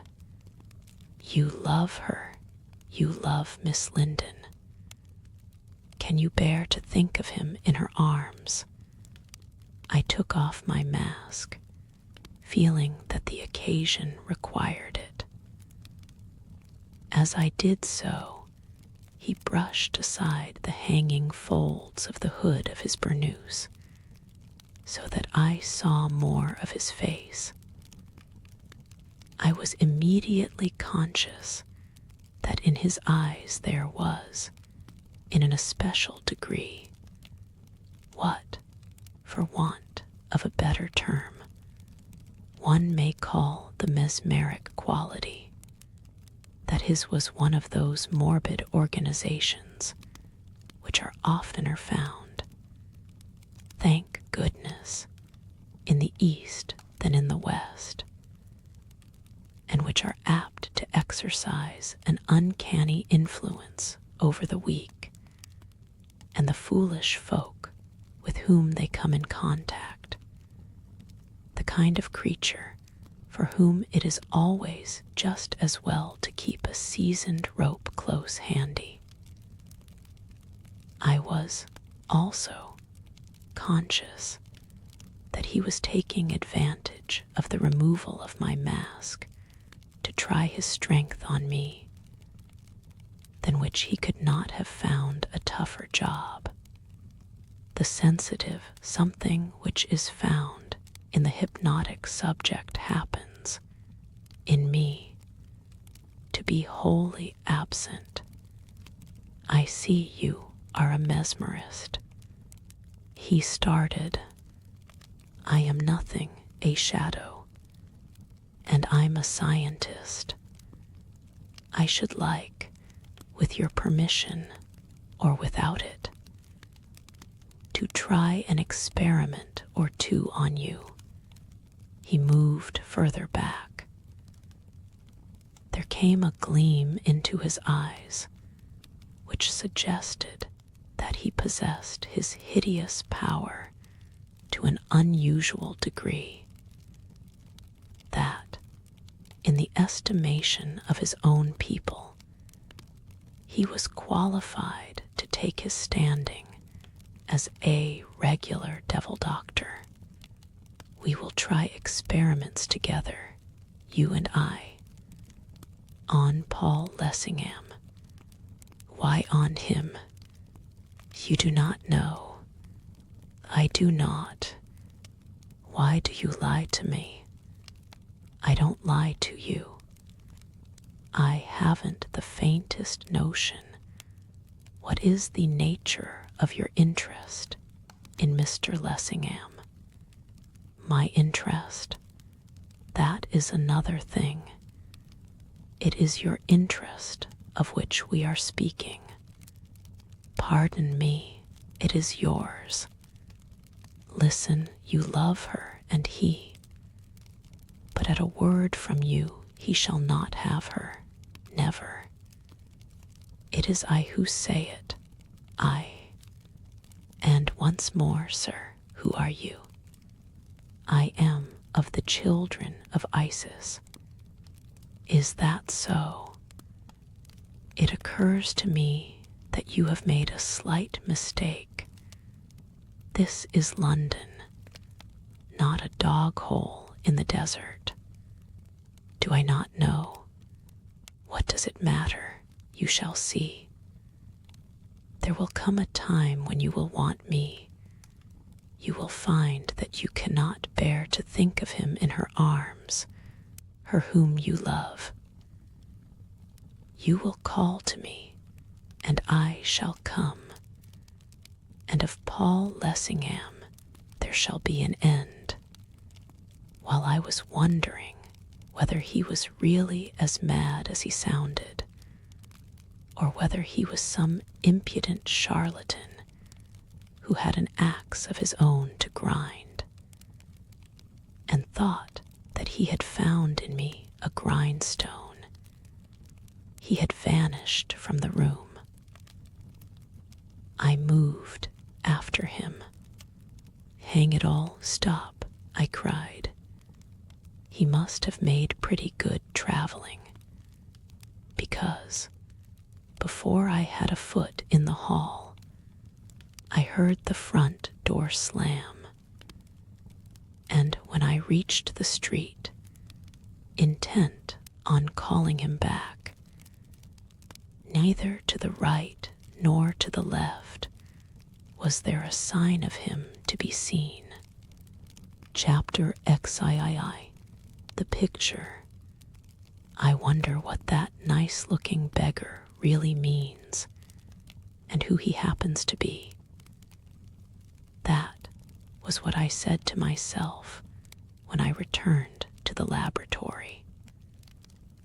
If it is true that, now and again, Providence does write a man's character on his face, then there can't be the slightest shred of a doubt that a curious one's been written on his. I wonder what his connection has been with the apostle, or if it's only part of his game of bluff. I strode up and down. For the moment, my interest in the experiments I was conducting had waned. If it was all bluff, I never saw a better piece of acting. And yet, what sort of finger can such a precision as St. Paul have in such a pie? The fellow seemed to squirm at the mere mention of the rising hope of the radical's name. Can the objection be political? Let me consider. What has Lessingham done which could offend the religious or patriotic susceptibilities of the most fanatical of Orientals? Politically, I can recall nothing. Foreign affairs, as a rule, he has carefully eschewed. If he has offended, and if he hasn't, the seeming was uncommonly good. The cause will have to be sought upon some other track. But then, what track? The more I strove to puzzle it out, the greater the puzzlement grew. Absurd. The rascal has had no more connection with St. Paul than St. Peter. The probability is that he's a crackpot. And if he isn't, he has some little game on foot in close association with the hunt of the oof bird, which he tried to work off on me, but couldn't. As for Marjorie, my Marjorie, only she isn't mine, confound it. If I had had my senses about me, I should have broken his head in several places for daring to allow her name to pass his lips, the unbaptized Mohammedan. Now return to the chase of splendid murder. I snatched up my mask, one of the most ingenious inventions, by the way, of recent years. If the armies of the future wear my mask, they will defy my weapon, and was about to readjust it in its place when someone knocked at the door. "Who's there? Come in." It was Edwards. He looked round him as if surprised. "I beg your pardon, sir. I thought you were engaged. I didn't know that gentleman had gone. He went up the chimney, as all that kind of gentlemen do." "Why the deuce did you let him in when I told you not to?" "Really, sir, I don't know. I gave him your message, and he looked at me, and that is all I remember till I found myself standing in this room. Had it not been Edwards, I might have suspected him of having had his palm well greased. But in his case, I knew better. It was as I thought. My visitor was a mesmerist of the first class. He had actually played some of his tricks in broad daylight on my servant at my own front door. A man worth studying. Edwards continued, "There is someone else, sir, who wishes to see you, Mr. Lessingham." Mr. Lessingham. At that moment, the juxtaposition seemed odd, though I dare say it was so rather in appearance than in reality. "Show him in." Presently in came Paul. I am free to confess, I have owned it before. That, in a sense, admire that man, so long as he does not presume to thrust himself into a certain position. He possesses physical qualities which please my eye, speaking as a mere biologist. I like the suggestion conveyed by his every pose, his every movement of a tenacious hold on life, of reserve force, of a repository of bone and gristle on which he can fall back at pleasure. The fellow's lithe and active, not hasty, yet agile, clean built, well hung, the sort of man who might be relied upon to make a good recovery. You might beat him in a sprint, mental or physical, though to do that you would have to be spry. But in a staying race, he would see you out. I do not know that he is exactly the kind of man whom I would trust, unless I knew that he was on the job, which knowledge, in his case, would be uncommonly hard to attain. He is too calm, too self-contained, with the knack of looking all round him even in moments of extremest peril. And for whatever he does, he has a good excuse. He has the reputation, both in the house and out of it, of being a man of iron nerve, and with some reason, yet I am not so sure. Unless I read him wrongly, his is one of those individualities which, confronted by certain eventualities, collapse to rise, the moment of trial having passed, like phoenix from her ashes. however it might be with his adherents, he would show no trace of his disaster. And this was the man whom Marjorie loved. Well, she could show some cause. He was a man of position, destined, probably, to rise much higher, a man of parts, with capacity to make the most of them, not ill-looking, with agreeable manners when he chose. And he came within the lady's definition of a gentleman. He always did the right thing at the right time, in the right way. And yet, well, I take it that we are all cads, and that we most of us are prigs. For mercy's sake, do not let us all give ourselves away. He was dressed as a gentleman should be dressed. Black frock coat, black vest, dark gray trousers, stand-up collar, smartly tied bow gloves of the proper shade, neatly brushed hair, and a smile, which if was not childlike, at any rate was bland. I am not disturbing you. Not at all. Sure, I never enter a place like this, where a man is matching himself with nature, to wrest from her secrets, without feeling that I am crossing the threshold of the unknown.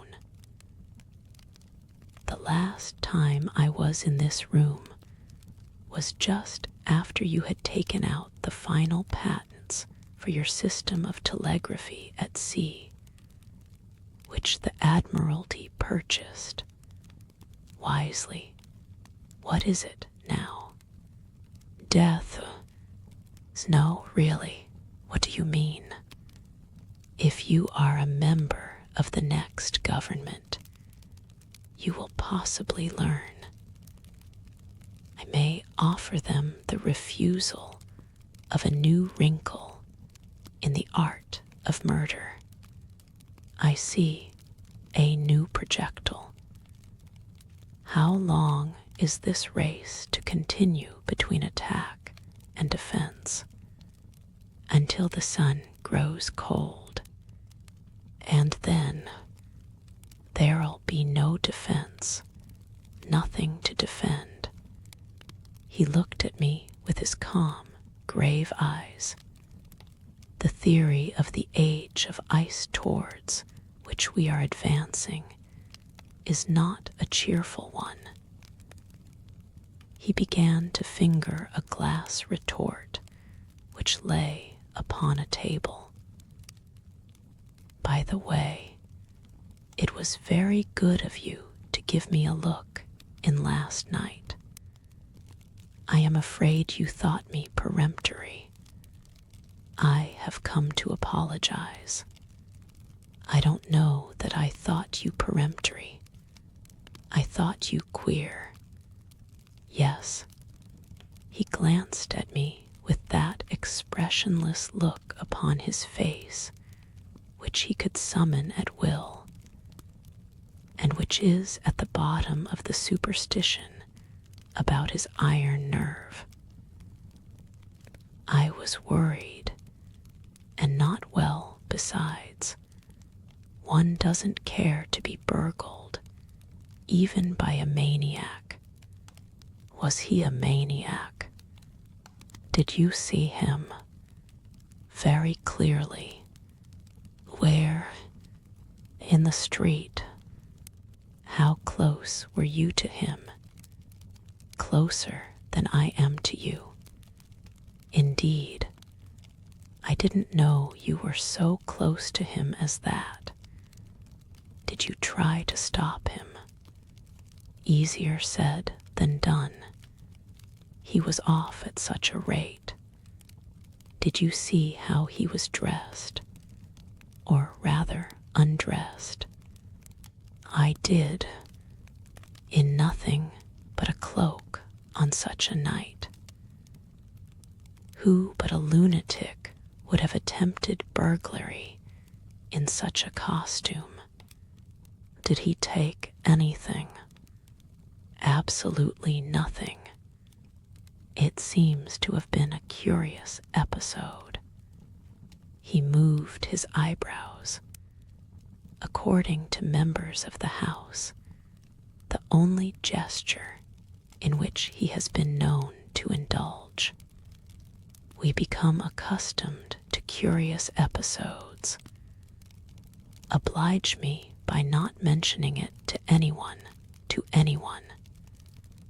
He repeated the last two words as if to give them emphasis. I wondered if he was thinking of Marjorie. I am communicating with the police. Until they move, I don't want it to get into the papers or to be talked about. It's a worry, you understand. I nodded. He changed the theme. This that you're engaged upon, is it a projectile or a weapon? If you are a member of the next government, you will possibly know. If you aren't, you possibly won't. I suppose you have to keep this sort of thing secret. I do. It seems that matters of much less moment you wish to keep secret. You mean that business of last night? If a trifle of that sort gets into the papers, or gets talked about, which is the same thing, you have no notion how we are pestered. It becomes an almost unbearable nuisance. Jones, the unknown, can commit murder with less inconvenience to himself than Jones, the notorious, can have his pocket picked. There is not so much exaggeration in that as there sounds. Goodbye. Thanks for your promise. I had given him no promise, but that was by the way. He turned as to go, then stopped. There's another thing. I believe you're a specialist on questions of ancient superstitions and extinct religions. I am interested in such subjects, but I am not a specialist. Can you tell me what were the exact tenets of the worshippers of Isis? Neither I nor any man with scientific certainty. As you know, she had a brother. The cult of Osiris and Isis was one and the same. What precisely were its dogmas or its practices, or anything about it none now can tell. The papyri, hieroglyphics, and so on, which remain, are very far from being exhaustive, and our knowledge of those which do remain is still less so. I suppose that the marvels which are told of it are purely legendary. To what marvels do you particularly refer? Weren't supernatural powers attributed to the priests of Isis? Broadly speaking, at that time, supernatural powers were attributed to all the priests of all the creeds. I see. Presently, he continued, I presume that her cult is long since extinct, that none of the worshippers of Isis exist today. I hesitated. I was wondering why he had hit on such a subject. if he really had a reason, or if he was merely asking questions as a cover for something else. You see, I knew my Paul. That is not so sure. He looked at me with that passionless, yet searching glance of his. You think that she still is worshipped. I think it possible, even probable, that here and there in Africa is a large order. Homage is paid to Isis, quite in the good old way. Do you know that as a fact? Excuse me, but do you know it as a fact? Are you aware that you are treating me as if I was on the witness stand? Have you any special purpose in making these inquiries? He smiled, in a kind of a way I have. I have recently come across rather a curious story. I am trying to get to the bottom of it. What is the story? I am afraid that at present I am not at liberty to tell it you. When I am, I will. You will find it interesting as an instance of a singular survival. Didn't the followers of Isis believe in transmigration? Some of them, no doubt. What did they understand by transmigration? Transmigration. Yes, but of the soul or of the body? How do you mean? Transmigration is transmigration. Are you driving at something in particular? If you'll tell me fairly and squarely what it is, I'll do my best to give you the information you require. As it is, your questions are a bit perplexing. Oh, it does matter, as you say. Transmigration is transmigration. I was eyeing him keenly. I seemed to detect in his manner an odd reluctance to enlarge on the subject he himself had started. He continued to trifle with the retort upon the table.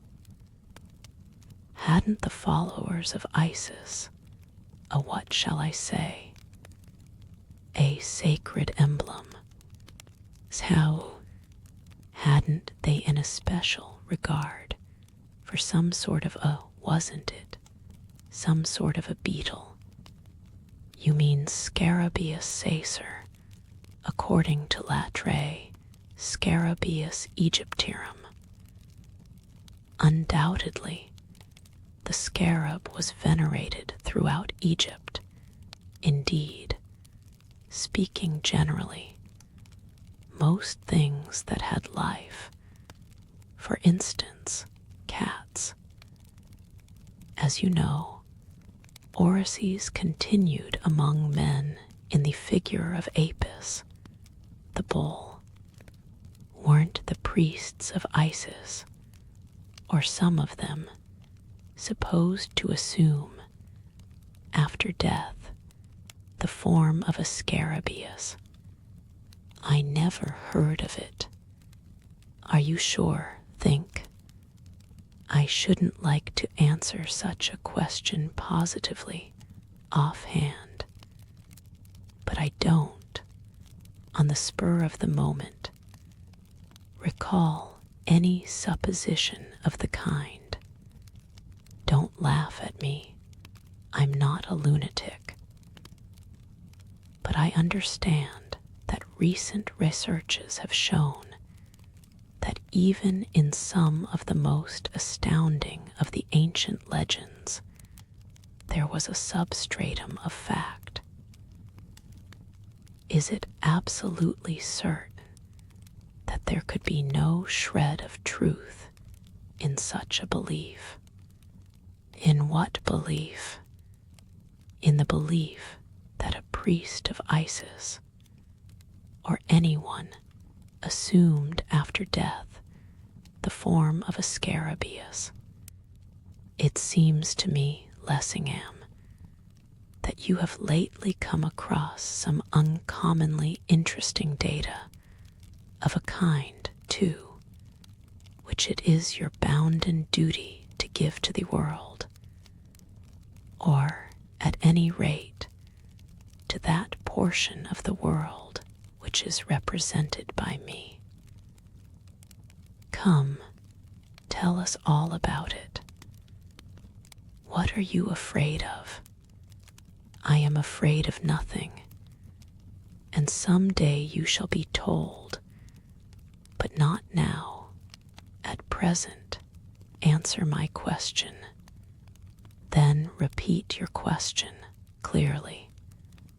Is it absolutely certain that there could be no foundation of truth in the belief that a priest of Isis, or anyone, assumed after death the form of a beetle?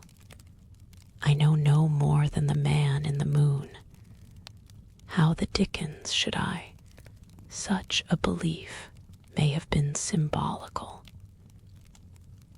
Christians believe that after death the body takes the shape of worms, and so, in a sense, it does, and sometimes eels. That is not what I mean. Then what do you mean? Listen. If a person, of whose veracity there could not be a vestige of a doubt, assured you that he had seen such a transformation actually take place, could it conceivably be explained on natural grounds? Seen a priest of Isis assume the form of a beetle, or a follower of Isis, before or after death? He hesitated. I had seldom seen him wear such an appearance of interest. To be frank, I was keenly interested too. But on a sudden there came into his eyes a glint of something that was almost terror when he spoke. It was with the most unwonted awkwardness. In the very act of dying. In the very act of dying. If he had seen a follower of Isis, in the very act of dying, assume the form of a beetle, on any conceivable grounds, would such a transformation be susceptible of a natural explanation? I stared, as who would not. Such an extraordinary question was rendered more extraordinary by coming from such a man. Yet I was almost beginning to suspect that there was something behind it more extraordinary still. Look here, Lessingham. I can see you've a capital tale to tell, so tell it, man. Unless I'm mistaken, it's not the kind of tale in which ordinary scruples can have any part or parcel. Anyhow, it's hardly fair of you to set my curiosity all agog, and then to leave it unappeased. He eyed me steadily, the appearance of interest fading more and more until, presently, His face assumed its wonted expressionless mask. Somehow I was conscious that what he had seen in my face was not altogether to his liking. His voice was once more bland and self-contained. I perceive you are of opinion that I have been told a taradiddle. I suppose I have. But what is the taradiddle? Don't you see I'm burning? Unfortunately, Atherton, I am on my honor. Until I have permission to unloose it, my tongue is tied. He picked up his hat and umbrella from where he had placed them on the table. Holding them in his left hand, he advanced to me with his right outstretched. It is very good of you to suffer my continued interruption, I know, to my sorrow. What such interruptions mean, believe me, I am not ungrateful. What is this? On the shelf, within a foot or so of where I stood, was a sheet of paper, the size and shape of half a sheet of post-note. At this, he stooped to glance. As he did so, something surprising occurred. On the instant, a look came onto his face, which literally transfigured him. His hat and umbrella fell from his grasp on to the floor. He retreated, gibbering, his hands held out as if to ward something off from him, until he reached the wall on the other side of the room. A more amazing spectacle than he presented I never saw. "Lessingham," I exclaimed, "what's wrong with you?" My first impression was that he was struck by a fit of epilepsy, though anyone less like an epileptic subject it would be hard to find. In my bewilderment, I looked round to see what could be the immediate cause. My eye fell upon the sheet of paper. I stared at it with considerable surprise. I had not noticed it there previously. I had not put it there. Where had it come from? The curious thing was that, on it, produced apparently by some process of photogravure, was an illustration of a species of beetle with which I felt that I ought to be acquainted, and yet was not. It was of a dull golden green.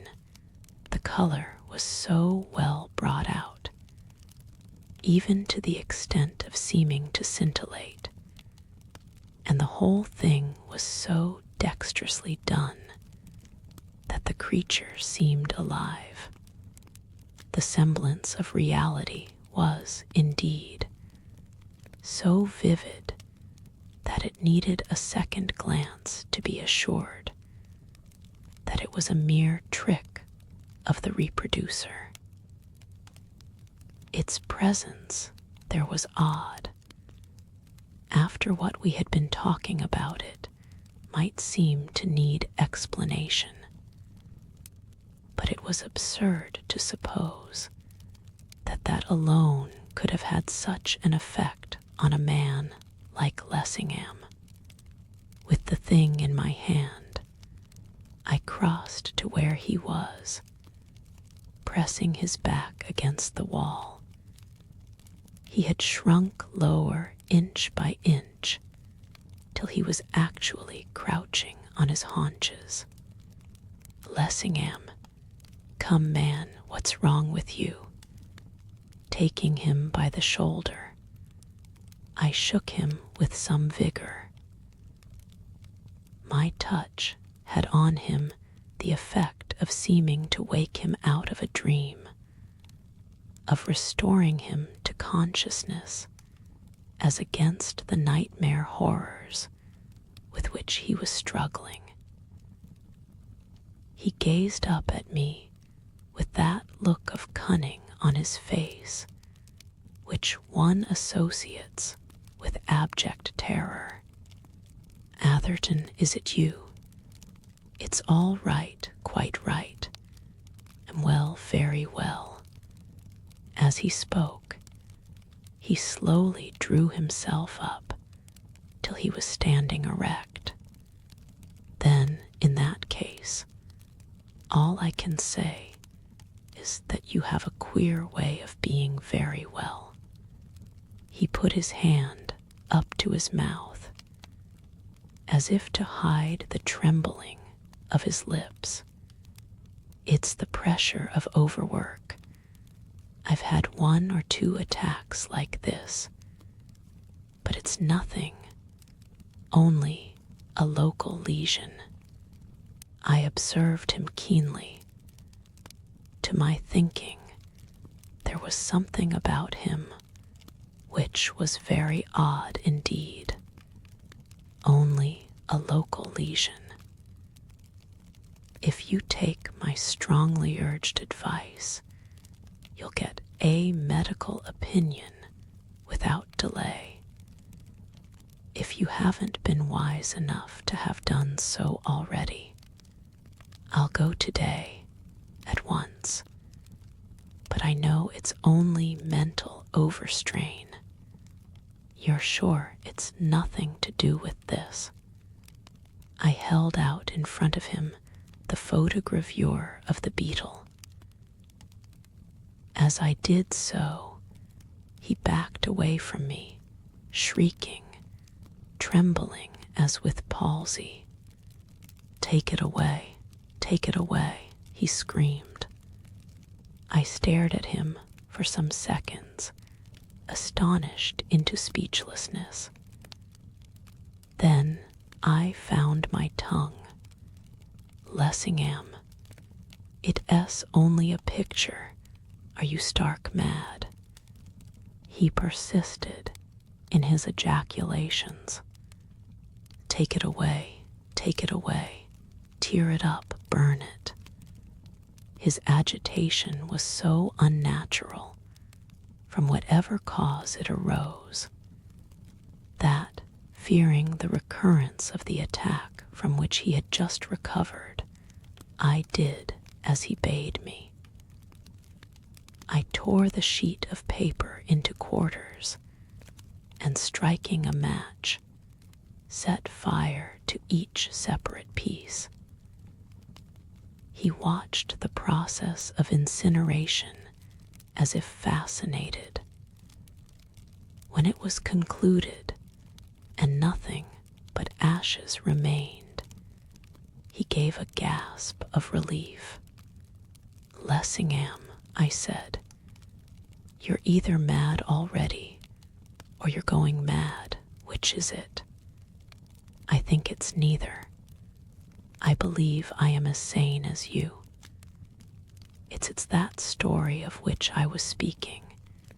It seems curious, but I'll tell you all about it some day. As I observed, I think you will find it an interesting instance of a singular survival." He made an obvious effort to become more like his usual self. "It is extremely unfortunate, Atherton, that I should have troubled you with such a display of weakness, especially as I am able to offer you so scant an explanation. One thing I would ask of you, to observe strict confidence. What has taken place has been between ourselves. I am in your hands, but you are my friend.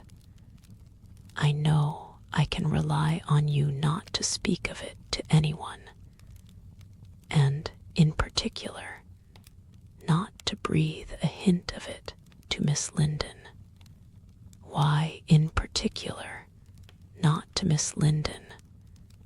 Can you not guess? I hunched my shoulder. If what I guess is what you mean is not, that a cause the more why silence would be unfair to her, it is for me to speak, if for anyone. I shall not fail to do what should be done. Give me your promise that you will not hint a word to her of what you have so unfortunately seen. I gave him the promise he required. There was no more work for me that day. The apostle, his divagations, his example of the coleoptera, his Arabian friend, these things were as microbes which, acting on a system already predisposed for their reception, produced high fever. I was in a fever of unrest. Brain in a whirl, Marjorie, Paul, Isis, Beetle, mesmerism, in delirious jumble. Love's upsetting, in itself a sufficiently severe disease, but when complications intervene, suggestive of mystery and novelties, so that you do not know if you are moving in an atmosphere of dreams or of frozen facts, if then your temperature does not rise, like that rocket of M. Verne's, which reached the moon, then you are a freak of an entirely genuine kind. And if the surgeons do not preserve you and place you on view in pickle, they ought to, for the sake of historical doubters. For no one will believe that there ever was a man like you, unless you yourself are somewhere around to prove them Thomases. Myself, I am not that kind of man. When I get warm, I grow heated, and when I am heated, there is likely to be a variety show of a gaudy kind. When Paul had gone, I tried to think things out, and if I had kept on trying, something would have happened. So I went on the river instead. Chapter XIV, the Duchess' Ball. That night was the Duchess of Datchet's ball. The first person I saw as I entered the dancing room was Dora Grayling. I went straight up to her. Miss Grayling, I behaved very badly to you last night. I have come to make to you my apologies, to sue for your forgiveness. My forgiveness. Her head went back. She has a pretty bird-like trick of cocking it a little on one side. You were not well. Are you better? Quite, you forgive me. Then grant me plenary absolution by giving me a dance for the one I lost last night. She rose. A man came up, a stranger to me. She's one of the best hunted women in England. There's 1,000,000 with her. This is my dance, Miss Grayling. She looked at him. You must excuse me. I am afraid I have made a mistake. I had forgotten that I was already engaged. I had not thought her capable of it. She took my arm, and away we went and left him staring. "It's he who's the sufferer now," I whispered. As we went round, "She can waltz." "You think so?" "It was I last night. I did not mean, if I could help it, to suffer again. To me a dance with you means something." She went all red, adding, as an afterthought, "Nowadays so few men really dance. I expect it's because you dance so well." "Thank you." We danced the waltz right through.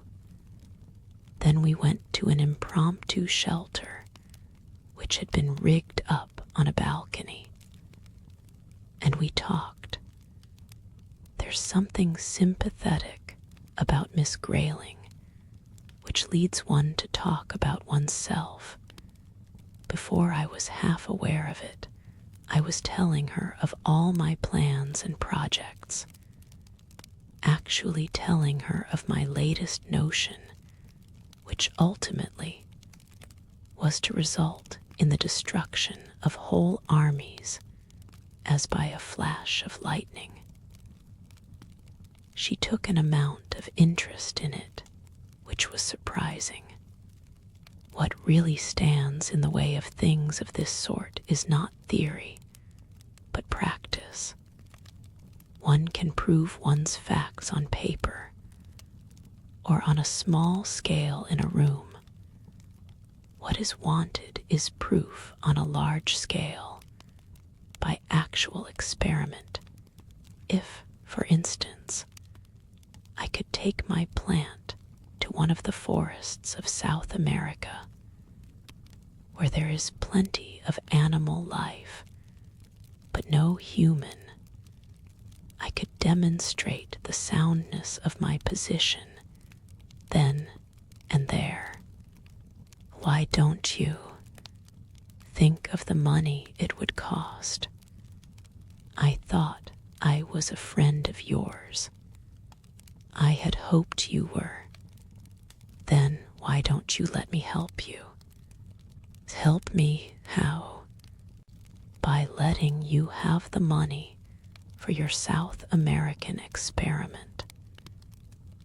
It would be an investment on which I should expect to receive good interest. I fidgeted. "It is very good of you, Miss Grayling, to talk like that." She became quite frigid. "Please don't be absurd. I perceive quite clearly that you are snubbing me, and that you are trying to do it as delicately as you know how. Miss Grayling, I understand that it was an impertinence on my part to volunteer assistance which was unasked. You have made that sufficiently plain. I'd assure you, pray don't. Of course, if it had been Miss Linden, it would have been different. She would at least have received a civil answer. But we are not all Miss Linden. I was aghast. The outburst was so uncalled for. I had not the faintest notion what I had said or done to cause it. She was in such a surprising passion, and it suited her. I thought I had never seen her look prettier. I could do nothing else but stare. So she went on, with just as little reason. Here is someone coming to claim this dance. I can't throw all my partners over.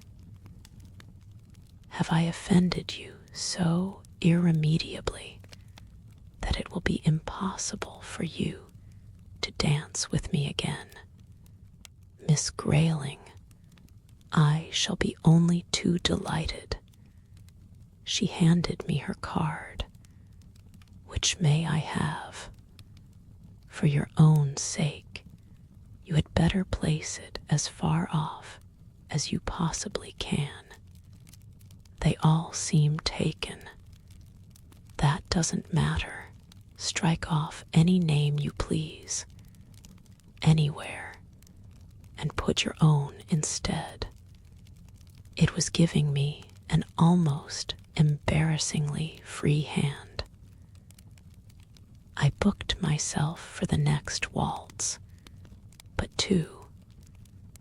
who it was who would have to give way to me, I did not trouble to inquire. Mr. Atherton, is that you? It was also she. It was Marjorie.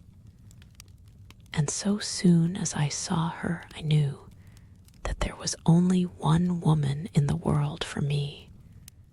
The mere sight of her sent the blood tingling through my veins. Turning to her attendant cavalier, she dismissed him with a bow. Is there an empty chair? She seated herself in the one Miss Grayling had just vacated.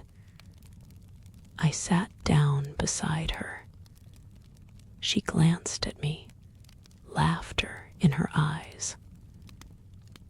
I was all in a stupid tremblement. You remember that last night I told you that I might require your friendly services in diplomatic intervention. I nodded. I felt that the allusion was unfair. Well, the occasion's come, or at least it's very near. She was still, and I said nothing to help her. You know how unreasonable Papa can be. I did never a more pig-headed man in England than Geoffrey Linden, or, in a sense, a duller. But just then, I was not prepared to admit it to his child. You know what an absurd objection he has to Paul. There was an appreciative hesitation before she uttered the fellow's Christian name. When it came, it was with an accent of tenderness, which stung me like a gadfly. To speak to me, of all men, of the fellow in such a tone, was like a woman. Has Mr. Linden no notion of how things stand between you, except what he suspects? That is just where you are to come in. Papa thinks so much of you. I want you to sound Paul's praises in his ear to prepare him for what must come. Was ever rejected lover burdened with such a task? Its enormity kept me still. Sidney, you have always been my friend, my truest, dearest friend. When I was a little girl, you used to come between Papa and me, to shield me from his wrath. Now that I am a big girl, I want you to be on my side once more, and to shield me still. Her voice softened. She laid her hand upon my arm. How, under her touch, I burned. But I don't understand what cause there has been for secrecy. Why should there have been any secrecy from the first? It was Paul's wish that Papa should not be told. Is Mr. Lessingham ashamed of you, Sidney, or does he fear your father? You are unkind. You know perfectly well that Papa has been prejudiced against him all along. You know that his political position is just now one of the greatest difficulty, that every nerve and muscle is kept on the continual strain, that it is in the highest degree essential that further complications of every and any sort should be avoided. He is quite aware that his suit will not be approved of by Papa, and he simply wishes that nothing shall be said about it till the end of the session. That is all. I see. Mr. Lessingham is cautious even in love-making, politician first and lover afterwards. Well, why not? Would you have him injure the cause he has at heart for want of a little patience? It depends what cause it is he has at heart. What is the matter with you? Why do you speak to me like that? It is not like you at all. She looked at me shrewdly, with flashing eyes. Is it possible that you are jealous, that you were in earnest in what you said last night? I thought that was the sort of thing you said to every girl. I would have given a great deal to take her in my arms and press her to my bosom then and there. To think that she should taunt me with having said to her the sort of thing I said to every girl. What do you know of Mr. Lessingham? What all the world knows. That history will be made by him. There are kinds of history in the making of which one would not desire to be associated. What do you know of his private life? It was to that I was referring. Really, you go too far. I know that he is one of the best, just as he is one of the greatest of men. For me, that is sufficient. If you do know that, it is sufficient. I do know it. All the world knows it. Everyone with whom he comes in contact is aware, must be aware, that he is incapable of a dishonorable thought or action. Take my advice. Don't appreciate any man too highly. In the book of every man's life, there is a page which he would wish to keep turned down. There is no such page in Paul's. There may be in yours. I think that probable. Thank you. I fear it is more than probable. I fear that, in my case, the page may extend to several. There is nothing apostolic about me, not even the name. Sidney, you are unendurable. It is the more strange to hear you talk like this, since Paul regards you as his friend. He flatters me. Are you not his friend? Is it not sufficient to be yours? No, who is against Paul is against me. That is hard. How is it hard? Who is against the husband can hardly be for the wife, when the husband and the wife are one. But as yet you are not one. Is my cause so hopeless? What do you call your cause? Are you thinking of that nonsense you were talking about last night." She laughed. "You call it nonsense. You ask for sympathy and give so much. I will give you all the sympathy you stand in need of. I promise it, my poor dear Sydney. Don't be so absurd. Do you think that I don't know you? You're the best of friends and the worst of lovers, as the one so true, so fickle as the other. To my certain knowledge, with how many girls have you been in love and out again? It is true that, to the best of my knowledge and belief, you have never been in love with me before, but that's the merest accident.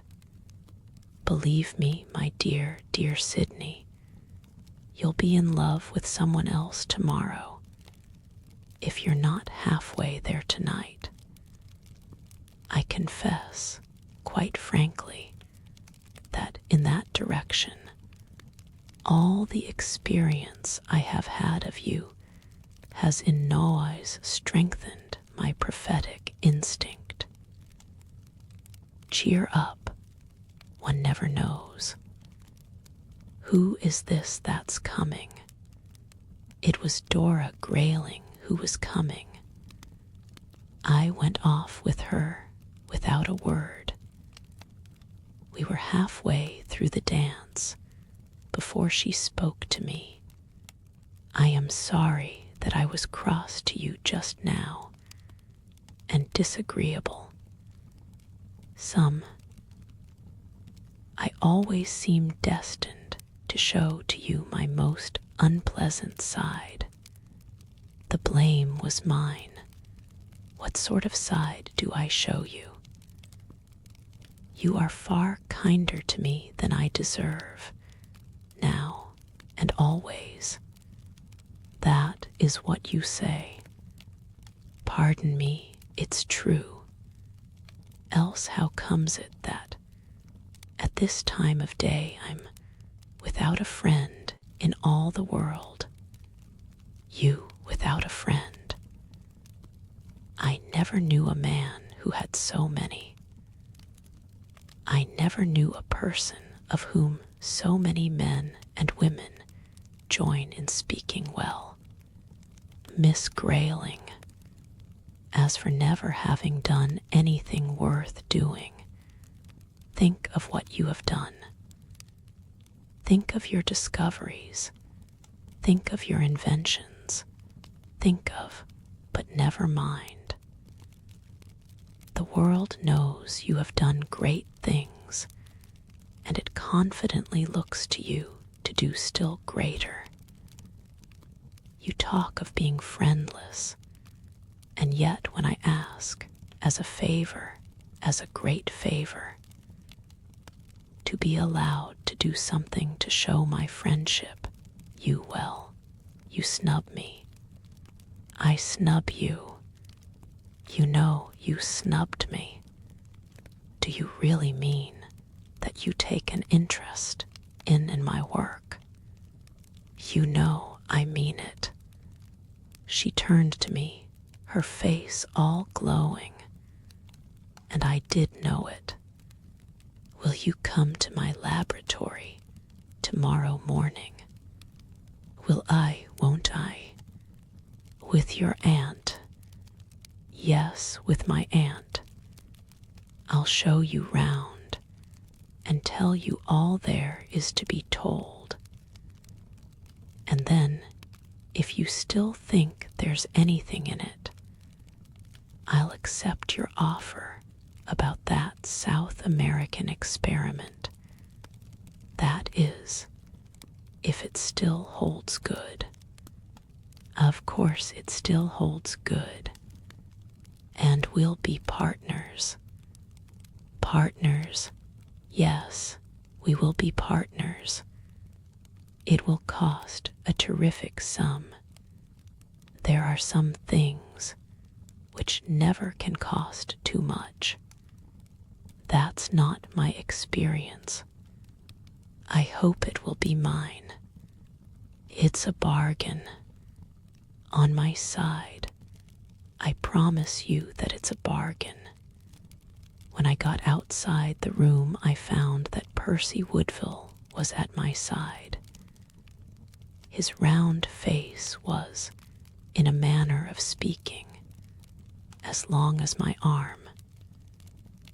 He took his glass out of his eye and rubbed it with his handkerchief, and directly he put it back, he took it out and rubbed it again.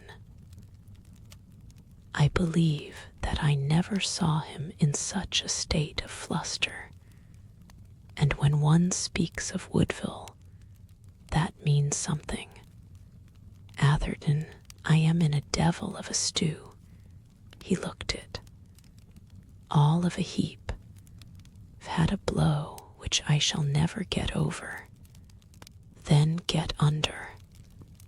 Woodville is one of those fellows who will insist on telling me their most private matters, even to what they owe their washerwomen for the ruination of their shirts.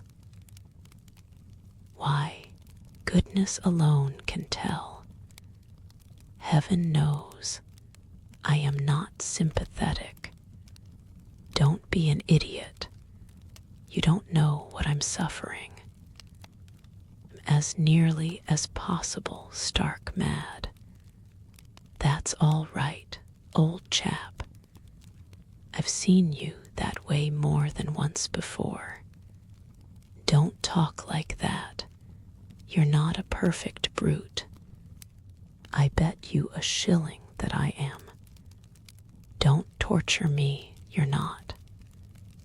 Atherton, he seized me by the lapels of my coat, seeming half beside himself. Fortunately, he had drawn me into a recess, so that we were noticed by few observers. What do you think has happened? My dear chap, how on earth am I to know? She's refused me. Has she? Well, I never.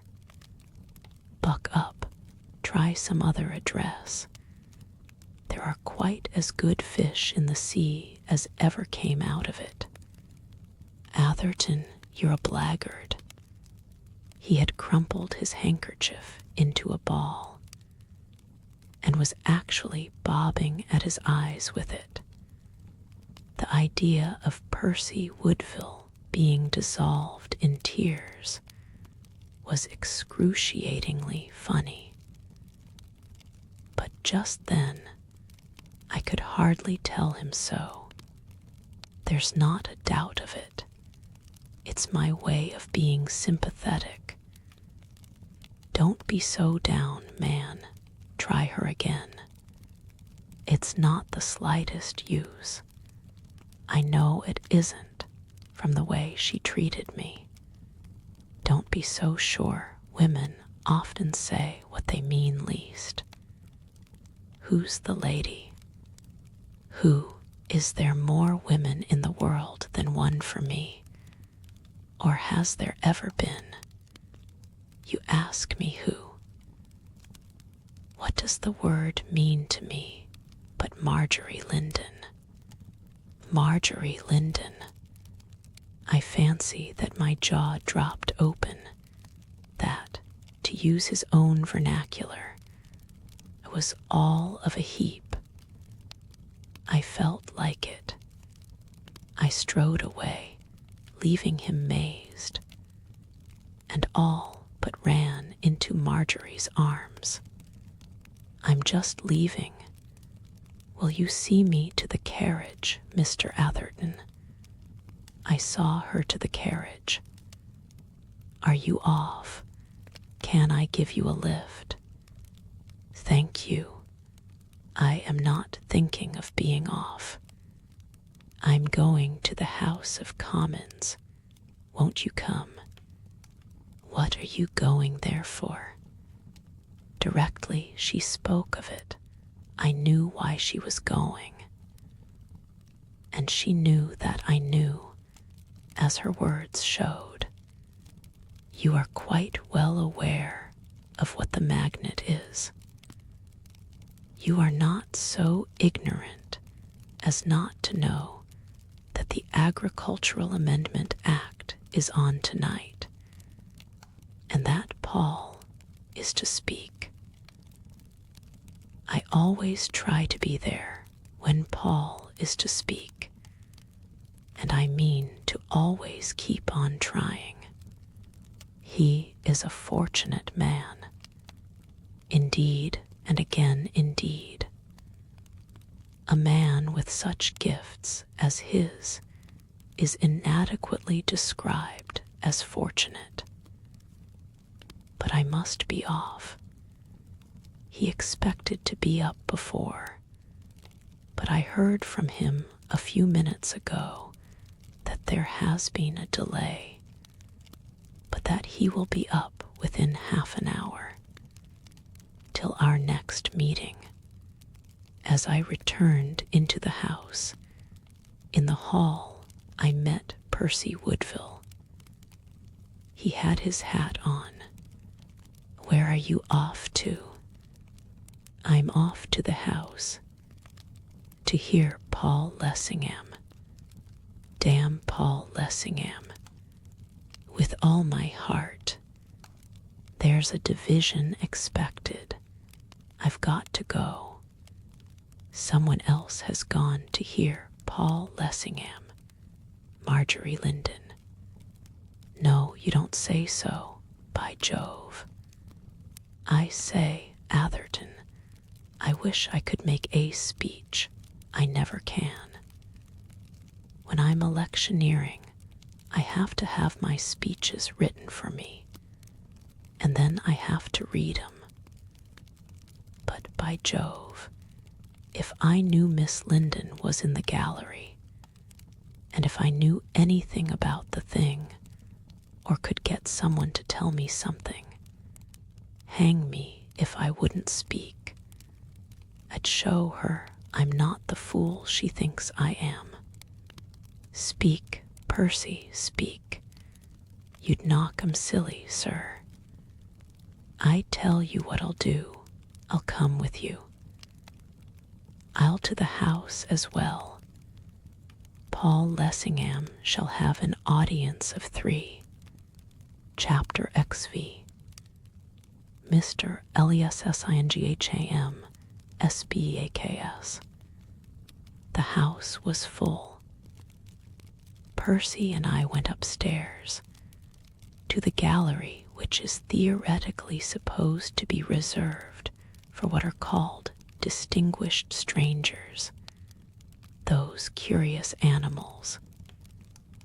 Trumperton was up, hammering out those sentences which smell, not so much of the lamp as of the dunderhead.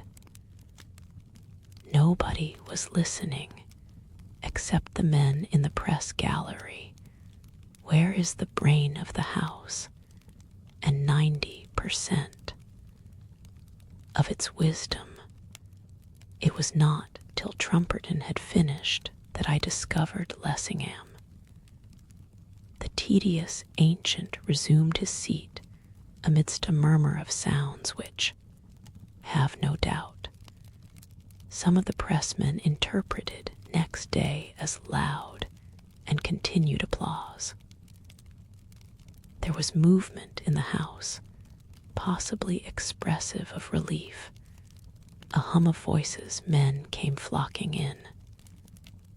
Then, from the opposition benches, there rose a sound which was applause, and I perceived that, on a cross bench close to the gangway, Paul Lessingham was standing up bareheaded. I eyed him critically, as a collector might eye a valuable specimen, or a pathologist a curious subject. During the last 24 hours, my interest in him had grown apace. Just then, to me, he was the most interesting man the world contained. When I remembered how I had seen him that same morning, a nerveless, terror-stricken wretch, groveling like some craven cur upon the floor, frightened to the verge of imbecility by a shadow, and less than a shadow, I was confronted by two hypotheses. Either I had exaggerated his condition then, or I exaggerated his condition now. So far as appearance went, it was incredible that this man could be that one. I confess that my feeling rapidly became one of admiration. I love the fighter. I quickly recognized that here we had him in perfection. There was no seeming about him then. The man was to the manner born. To his fingertips, a fighting man. I had never realized it so clearly before. He was coolness itself. He had all his faculties under complete command, while never, for a moment, really exposing himself. He would be swift in perceiving the slightest weakness in his opponent's defense, and so soon as he saw it, like lightning, he would slip in a telling blow. Though defeated, he would hardly be disgraced, and one might easily believe that their very victories would be so expensive to his assailants that, in the end, they would actually conduce to his own triumph. Hang me, I told myself, if, after all, I am surprised if Marjorie does see something in him.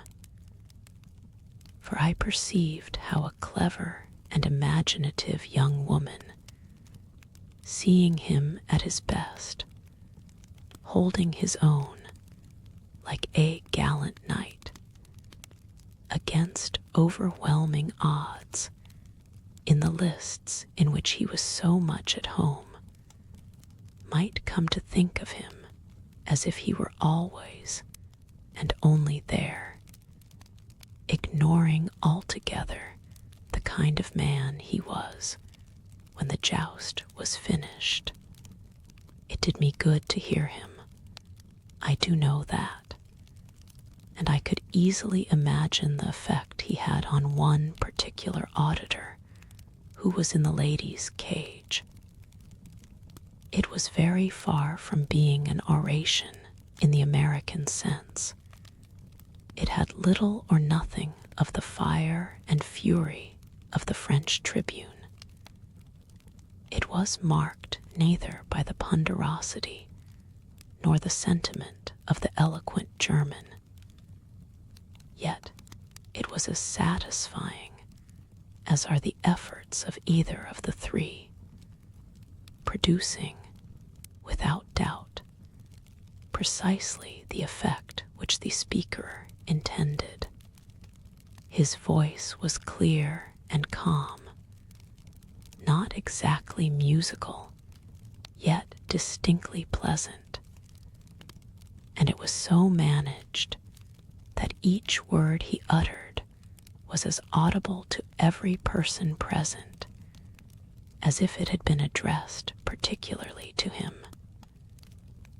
His sentences were short and crisp. The words which he used were not big ones, but they came from him with an agreeable ease, and he spoke just fast enough to keep one's interest alert without involving a strain on the attention. He commenced by making, in the quietest and most courteous manner sarcastic comments on the speeches and methods of Trumperton and his friends, which tickled the house amazingly. But he did not make the mistake of pushing his personalities too far. To a speaker of a certain sort, nothing is easier than to sting to madness. If he likes, his every word is barbed. Wounds so given fester, they are not easily forgiven. It is essential to a politician that he should have his firmest friends among the fools, or his climbing days will soon be over. Soon his sarcasms were at an end. He began to exchange them for sweet-sounding phrases. He actually began to say pleasant things to his opponents, apparently to mean them, to put them in a good conceit with themselves. He pointed out how much truth there was in what they said, and then, as if by accident, with what ease, and at how little cost, amendments might be made. He found their arguments, and took them for his own, and flattered them, whether they would or would not, by showing how firmly they were founded upon fact, and grafted other arguments upon them, which seemed their natural sequelae, and transformed them, and drove them hither and thither, and brought them their own arguments to a round, irrefragable conclusion, which was diametrically the reverse of that to which they themselves had brought them. And he did it all with an aptness, a readiness, a grace, which was incontestable, so that, when he sat down, he had performed that most difficult of all feats. He had delivered what, in a House of Commons sense, was a practical, statesmanlike speech, and yet one which left his hearers in an excellent humor. It was a great success, an immense success, a parliamentary triumph of almost the highest order. Paul Lessingham had been coming on by leaps and bounds.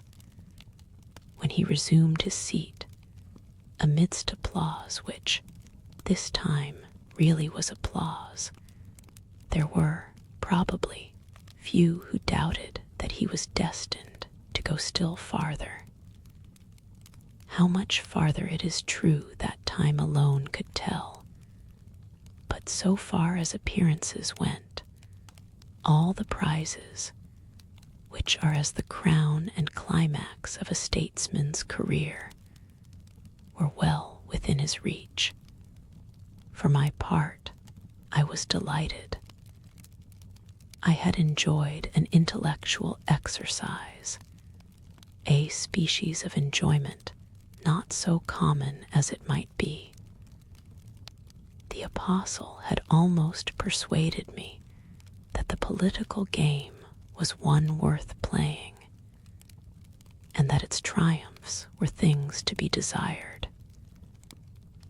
It is something, after all, to be able to appeal successfully to the passions and aspirations of your peers, to gain their plaudits, to prove your skill at the game you yourself have chosen, to be looked up to and admired. And when a woman's eyes look down on you, and her ears drink in your every word, and her heart beats time with yours, each man to his own temperament. But when that woman is the woman whom you love, to know that your triumph means her glory and her gladness, to me that would be the best part of it all. In that hour, the apostles' hour, I almost wished that I were a politician too. The division was over. The business of the night was practically done. I was back again in the lobby. The theme of conversation was the apostles' speech. On every side they talked of it. Suddenly Marjorie was at my side. Her face was glowing. I never saw her look more beautiful or happier. She seemed to be alone. So you have come, after all. Wasn't it splendid? Wasn't it magnificent? Isn't it grand to have such great gifts and to use them to such good purpose? Speak, Sydney. Don't feign a coolness which is foreign to your nature.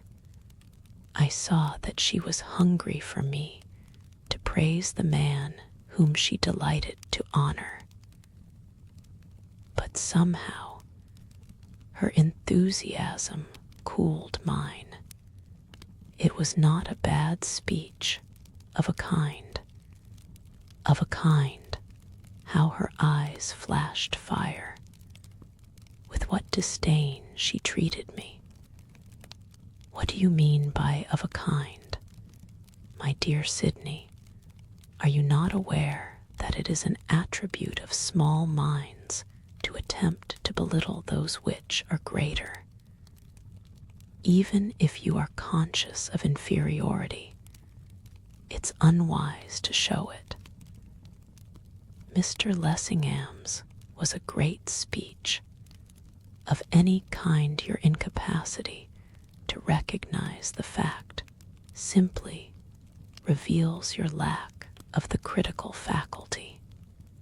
It is fortunate for Mr. Lessingham that there is at least one person in whom the critical faculty is so bountifully developed.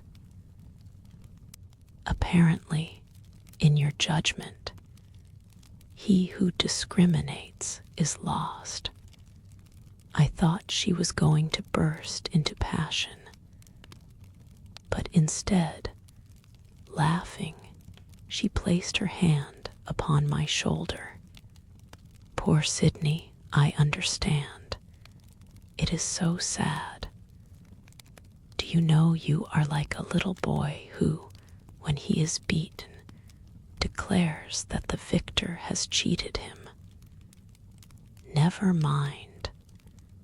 As you grow older, you will learn better. She stung me almost beyond bearing. I cared not what I said. You, unless I am mistaken, will learn better before you are older. What do you mean? Before I could have told her, if I had meant to tell, which I did not, Lessingham came up. I hope I have not kept you waiting. I have been delayed longer than I expected. Not at all, though I am quite ready to get away. It's a little tiresome waiting here. This with a mischievous glance towards me, a glance which compelled Lessingham to notice me. You do not often favor us. I don't. I find better employment for my time. You are wrong. It's the cant of the day to underrate the House of Commons and the work which it performs. Don't you suffer yourself to join in the chorus of the simpletons. Your time cannot be better employed than in endeavoring to improve the body politic. I am obliged to you. I hope you are feeling better than when I saw you last. A gleam came into his eyes, fading as quickly as it came. He showed no other sign of comprehension, surprise, or resentment. Thank you, I am very well. But Marjorie perceived that I meant more than met the eye, and that what I meant was meant unpleasantly. Come, let us be off.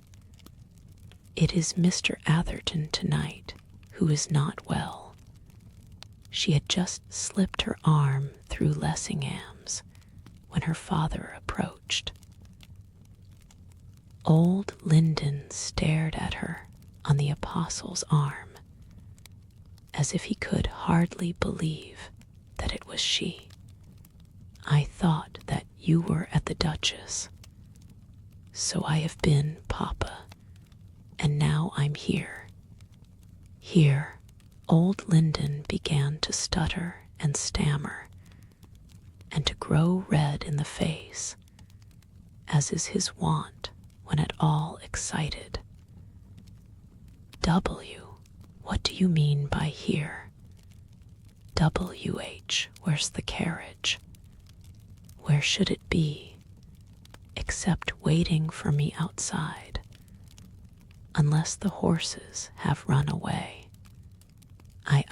I'll take you down to it. I don't approve of why your W, waiting in a place like this. Thank you, Papa, but Mr. Lessingham is going to take me down. I shall see you afterwards. Goodbye. Anything cooler than the way in which she walked off, I do not think ever saw. This is the age of feminine advancement. Young women think nothing of twisting their mothers round their fingers, let alone their fathers. But the fashion in which that young woman walked off on the apostle's arm and left her father standing there was, in its way, a study. Linden seemed scarcely able to realize that the pair of them had gone. Even after they had disappeared in the crowd, he stood staring after them, growing redder and redder, till the veins stood out upon his face, and I thought that an apoplectic seizure threatened. Then, with a gasp, he turned to me. Damned scoundrel.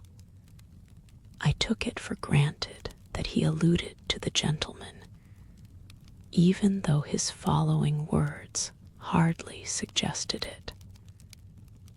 Only this morning I forbade her to have anything to do with him, and now he's W walked off with her.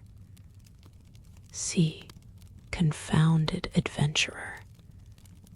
That's what he is, an adventurer, and before many hours have passed, I'll take the liberty to tell him so. Jamming his fists into his pockets and puffing like a grampus in distress, he took himself away, and it was time he did, for his words were as audible as they were pointed, and already people were wondering what the matter was. Woodville came up as Linden was going, just as sorely distressed as ever. She went away with Lessingham. Did you see her? Of course I saw her. When a man makes a speech like Lessingham's, any girl would go away with him and be proud too. When you are endowed with such great powers as he is, and use them for such lofty purposes, she'll walk away with you. But till then, never. He was at his old trick of polishing his eyeglass. It's bitter hard. When I knew that she was there, I'd half a mind to make a speech myself. Upon my word I had, only I didn't know what to speak about, and I can't speak anyhow. How can a fellow speak when he's shoved into the gallery? As you say, how can he? He can't stand on the railing and shout, even with a friend holding him behind. I know I shall speak one day, bound to, and then she won't be there. It'll be better for you if she is. Think so, perhaps you're right. I'd be safe to make a mess of it. And then, if she were to see me at it, it'd be the devil. 'Pon my word, been wishing lately I was clever.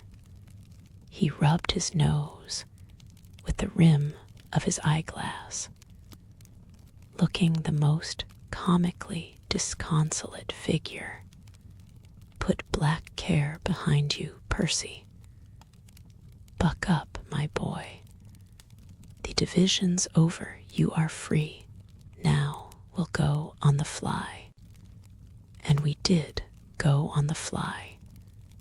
Chapter XVI. ATHERTON'S magic vapor. I bore him off to supper at the Helicon. All the way in the cab, he was trying to tell me the story of how he proposed to Marjorie.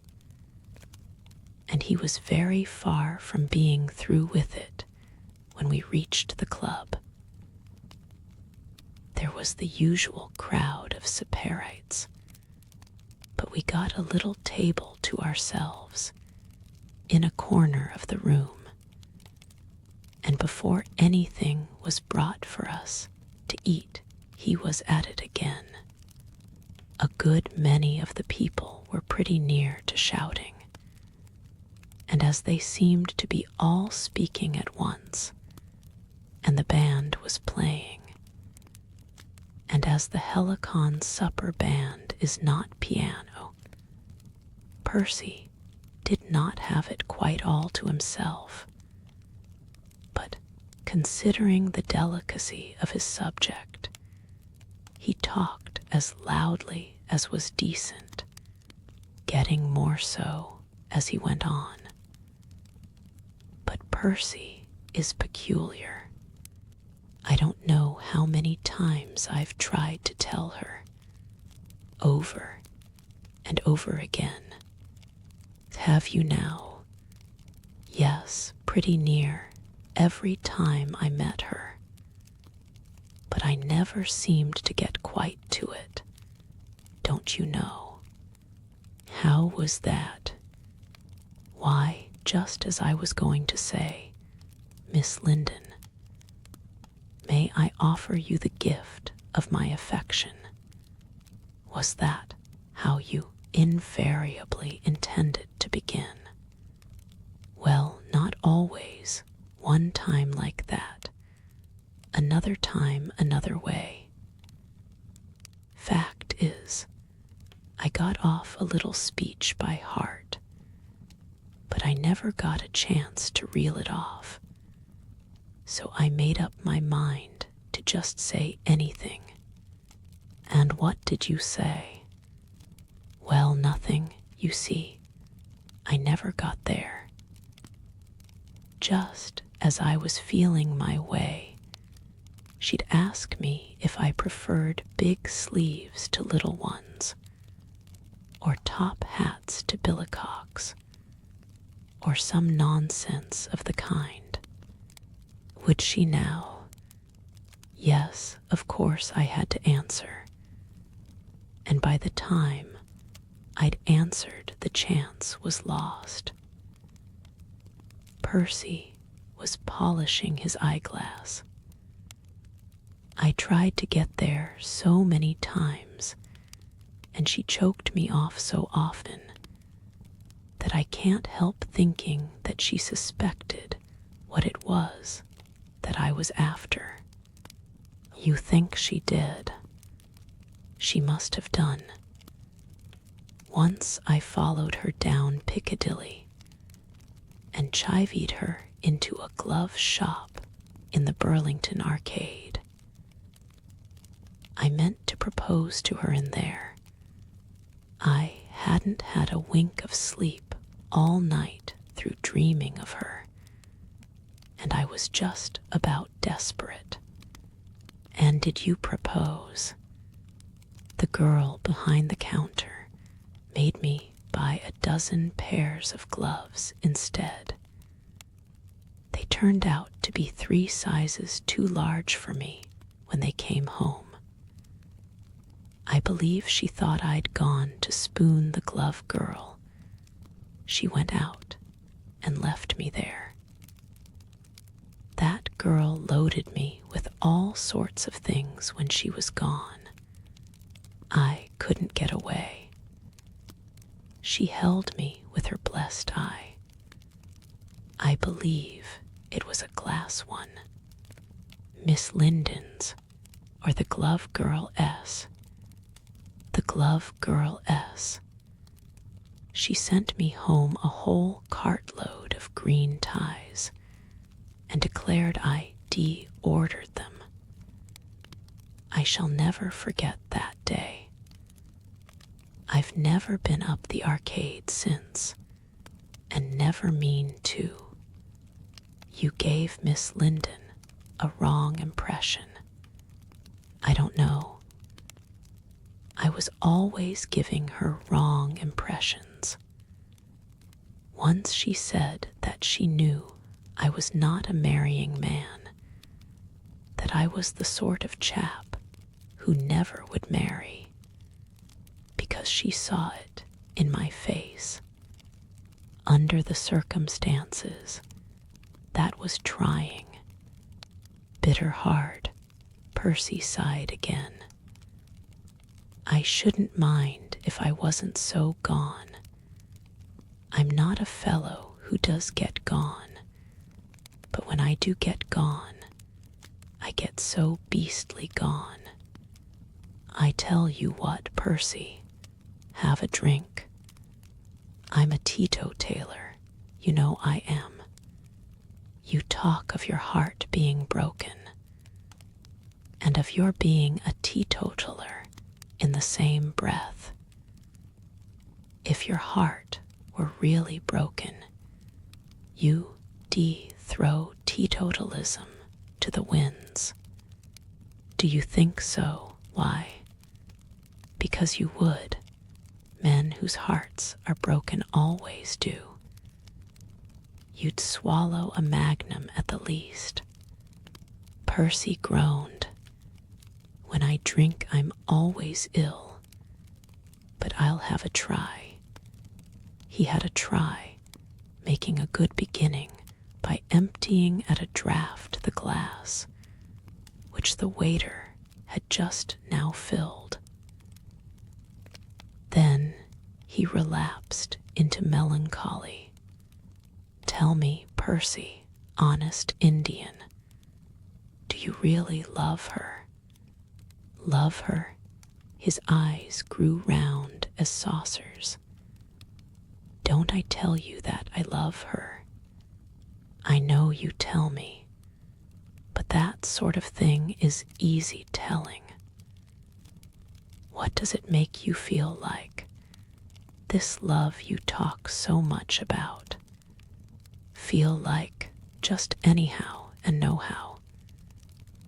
You should look inside me, and then you'd know. I see. It's like that, is it? Suppose she loved another man. What sort of feeling would you feel towards him? Does she love another man? I say suppose. I dare say she does. I expect that's it. What an idiot I am not to have thought of that before. He sighed and refilled his glass. He's a lucky chap, whoever he is. I'd like to tell him so. You'd like to tell him so. He's such a jolly lucky chap, you know. Possibly, but his jolly good luck is your jolly bad luck. Would you be willing to resign her to him without a word? If she loves him, but you say you love her. Of course I do. Well then, you don't suppose that, because I love her, I shouldn't like to see her happy. I'm not such a beast. I'd sooner see her happy than anything else in all the world. I see, even happy with another. I'm afraid that my philosophy is not like yours. If I loved Miss Linden, and she loved, say, Jones, I'm afraid I shouldn't feel like that towards Jones at all. What would you feel like? Murder, Percy. You come home with me. We've begun the night together. Let's end it together. And I'll show you one of the finest notions for committing murder on a scale of real magnificence you ever dreamed of. I should like to make use of it to show my feelings towards the supposititious Jones. He'd know what I felt for him when once he had been introduced to it. Percy went with me without a word. He had not had much to drink, but it had been too much for him, and he was in a condition of maundering sentimentality. I got him into a cab. We dashed along Piccadilly. He was silent and sat looking in front of him with an air of vacuous sullenness which ill became his cast of countenance. I bade the cabman pass the lone square. As we passed the Apostles, I pulled him up. I pointed out the place to Woodville. You see, Percy, that's Lessingham's house. That's the house of the man who went away with Marjorie. Yes, words came from him slowly, with a quite unnecessary stress on each. Because he made a speech. I'd like to make a speech. One day I'll make a speech. Because he made a speech, only that, and nothing more. When a man speaks with an apostle's tongue, he can witch any woman in the land. Hallo, who's that? Lessingham, is that you? I saw, or thought I saw, someone or something glide up the steps and withdraw into the shadow of the doorway, as if unwilling to be seen. When I hailed, no one answered. I called again. Don't be shy, my friend. I sprang out of the cab, ran across the pavement, and up the steps. To my surprise, there was no one in the doorway. It seemed incredible, but the place was empty. I felt about me with my hands, as if I had been playing at blind man's buff, and grasped at vacancy. I came down a step or two. Ostensibly, there's a vacuum which nature abhors. I say, driver, didn't you see someone come up the steps? I thought I did, sir. I could have sworn I did. So could I. It's very odd. Perhaps whoever it was has gone into the ooze, sir. I don't see how. We should have heard the door open if we hadn't seen it. And we should have seen it. It's not so dark as that. I've half a mind to ring the bell and inquire. I shouldn't do that if I was you, sir. You jump in, and I'll get along. This is Mr. Lessingham's, the great Mr. Lessingham, S. I believe the cabman thought that I was drunk and not respectable enough to claim acquaintance with the great Mr. Lessingham.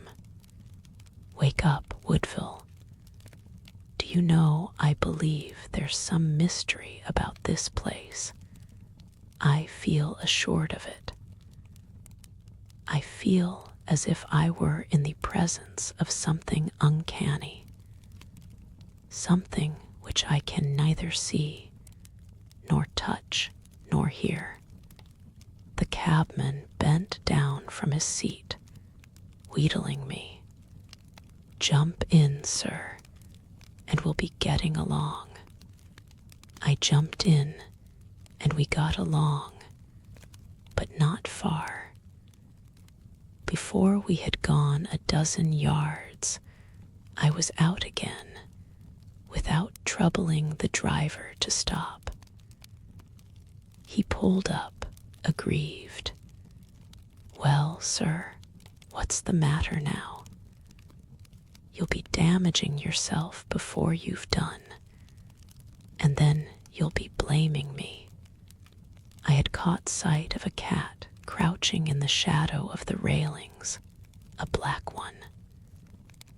That cat was my quarry. Either the creature was unusually sleepy, or slow, or stupid, or it had lost its wits, which a cat seldom does lose. Anyhow, without making an attempt to escape it, allowed me to grab it by the nape of the neck. So soon as we were inside my laboratory, I put the cat into my glass box. Percy stared. What have you put it there for? That, my dear Percy, is what you are shortly about to see. You are about to be the witness of an experiment which, to a legislator such as you are, ought to be of the greatest possible interest. I am going to demonstrate, on a small scale, the action of the force which, on a large scale, I propose to employ on behalf of my native land. He showed no signs of being interested. Sinking into a chair, he recommenced his wearisome reiteration. I hate cats. Do let it go. I'm always miserable when there's a cat in the room. Nonsense, that's your fancy. What you want's a taste of whiskey. You'll be as chirpy as a cricket. I don't want anything more to drink. I've had too much already. I paid no heed to what he said. I poured 2 stiff doses into a couple of tumblers.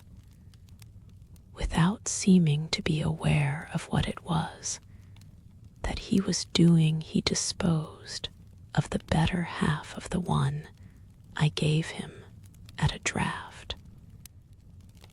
Putting his glass upon the table, he dropped his head upon his hands and groaned. What would Marjorie think of me if she saw me now? Think nothing. Why should she think of a man like you when she has so much better fish to fry? I'm feeling frightfully ill. I'll be drunk before I've done. Then be drunk. Only, for gracious sake, be lively drunk, not deadly doleful. Cheer up, Percy. I clapped him on the shoulder, almost knocking him off his seat onto the floor. I am now going to show you that little experiment of which I was speaking. You see that cat? Of course I see it, the beast. I wish you'd let it go. Why should I let it go? Do you know whose cat that is? That cat's Paul Lessingham-S. Paul Lessingham-S. Yes, Paul Lessingham's. The man who made the speech. The man whom Marjorie went away with. How do you know it's his? I don't know it is, but I believe it is.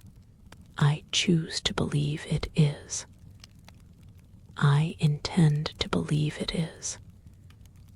It was outside his house, therefore it's his cat. That's how I argue. I can't get Lessingham inside that box, so I get his cat instead. Whatever for. You shall see. You observe how happy it is. It don't seem happy. We've all our ways of seeming happy. That's its way. The creature was behaving like a cat gone mad, dashing itself against the sides of its glass prison, leaping to and fro, and from side to side, squealing with rage, or with terror, or with both. Perhaps it foresaw what was coming. There is no fathoming the intelligence of what we call the lower animals. It's a funny way. We some of us have funny ways beside cats. Now, attention. Observe this little toy. You've seen something of its kind before. It's a spring gun.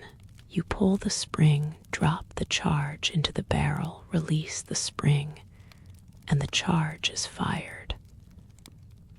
I'll unlock this safe, which is built into the wall. It's a letter lock. The combination just now is whiskey, you see. That's a hint to you. You'll notice the safe is strongly made. It's airtight, fireproof. The outer casing is of triple-plated drill-proof steel. The contents are valuable to me and devilish dangerous. I'd pity the thief who, in his innocent ignorance, broke in to steal. Look inside. You see it's full of balls, glass balls. each in its own little separate nest, light as feathers, transparent. You can see right through them. Here are a couple, like tiny pills. They contain neither dynamite nor cordite, nor anything of the kind.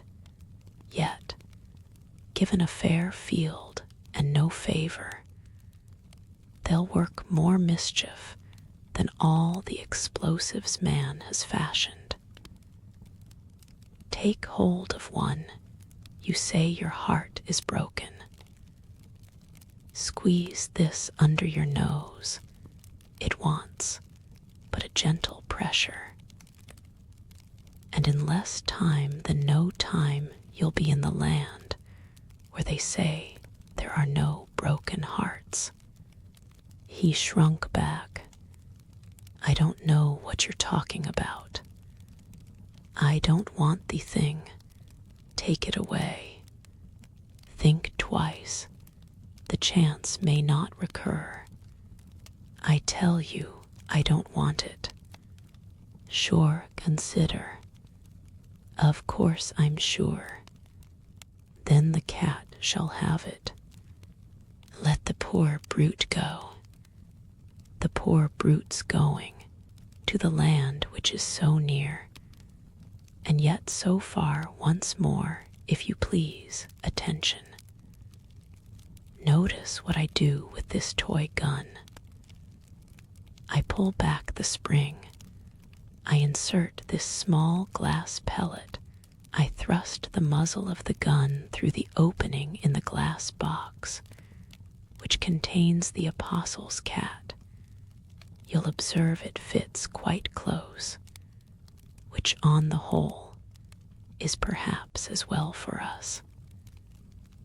I am about to release the spring. Close attention, please. Notice the effect. Atherton, let the brute go. The brute's gone. I've released the spring. The pellet has been discharged. It has struck against the roof of the glass box. It has been broken by the contact. And hey presto, the cat lies dead, and that in face of its 9 lives. You perceive how still it is, how still. Let's hope that now it's really happy. The cat which I choose to believe is Paul Lessingham's has received its quietus. In the morning I'll send it back to him with my respectful compliments. He'll miss it if I don't. Reflect. Think of a huge bomb filled with what we'll call Atherton's magic vapor, fired, say, from 120-ton gun, bursting at a given elevation over the heads of an opposing force. Properly managed, in less than an instant of time, 100,000 men, quite possibly more, would drop down dead, as if smitten by the lightning of the skies. Isn't that something like a weapon, sir? I'm not well. I want to get away. I wish I'd never come. That was all Woodville had to say.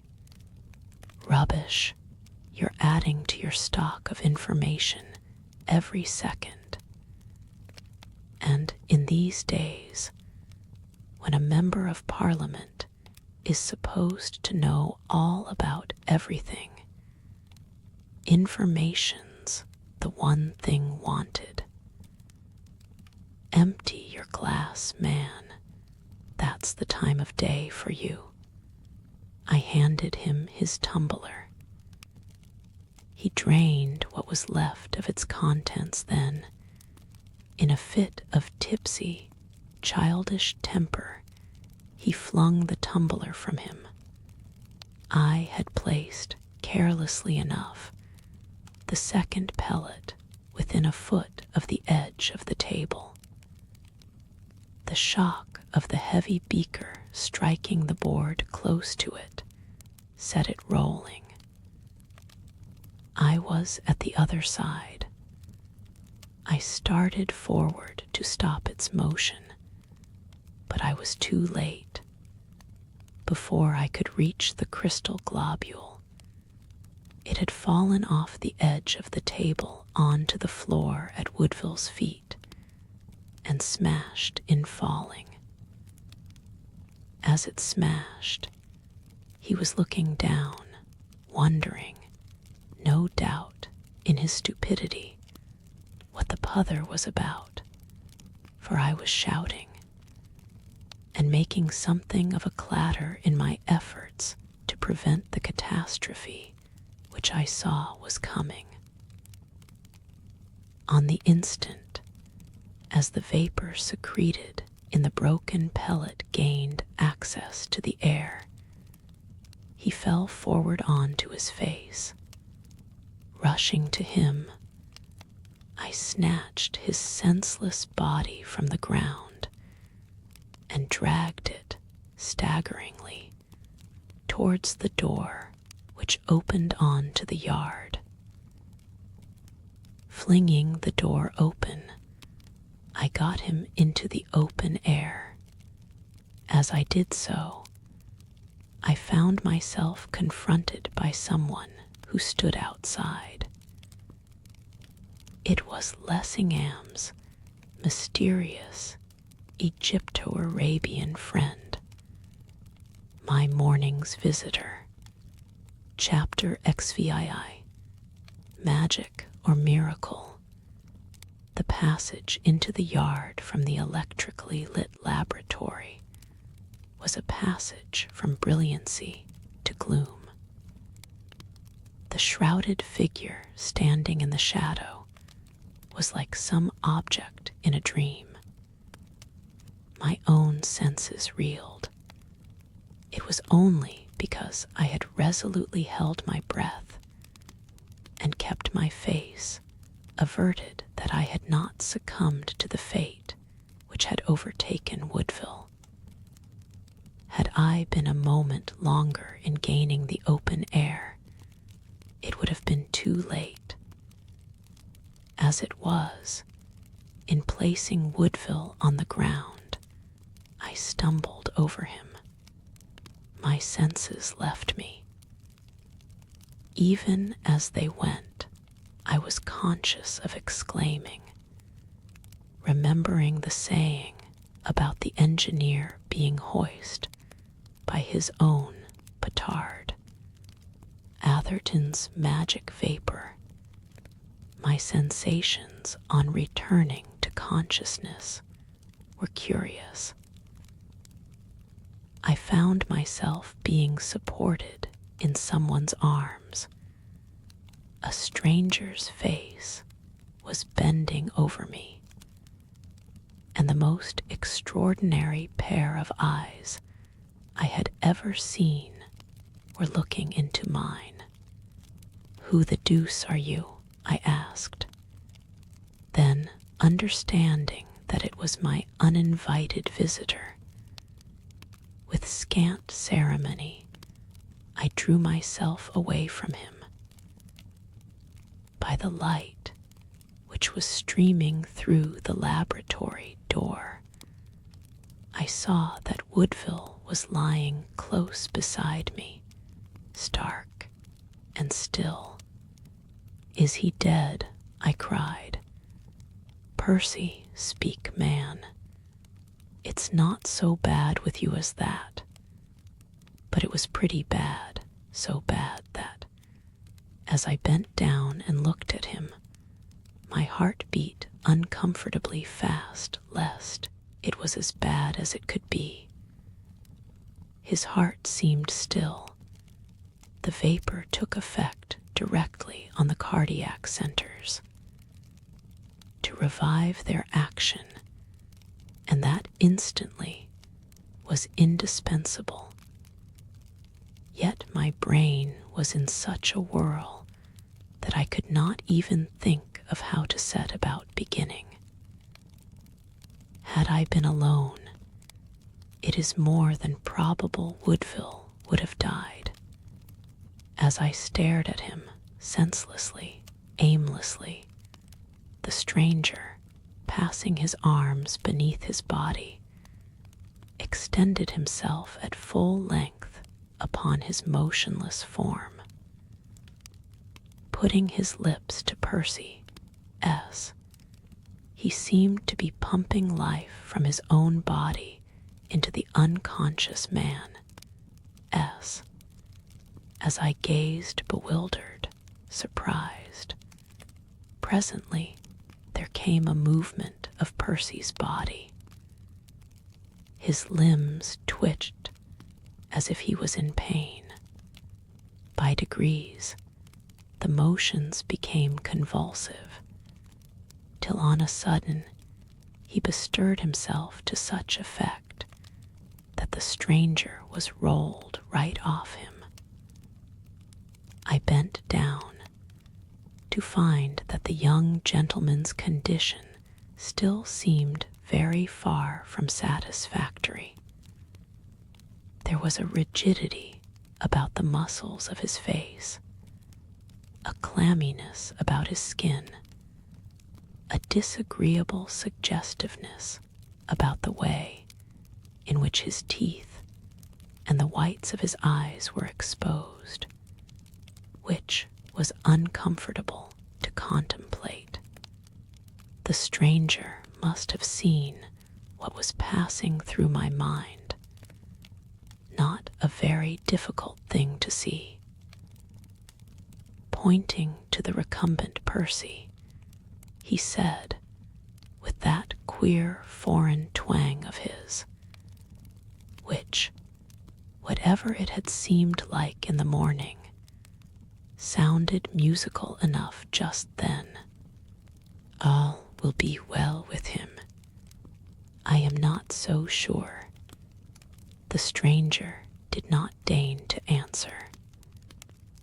He was kneeling on one side of the victim of modern science, I on the other, passing his hand to and fro in front of the unconscious countenance, as if by magic all semblance of discomfort vanished from Percy's features, and to all appearances he was placidly asleep. Have you hypnotized him? What does it matter? If it was a case of hypnotism, it was very neatly done. The conditions were both unusual and trying. The effect produced seemed all that could be desired. The change brought about in 6 seconds was quite remarkable. I began to be aware of a feeling of quasi-respect for Paul Lessingham's friend. His morals might be peculiar, and manners he might have none. But in this case, at any rate, the end seemed to have justified the means. He went on. He sleeps. When he awakes, he will remember nothing that has been leave him. The night is warm. All will be well. As he said, the night was warm, and it was dry. Percy would come to little harm by being allowed to enjoy, for a while, the pleasant breezes. So I acted on the stranger's advice and left him lying in the yard, while I had a little interview with the impromptu physician. Chapter XVI.A. The apotheosis of the Beetle. The laboratory door was closed. The stranger was standing a foot or two away from it. I was further within the room, and and was subjecting him to as keen a scrutiny as circumstances permitted.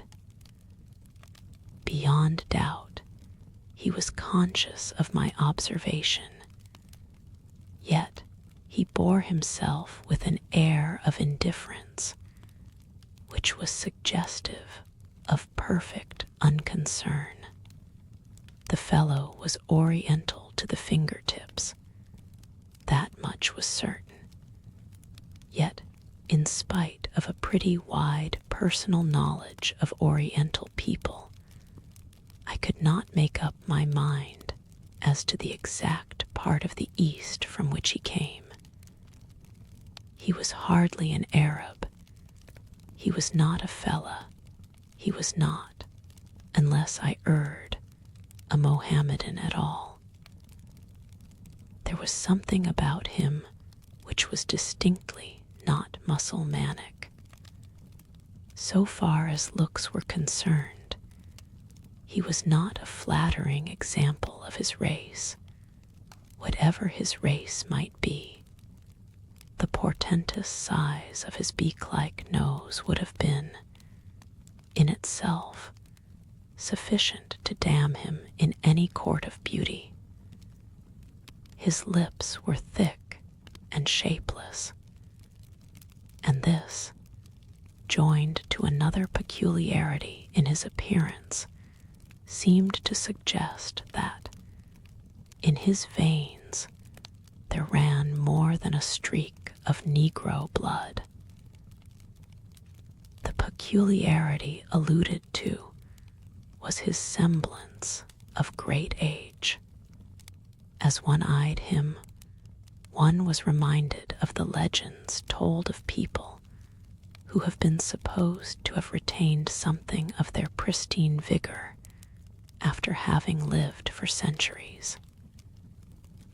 As, however, one continued to gaze, one began to wonder if he really was so old as he seemed, if indeed he was exceptionally old at all. Negroes, and especially negresses, are apt to age with extreme rapidity. Among colored folk, one sometimes encounters women whose faces seem to have been lined by the passage of centuries, yet whose actual tale of years would entitle them to regard themselves, here in England, as in the prime of life. The senility of the fellow's countenance, besides, was contradicted by the juvenescence of his eyes. No really old man could have had eyes like that. They were curiously shaped, reminding me of the elongated, faceted eyes of some queer creature, with whose appearance I was familiar, although I could not, at the instant, recall its name. They glowed not only with the force and fire, but also with the frenzy of youth. More uncanny-looking eyes I had never encountered. Their possessor could not be, in any sense of the word, a clubable person, owing, probably, to some peculiar formation of the optic nerve one felt, as one met his gaze, that he was looking right through you.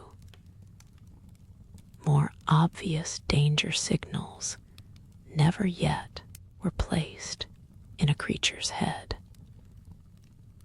The individual who, having once caught sight of him, still sought to cultivate their owner's acquaintance, had only himself to thank if the very worst results of frequenting evil company promptly ensued.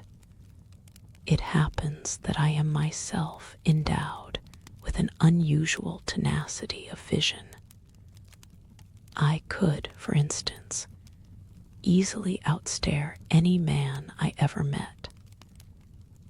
Yet, as I continued to stare at this man, I was conscious that it was only by an effort of will that I was able to resist a baleful something which seemed to be passing from his eyes to mine. It might have been imagination, but in that sense, I am not an imaginative man, and if it was imagination of an unpleasantly vivid kind.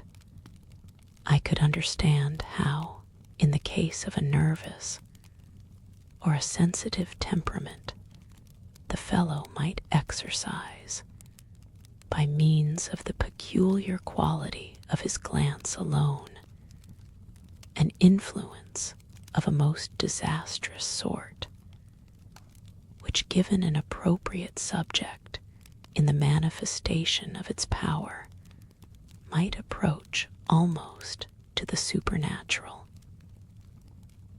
If ever man was endowed with the traditional evil eye, in which Italians, among modern nations, are such profound believers, it was he. When we had stared at each other for, I dare say, quite 5 minutes, I began to think I had had about enough of it. So, by way of breaking the ice, I put to him a question. May I ask how you found your way into my backyard? He did not reply in words, but raising his hands, he lowered them, palms downward, with a gesture which was peculiarly oriental. Indeed, is that so? Your meaning may be lucidity itself to you, but for my benefit, perhaps you would not mind translating it into words. Once more I ask, how did you find your way into my backyard? Again, nothing but the gesture. Possibly you are not sufficiently acquainted with English manners and customs to be aware that you have placed yourself within reach of the pains and penalties of the law. Were I to call in the police, you would find yourself in an awkward situation, and unless you are presently more explanatory, called in they will be. By way of answer, he indulged in a distortion of the countenance which might have been meant for a smile, and which seemed to suggest that he regarded the police with a contempt which was too great for words. Why do you laugh? Do you think that being threatened with the police is a joke? You are not likely to find it so. Have you suddenly been bereft of the use of your tongue? He proved that he had not by using it. I have still the use of my tongue. That, at least, is something. Perhaps, since the subject of how you got into my backyard seems to be a delicate one, you will tell me why you got there. You know why I have come. Pardon me if I appear to flatly contradict you, but that is precisely what I do not know. You do know. Do I, then, in that case, I presume that you are here for the reason which appears upon the surface, to commit a felony. You call me thief. What else are you? I am no thief. You know why I have come. He raised his head a little. A look came into his eyes, which I felt that I ought to understand, yet to the meaning of which I seemed, for the instant, to have mislaid the key. I shrugged my shoulders. I have come because you wanted me, because I wanted you. On my word, that's sublime. All night you have wanted me. Do I not know? When she talked to you of him, and the blood boiled in your veins when he spoke, and all the people listened, and you hated him because he had honor in her eyes, I was startled. Either he meant what it appeared incredible that he could mean, or there was confusion somewhere. Take my advice, my friend, and don't try to come the bunco steerer over me. I'm a bit in that line myself, you know. This time the score was mine. He was puzzled. I know not what you talk of. In that case, we're equal. I know not what you talk of either. His manner for him was childlike and bland. What is it you do not know? This morning did I not say, if you want me, then I come. I fancy I have some faint recollection of your being so good as to say something of the kind. But where's the application? Do you not feel for him the same as I? Who's the him? Paul Lessingham. It was spoken quietly, but with a degree of, to put it gently, spitefulness, which showed that at least the will to do the apostle harm would not be lacking. And pray, what is the common feeling which we have for him?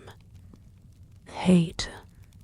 Plainly, with this gentleman, hate meant hate in the solid oriental sense. I should hardly have been surprised if the mere utterance of the words had seared his lips. I am by no means prepared to admit that I have this feeling which you attribute to me. But even granting that I have, what then? Those who hate are kin. That also I should be slow to admit. But to go a step farther, what has all this to do with your presence on my premises at this hour of the night? You love her. This time I did not ask him to supply the name, being unwilling that it should be soiled by the traffic of his lips. She loves him. That is not well. If you choose, she shall love you. That will be well. Indeed. And pray, how is this consummation, which is so devoutly to be desired, to be brought about? Put your hand into mine. Say that you wish it. It shall be done. Moving a step forward, he stretched out his hand towards me. Hesitated. There was that in the fellow's manner which, for the moment, had for me an unwholesome fascination. Memories flashed through my mind of stupid stories which have been told of compacts made with the devil. I almost felt as if I was standing in the actual presence of one of the powers of evil. I thought of my love for Marjorie, which had revealed itself after all these years, of the delight of holding her in my arms, of feeling the pressure of her lips to mine. As my gaze met his, the lower side of what the conquest of this fair lady would mean burned in my brain. Fierce imaginings blazed before my eyes. To win her, only to win her. What nonsense he was talking. What empty brag it was. Suppose, just for the sake of the joke, I did put my hand in his, and did wish, right out, what it was plain he knew. If I wished, what harm would it do? It would be the purest jest. Out of his own mouth he would be confounded, for it was certain that nothing would come of it. Why should I not do it then? I would act on his suggestion. I would carry the thing right through. Already, I was advancing towards him when I stopped. I don't know why on the instant my thoughts went off at a tangent. What sort of a blackguard did I call myself that I should take a woman's name in vain for the sake of playing fool's tricks with such scum of the earth as the hideous vagabond in front of me, and that the name of the woman whom I loved? Rage took hold of me. "You hound," I cried. In my sudden passage from one mood to another, I was filled with the desire to shake the life half out of him. But so soon as I moved a step in his direction, intending war instead of peace, he altered the position of his hand, holding it out towards me as if forbidding my approach. Directly he did so, quite involuntarily, I pulled up dead, as if my progress had been stayed by bars of iron and walls of steel. For the moment, I was astonished to the verge of stupefaction. The sensation was peculiar. I was as incapable of advancing another inch in his direction as if I had lost the use of my limbs. I was even incapable of attempting to advance. At first, I could only stare and gape. Presently, I began to have an inkling of what had happened. The scoundrel had almost succeeded in hypnotizing me. That was a nice thing to happen to a man of my sort at my time of life. A shiver went down my back. What might have occurred if I had not pulled up in time? What pranks might a creature of that character not have been disposed to play? It was the old story of the peril of playing with edged tools. I had made the dangerous mistake of underrating the enemy's strength. Evidently, in his own line, the fellow was altogether something out of the usual way. I believe that even as it was he thought he had me. As I turned away and leaned against the table at my back, I fancy that he shivered, as if this proof of my being still my own master was unexpected. I was silent. It took some seconds to enable me to recover from the shock of the discovery of the peril in which I had been standing. Then, resolved that I would endeavor to do something which should make me equal to this gentleman of many talents. Take my advice, my friend, and don't attempt to play that hanky-panky off onto me again. I don't know what you talk of. Don't lie to me, or I'll burn you into ashes. Behind me was an electrical machine, giving an 18-inch spark. It was set in motion by a lever fitted into the table, which I could easily reach from where I sat. As I spoke, the visitor was treated to a little exhibition of electricity. The change in his bearing was amusing. He shook with terror. He salaamed down to the ground. My lord, have mercy, O my lord. Then you be careful, that's all. You may suppose yourself to be something of a magician, but it happens, unfortunately for you, that I can do a bit in that line myself. Perhaps I'm a trifle better at the game than you are, especially as you have ventured into my stronghold, which contains magic enough to make a show of 100,000 such as you.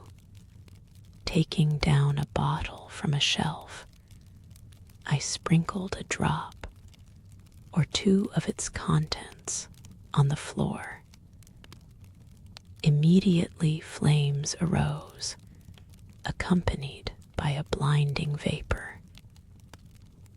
It was a sufficiently simple illustration of one of the qualities of phosphorus bromide, but its effect upon my visitor was as startling as it was unexpected.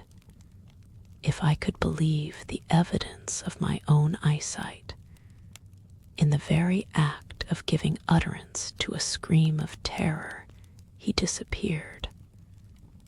How, or why, or whither, there was nothing to show.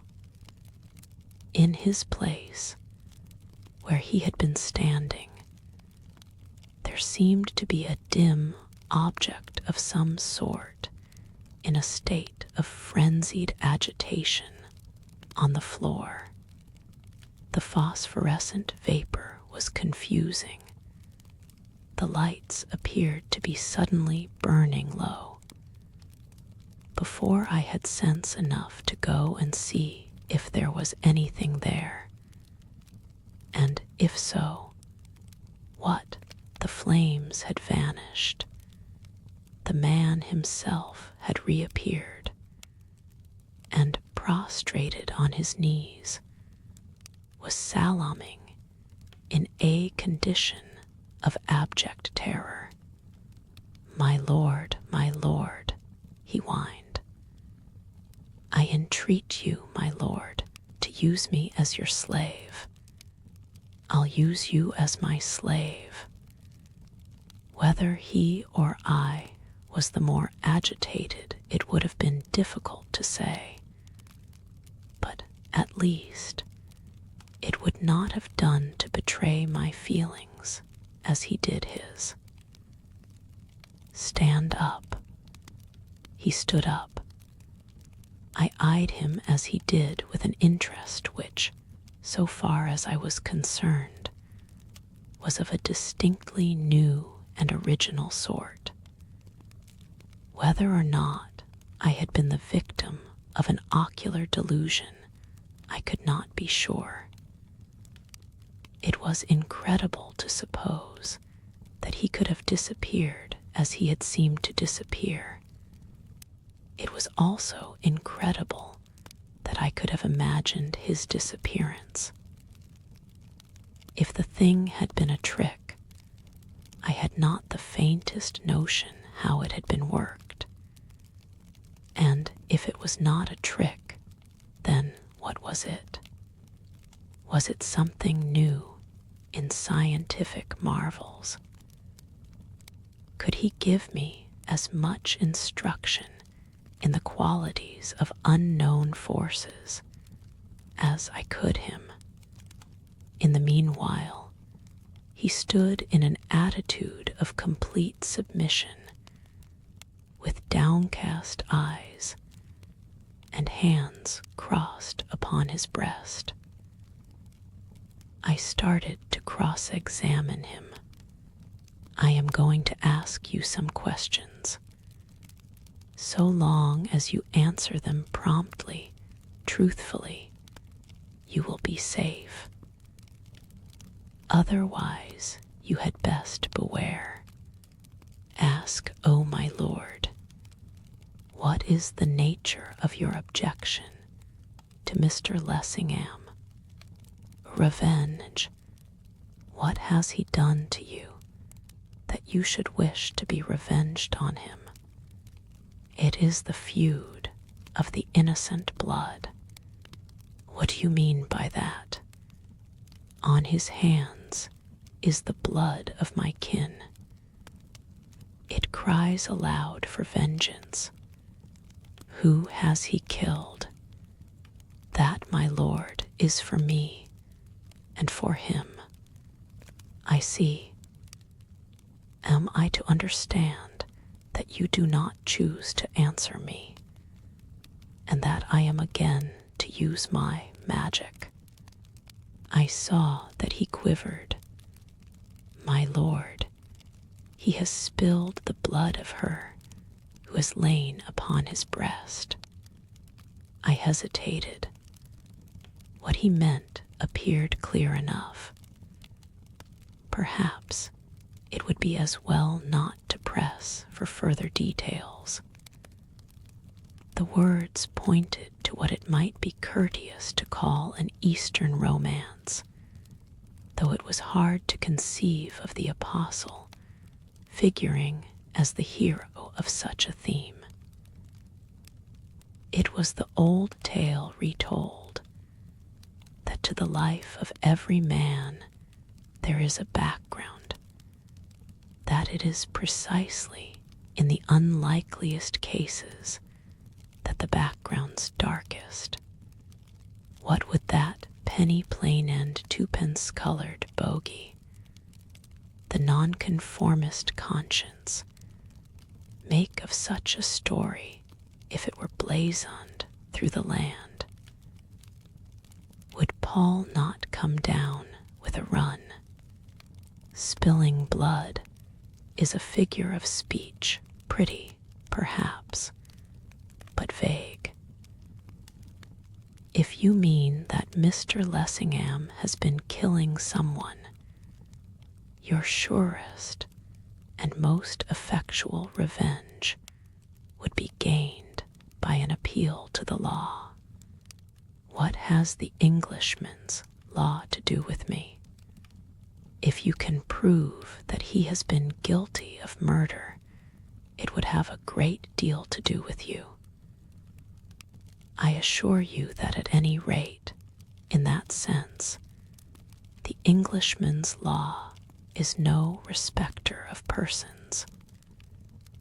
Show him to be guilty, and it would hang Paul Lessingham as indifferently and as cheerfully as it would hang Bill Brown.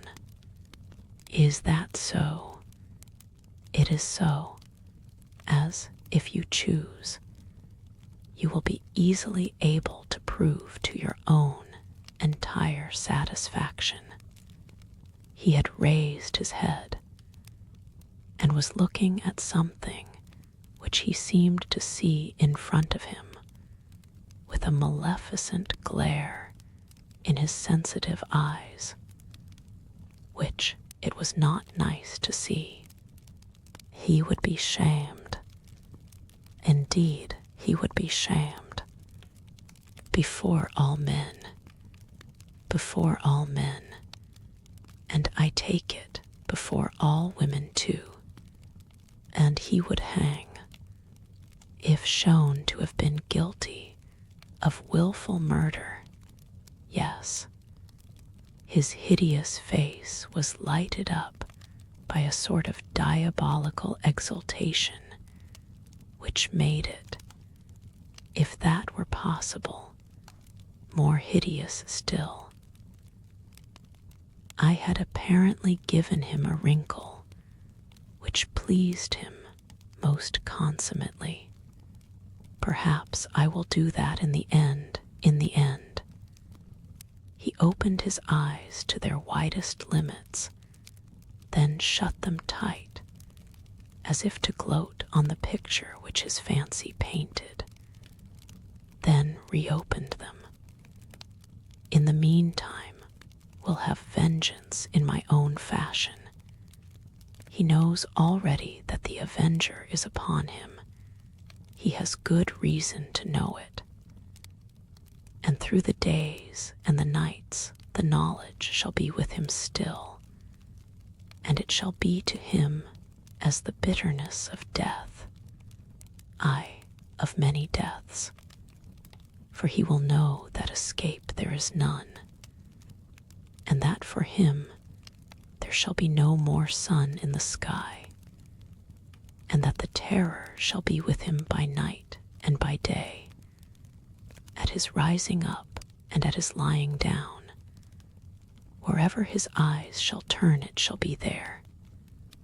Yet, behold, the sap and the juice of my vengeance is in this, in that though he shall be very sure that the days that are as the days of his death, yet shall he know that the death, the great death, is coming, and shall be on him when I will. The fellow spoke like an inspired maniac, if he meant half what he said, and if he did not, then his looks and his tones belied him. Then A promising future bade fair to be in store for Mr. Lessingham, and also circumstances being as they were for Marjorie. It was this latter reflection which gave me pause. Either this imprecatory fanatic would have to be disposed of by Lessingham himself, or by someone acting on his behalf, and so far as their power of doing mischief went, his big words proved empty windbags, or Marjorie would have to be warned that there was at least one passage in her suitor's life into which, ere it was too late, it was advisable that inquiry should be made, to allow Marjorie to irrevocably link her fate with the Apostle S, without being first of all made aware that he was, to all intents and purposes, a haunted man. That was not to be thought of. You employ large phrases. My words cooled the other's heated blood. Once more his eyes were cast down, his hands crossed upon his breast. I crave my Lord's pardon. My wound is ever new. By the way, what was the secret history this morning, of that little incident of the cockroach." He glanced up quickly. "Cockroach, I know not what you say. Well, was it Beetle then?" "Beetle." He seemed all at once to have lost his voice. The word was gasped. "After you went we found, upon a sheet of paper, a capitally executed drawing of a beetle, which I fancy you must have left behind you, scarabaeus sacer, wasn't it? I know not what you talk of. Its discovery seemed to have quite a singular effect on Mr. Lessingham. Now, why was that?" "I know nothing." "Oh, yes, you do. And before you go, I mean to know something too." The man was trembling, looking this way and that, showing signs of marked discomfiture.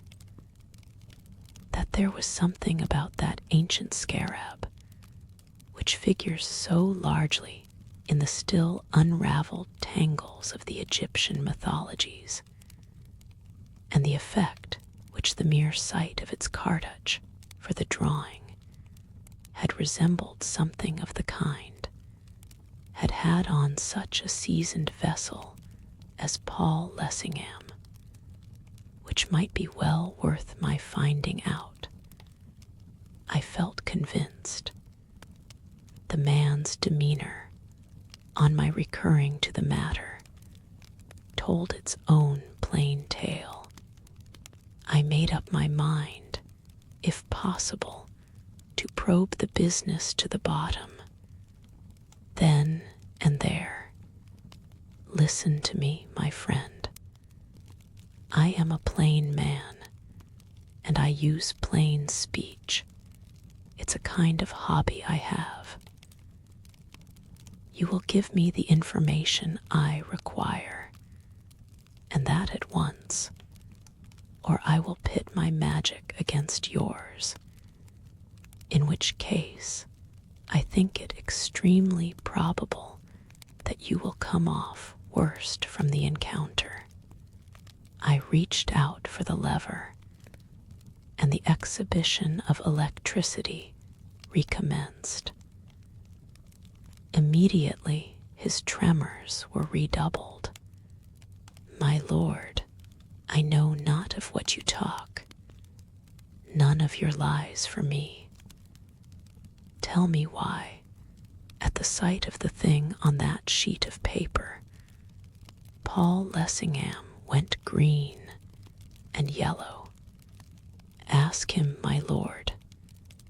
Probably later on, that is what I shall do. In the meantime, I am asking you. Answer or look out for squalls. The electrical exhibition was going on. He was glaring at it as if he wished that it would stop. As if ashamed of his cowardice, plainly, on a sudden, he made a desperate effort to get the better of his fears, and succeeded better than I had expected or desired.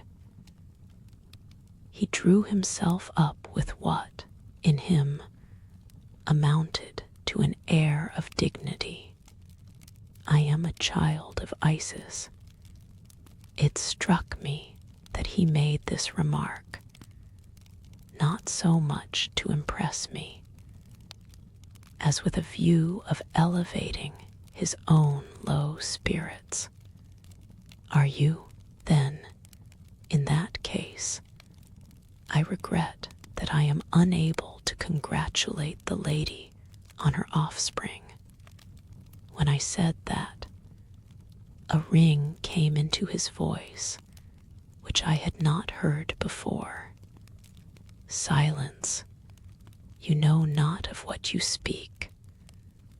I warn you, as I warned Paul Lessingham, be careful not to go too far. Be not like him, heed my warning. What is it I am being warned against? The beetle. Yes, the beetle, were I upon oath, and this statement being made in the presence of witnesses, say, in a solicitor's office, I standing in fear of pains and penalties, I think that at this point I should leave the paper blank. No man likes to own himself a fool, or that he ever was a fool, and ever since I have been wondering whether, on that occasion, that child of Isis did, or did not, play the fool with me. His performance was realistic enough at the time, heaven knows.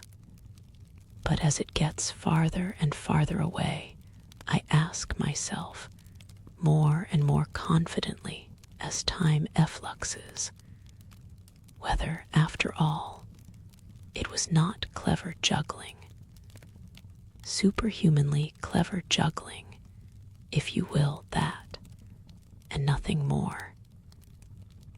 If it was something more, then, with a vengeance.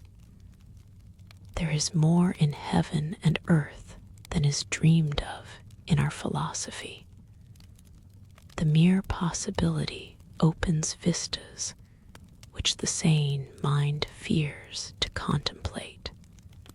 Since, then, I am not on oath, and should I fall short of verbal accuracy, I do not need to fear the engines of the law.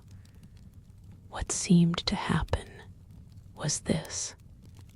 He was standing within about 10 feet of where I leaned against the edge of the table. The light was full on, so that it was difficult to suppose that I could make a mistake as to what took place in front of me. As he replied to my mocking allusion to the beetle by echoing my own words, he vanished. Or rather, I saw him taking a different shape before my eyes. His loose draperies all fell off him, and as they were in the very act of falling, there issued, or there seemed to issue out of them, a monstrous creature of the beetle tribe. The man himself was gone. On the point of size, I wish to make myself clear. My impression when I saw it first was that it was as large as the man had been, and that it was, in some way, standing up on end, the legs towards me. But the moment it came in view, it began to dwindle, and that so rapidly that, in a couple of seconds at most, a little heap of drapery was lying on the floor, on which was a truly astonishing example of the Coleoptera. It appeared to be a beetle. It was, perhaps, 6 or 7 inches high, and about a foot in length. Its scales were of a vivid golden green. I could distinctly see where the wings were sheathed along the back, and as they seemed to be slightly agitated, I looked every moment to see them opened, and the thing take wing. I was so astonished, as who would not have been, that for an appreciable space of time I was practically in a state of stupefaction. I could do nothing but stare. I was acquainted with the legendary transmigrations of Isis, and with the story of the Beetle which issues from the woman's womb through all eternity, and with the other pretty tales, but this, of which I was an actual spectator, was something new even in legends. If the man with whom I had just been speaking was gone, where had he gone to?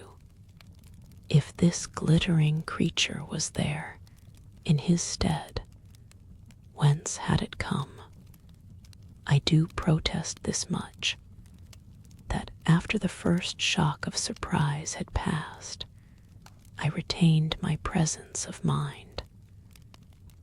I felt as an investigator might feel, who has stumbled haphazard on some astounding, some epoch-making discovery.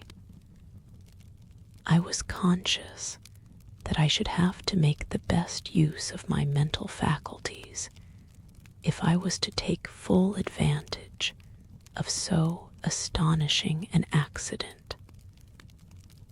I kept my glance riveted on the creature, with the idea of photographing it on my brain. I believe that if it were possible to take a retinal print, which it some day will be, you would have a perfect picture of what it was I saw. Beyond doubt, it was a lamelicorn, one of the copridae.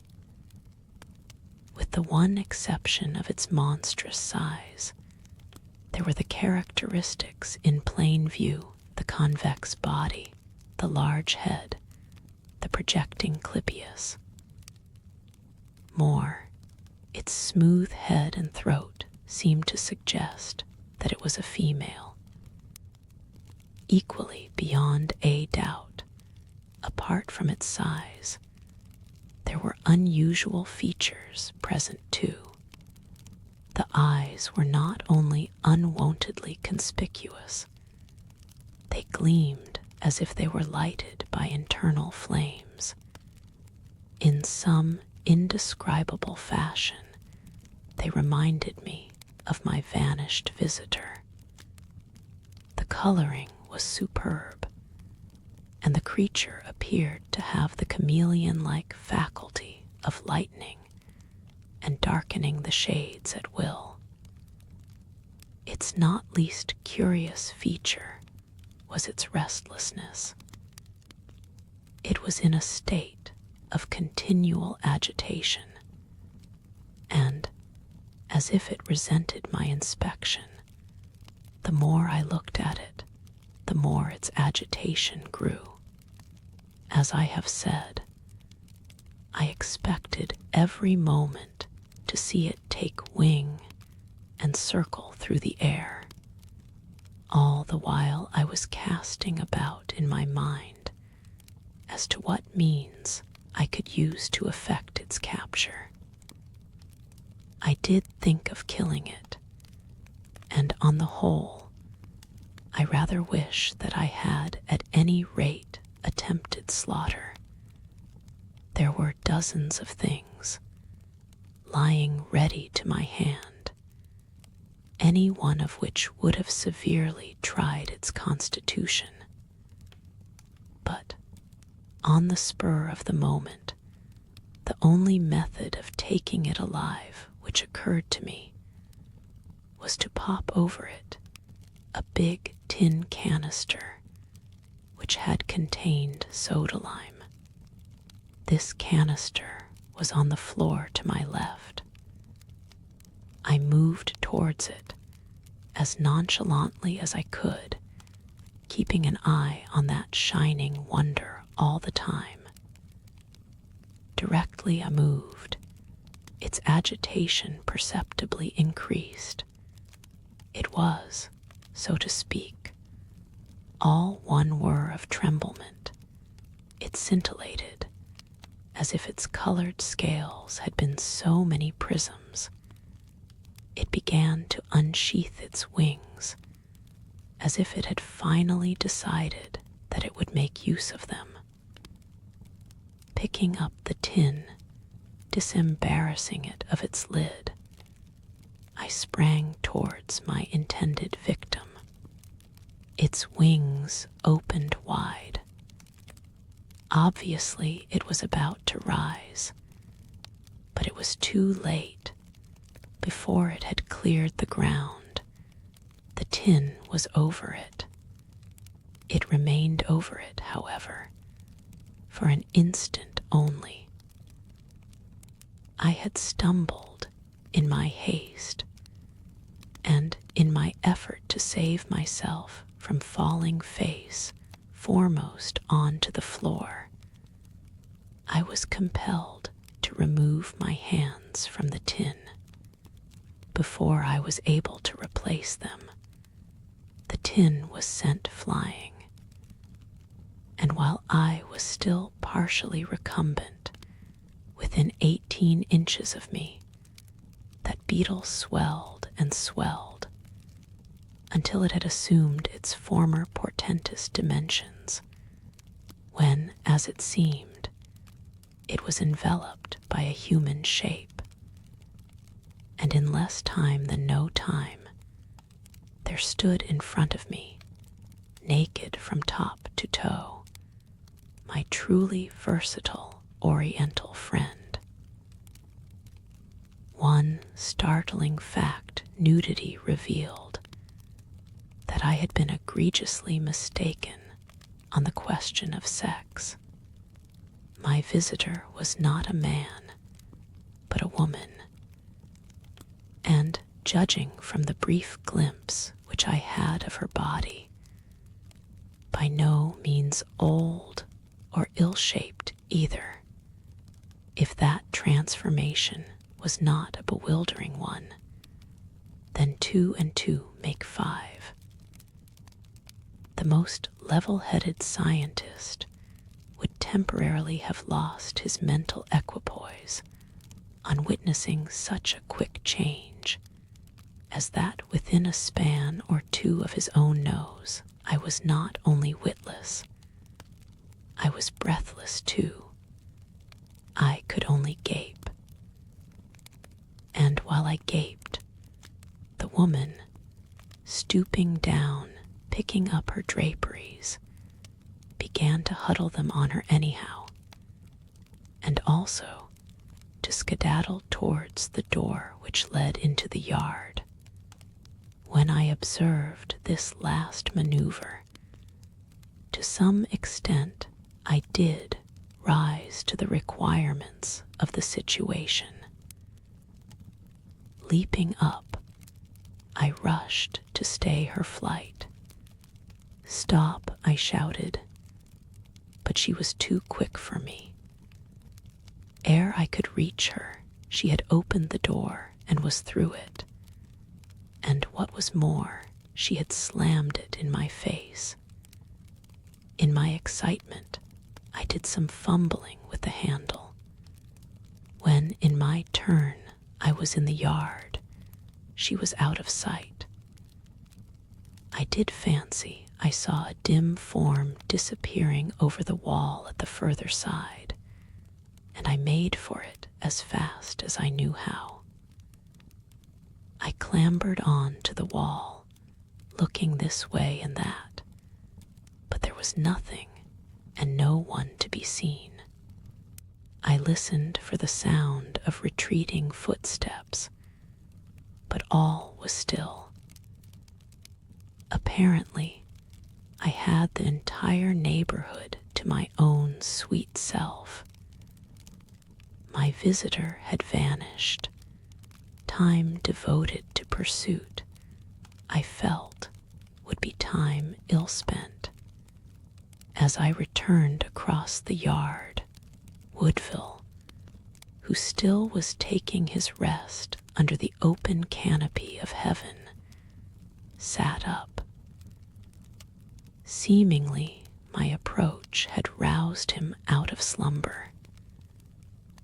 At sight of me, he rubbed his eyes and yawned and blinked, "I say," he remarked, not at all unreasonably, "where am I?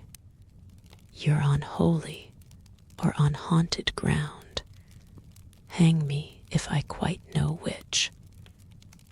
But that's where you are, my boy. By Jove, I am feeling queer. I have got a headache, don't you know?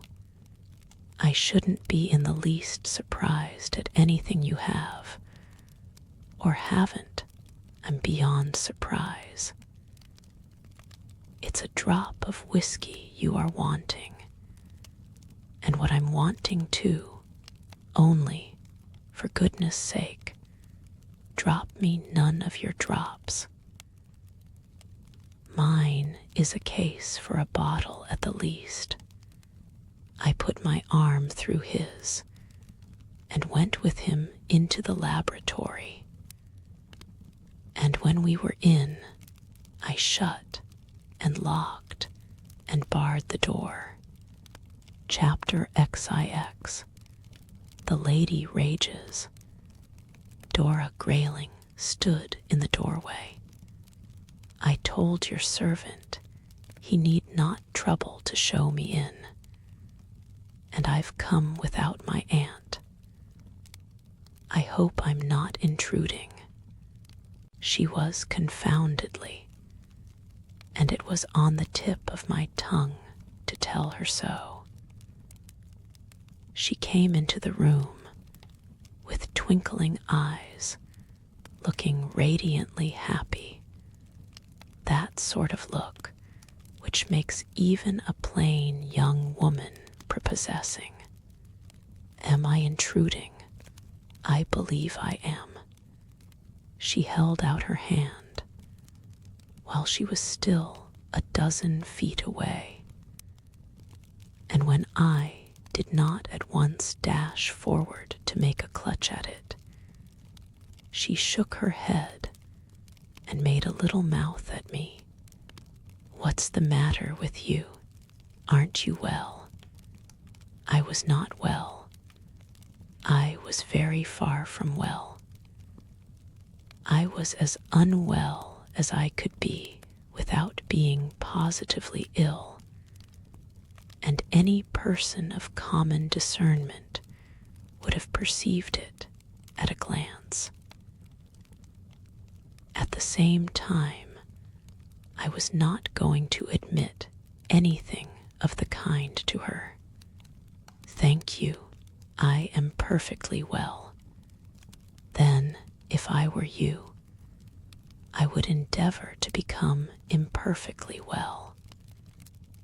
A little imperfection in that direction might make you appear to more advantage. I am afraid that I am not one of those persons who ever do appear to much advantage. Did I not tell you so last night? I believe you did say something of the kind. It's very good of you to remember. Have you forgotten something else which you said to me last night? You can hardly expect me to keep fresh in my memory all the follies of which my tongue is guilty. Thank you, that is quite enough. Good day." She turned as if to go. "Miss Grayling, Mr. Atherton, what's the matter? What have I been saying now? Last night you invited me to come and see you this morning. Is that one of the follies of which your tongue was guilty? The engagement had escaped my recollection. It is a fact. And my face betrayed me. You had forgotten. Her cheeks flamed, her eyes sparkled. You must pardon my stupidity for not having understood that the invitation was of that general kind, which is never meant to be acted on. She was halfway to the door before I stopped her. I had to take her by the shoulder to do it. "Miss Grayling, you are hard on me." "I suppose I am." Is anything harder than to be intruded on by an undesired and unexpected guest? Now you are harder still. If you knew what I have gone through since our conversation of last night, in your strength you would be merciful. Indeed, what have you gone through? I hesitated.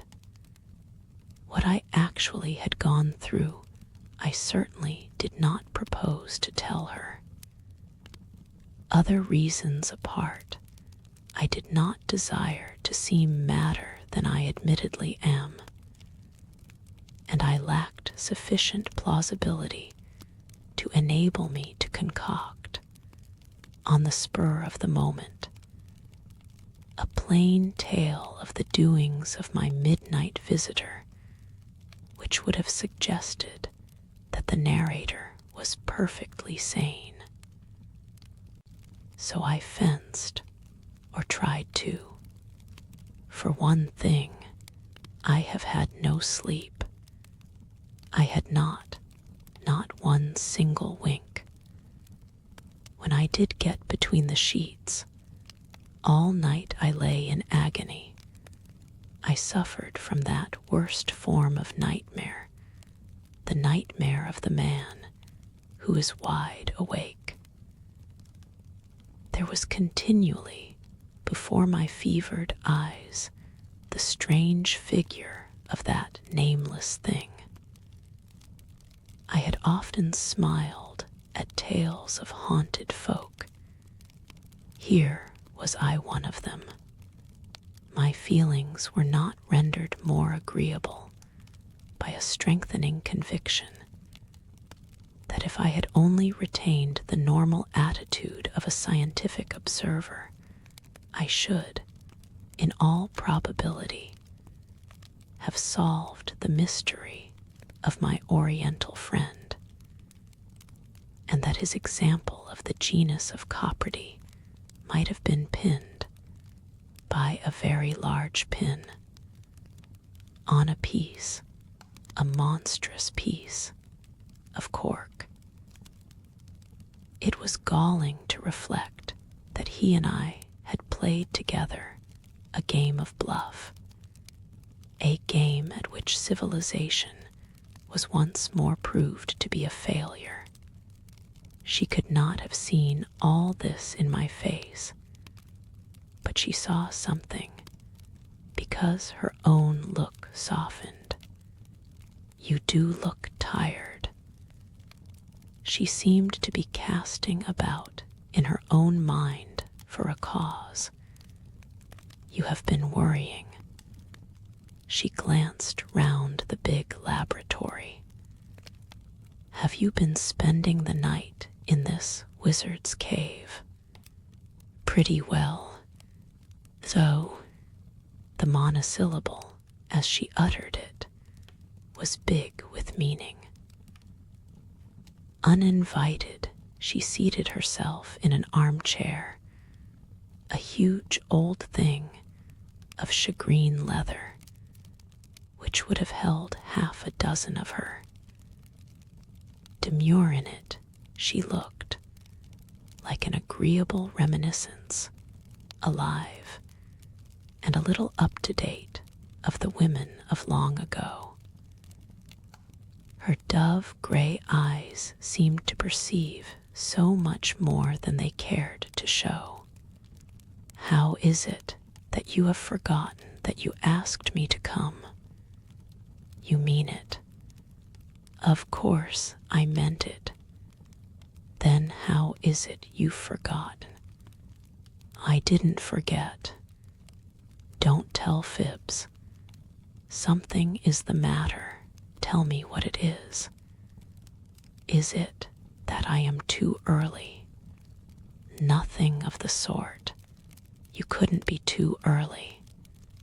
Thank you when you pay a compliment, even so neat an one as that. Sometimes you should look as if you meant it. It is early. I know it's early. But afterwards, I want you to come to lunch. I told Aunt that I would bring you back with me. You are much better to me than I deserve. Perhaps. A tone came into her voice which was almost pathetic.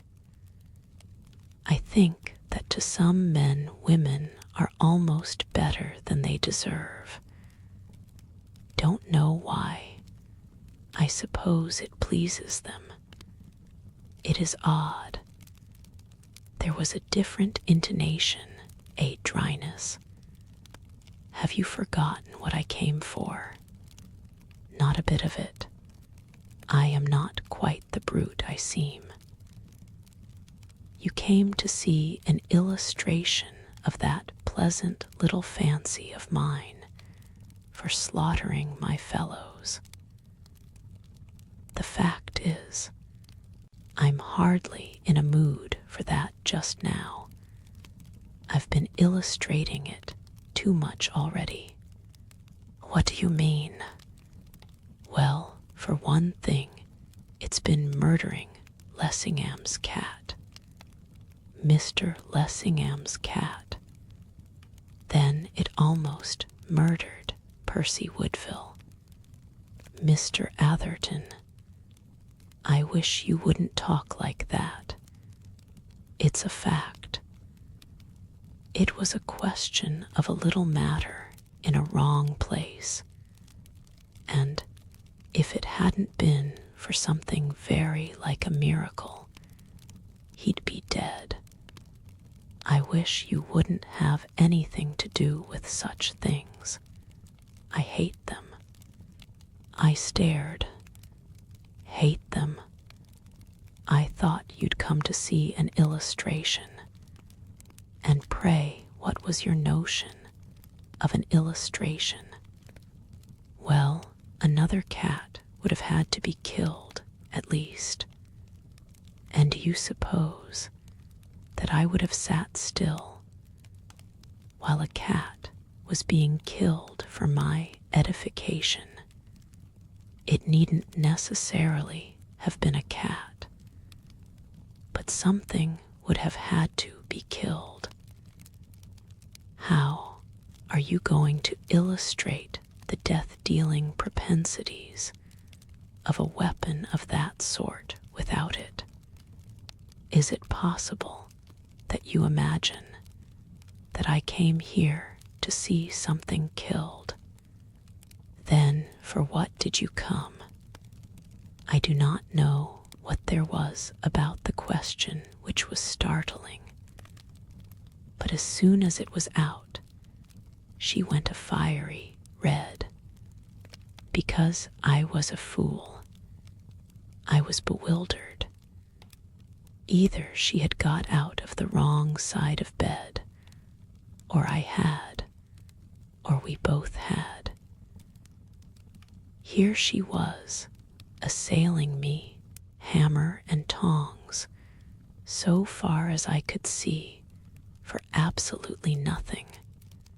You are pleased to be satirical at my expense. I should not dare. Your detection of me would be so painfully rapid. I was in no mood for jangling. I turned a little away from her. Immediately, she was at my elbow. Mr. Atherton, Miss Grayling, are you cross with me? Why should I be? If it pleases you to laugh at my stupidity, you are completely justified. But you are not stupid. No, nor you satirical. You are not stupid. you know you are not stupid. It was only stupidity on my part to pretend that you were. It is very good of you to say so, but I fear that I am an indifferent host. Although you would not care for an illustration, there may be other things which you might find amusing. Why do you keep on snubbing me? I keep on snubbing you. You are always snubbing me. You know you are. Sometimes I feel as if I hated you. Miss Grayling. I do. After all, it is only natural. That is how you talk, as if I were a child, and you were. Oh, I don't know what. Well, Mr. Atherton, I am sorry to be obliged to leave you. I have enjoyed my visit very much. I only hope I have not seemed too intrusive. She flounced, flounce, was the only appropriate word. Out of the room before I could stop her. I caught her in the passage. Miss Grayling, I entreat you. Pray do not entreat me, Mr. Atherton. Standing still, she turned to me. I would rather show myself to the door as I showed myself in. But if that is impossible, might I ask you not to speak to me between this and the street? The hint was broad enough, even for me. I escorted her through the hall without a word. In perfect silence, she shook the dust of my abode from off her feet. I had made a pretty mess of things. I felt it as I stood on the top of the steps and watched her going. She was walking off at 4 miles an hour. I had not even ventured to ask to be allowed to call a hansom. It was beginning to occur to me that this was a case in which another blow upon the river might be, to say the least of it, advisable. And I was just returning into the house with the intention of putting myself into my flannels when a cab drew up, and old Linden got out of it. Chapter XX. A heavy father. Mr. Linden was excited.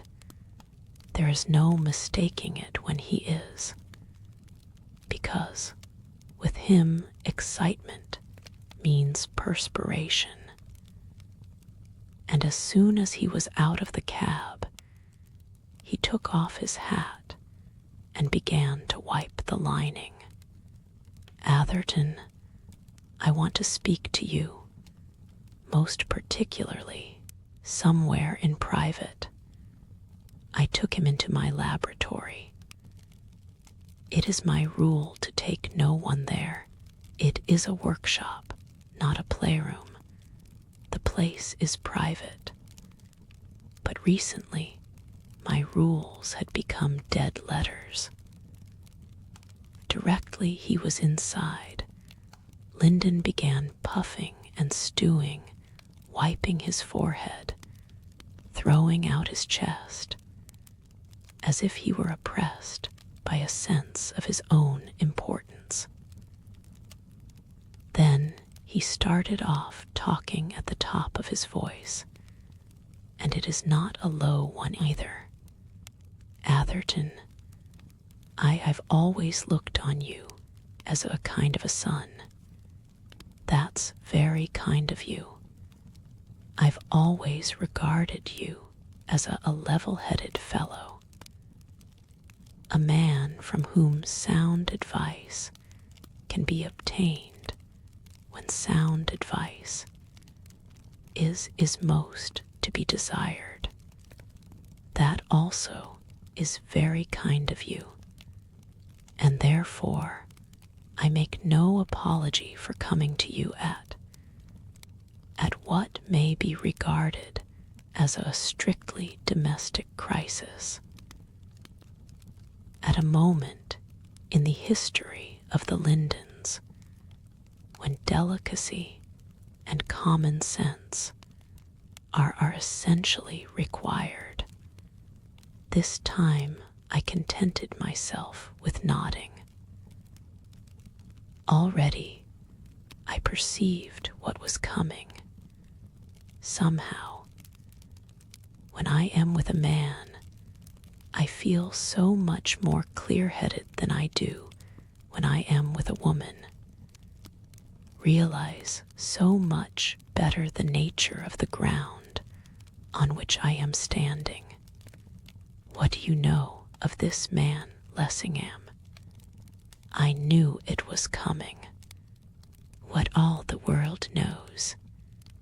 And what does all the world know of him? I ask you that. A flashy, plausible, shallow-pated carpetbagger. That is what all the world knows of him.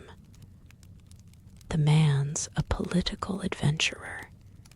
He snatches a precarious and criminal notoriety by trading on the follies of his fellow countrymen. He is devoid of decency, destitute of principle, and impervious to all the feelings of a gentleman. What do you know of him besides this? I am not prepared to admit that I do know that. Oh, yes, you do. Don't talk nonsense. You choose to screen the fellow. I say what I mean. I always have said, and I always shall say. What do you know of him outside politics, of his family, of his private life? Well, not very much. Of course you don't, nor does anybody else. The man's a mushroom, or a toadstool, rather, sprung up in the course of a single night, apparently out of some dirty ditch. Why, sir, not only is he without ordinary intelligence, he is even without a Brummagem substitute for manners.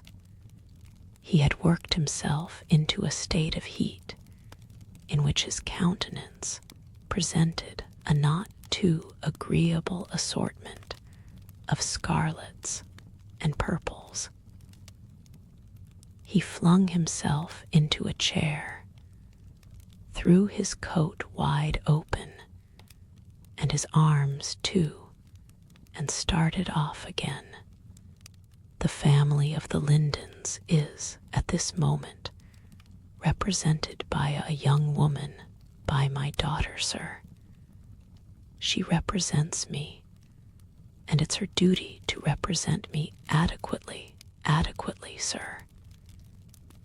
And what's more, between ourselves, sir, it's her duty to marry. My property's my own, and I wouldn't have it pass to either of my confounded brothers on any account.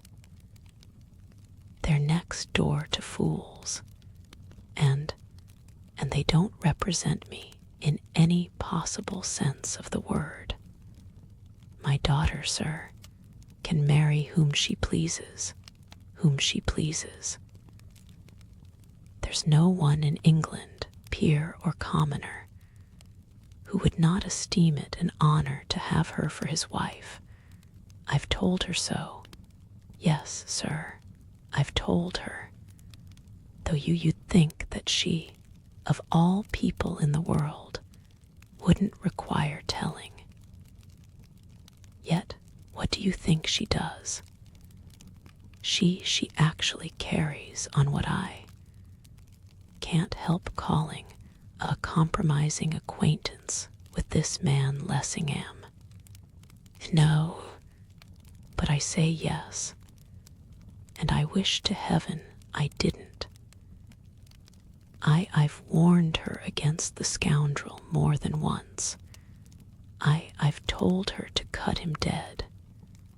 And yet, as you saw yourself last night, in the face of the assembled House of Commons, after that twaddling claptrap speech of his, in which there was not one sound sentiment, nor an idea which would hold water, she positively went away with him in the most ostentatious and disgraceful fashion on his arm, and actually snubbed her father.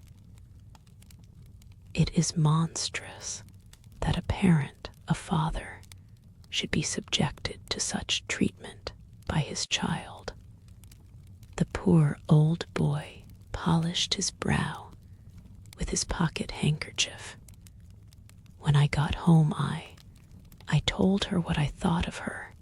I promise you that. And I told her what I thought of him. I didn't mince my words with her. There are occasions when plain speaking is demanded, and that was one. I positively forbade her to speak to the fellow again, or to recognize him if she met him in the street.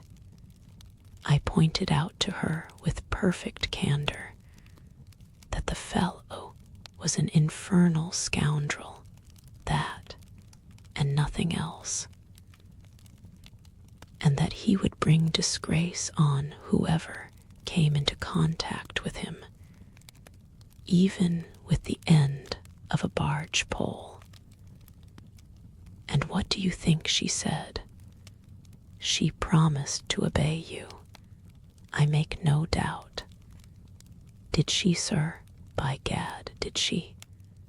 That shows how much you know her, she said, and by gad, by her manner, and in the way she went on, you'd have thought that she was the parent, and I was the child. She said that I grieved her, that she was disappointed in me, that times have changed. Yes, sir, she said that times have changed, that nowadays parents weren't Russian autocrats. No, sir, not Russian autocrats. That she was sorry she couldn't oblige me. Yes, sir. That was how she put it. She was sorry she couldn't oblige me.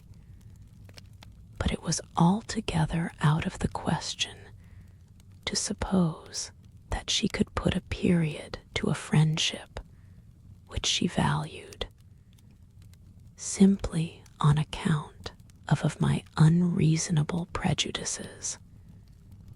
And, in short, she told me to go the devil, sir. And did you? I was on the point of asking him if he went, but I checked myself in time. Let us look at the matter as men of the world. What do you know against Lessingham, apart from his politics? That's just it. I know nothing. In a sense, isn't that in his favor? I don't see how you make that out. I don't mind telling you that I've had inquiries made. He's not been in the house 6 years. This is his second parliament. He's jumped up like a jack-in-the-box. His first constituency was Harwich. They've got him still. and much good may he do M. But how he came to stand for the place, or who, or what, or where he was before he stood for the place, no one seems to have the faintest notion. Hasn't he been a great traveler? I never heard of it. Not in the East. Has he told you so? No, I was only wondering. Well, it seems to me that to find out that nothing is known against him is something in his favor. My dear Sydney, don't talk nonsense. What it proves is simply that he's a nothing and a nobody.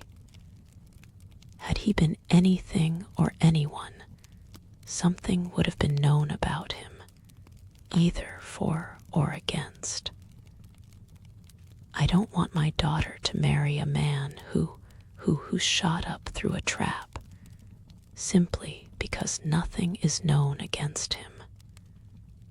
Hang me, if I wouldn't 10 times sooner she should marry you. When he said that, my heart leaped in my bosom. I had to turn away. I am afraid that is out of the question. He stopped in his tramping and looked at me askance. Why, I felt that if I was not careful, I should be done for. And probably, in his present mood, Marjorie too. My dear Lyndon, I cannot tell you how grateful I am to you for your suggestion, but I can only repeat that, unfortunately, anything of the kind is out of the question. I don't see why. Perhaps not. You're a pretty lot, upon my word. I'm afraid we are. I want you to tell her that Lessingham is a damned scoundrel. I see. But I would suggest that if I am to use the influence with which you credit me to the best advantage, or to preserve a shred of it, I had hardly better state the fact quite so bluntly as that. I don't care how you state it as you like. Only want you to soak her mind with a loathing of the fellow. I want you to paint him in his true colors. In fact, I want you to choke him off. While he still struggled with his words, and with the perspiration on his brow, Edwards entered. I turned to him. What is it? Miss Lyndon, sir, wishes to see you particularly, and at once. At that moment, I found the announcement a trifle perplexing. It delighted Lyndon. He began to stutter and to stammer. "'T the very thing. C couldn't have been better. Show her in here. Hide me somewhere. I don't care where, behind that screen. Why you use your influence with her, G. Give her a good talking to, T. Tell her what I've told you. And at the critical moment, I'll come in. And then, if we can't manage her between us, it'll be a wonder." The proposition staggered me. But, my dear Mr. Lyndon, I fear that I cannot. He cut me short. Here she comes. Ere I could stop him, he was behind the screen. I had not seen him move with such agility before. And before I could expostulate, Marjorie was in the room. Something which was in her bearing, in her face, in her eyes, quickened the beating of my pulses. She looked as if something had come into her life and taken the joy clean out of it. Chapter XXI. The Terror in the Night. "Sydney," she cried, "I'm so glad that I can see you." She might be, but at that moment I could scarcely assert that I was a sharer of her joy. I told you that if trouble overtook me, I should come to you, and I'm in trouble now. Such strange trouble. So was I, and in perplexity as well. An idea occurred to me. I would outwit her eavesdropping father. Come with me into the house. Tell me all about it there. She refused to budge. No, I will tell you all about it here. She looked about her, as it struck me queerly. This is just the sort of place in which to unfold a tale like mine. It looks uncanny, but me no buts. Sydney, don't torture me. Let me stop here where I am. Don't you see I'm haunted? She had seated herself. Now she stood up, holding her hands out in front of her, in a state of extraordinary agitation, her manner as wild as her words. Why are you staring at me like that? Do you think I'm mad? I wonder if I'm going mad. Sydney, do people suddenly go mad? You're a bit of everything. You're a bit of a doctor, too. Feel my pulse. There it is. Tell me if I'm ill. I felt her pulse. It did not need its swift beating to inform me that fever of some sort was in her veins.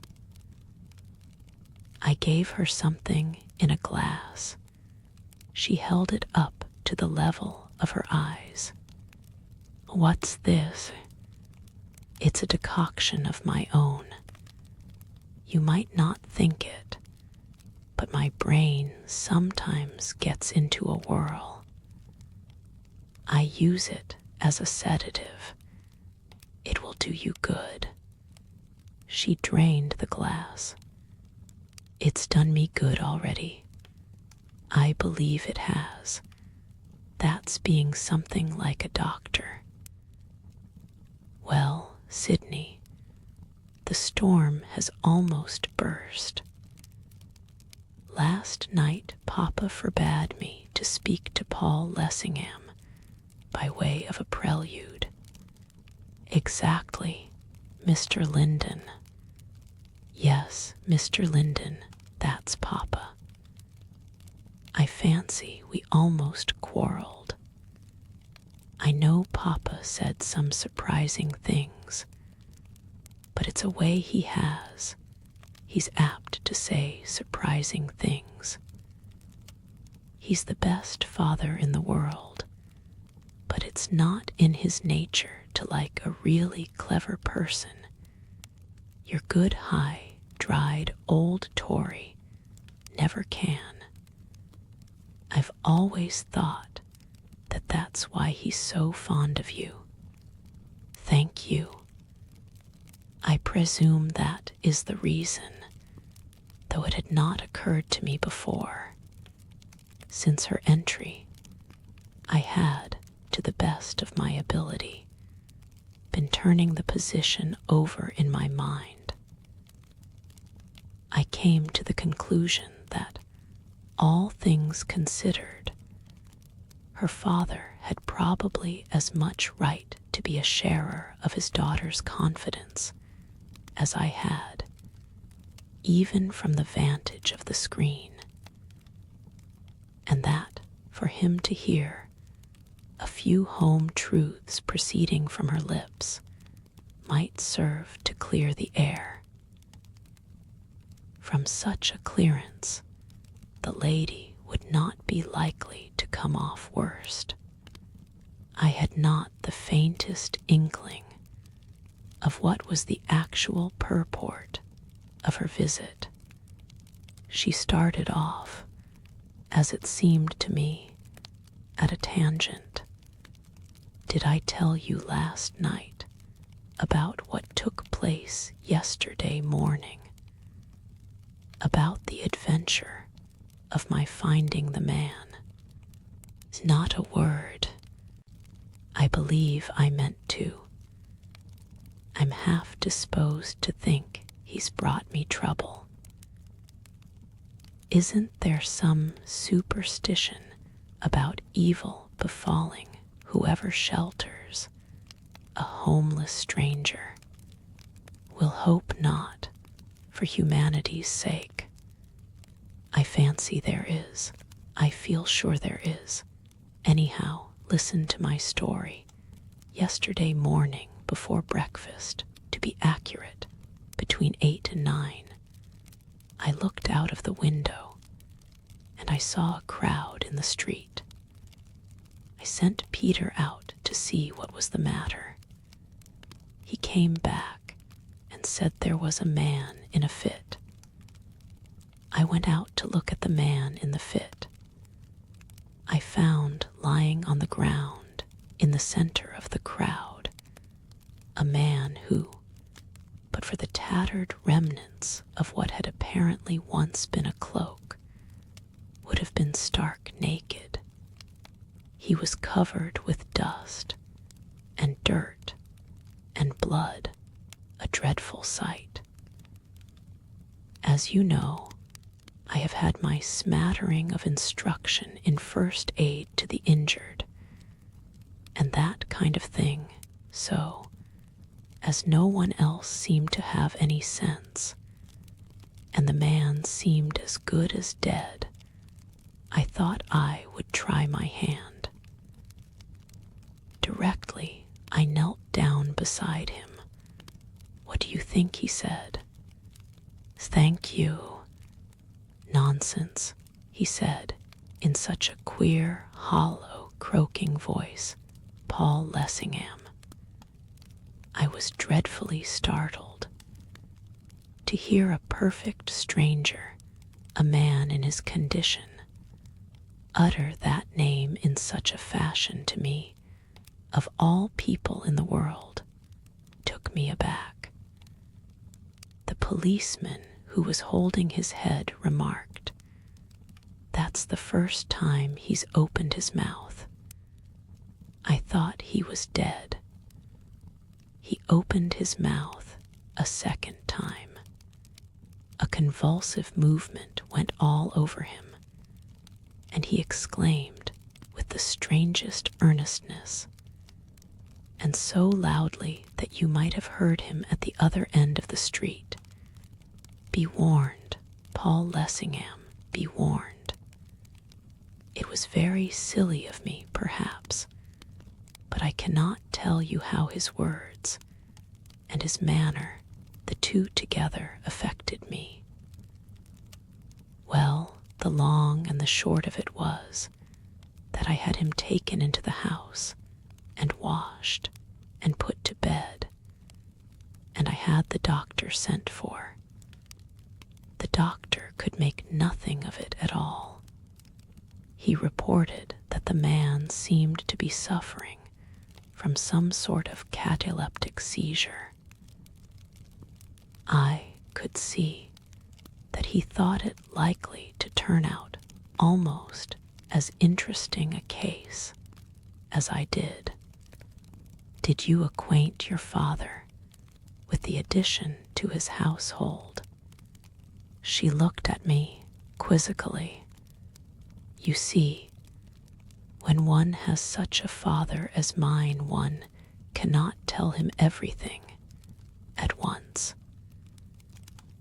There are occasions on which one requires time. I felt that this would be wholesome hearing for old Linden.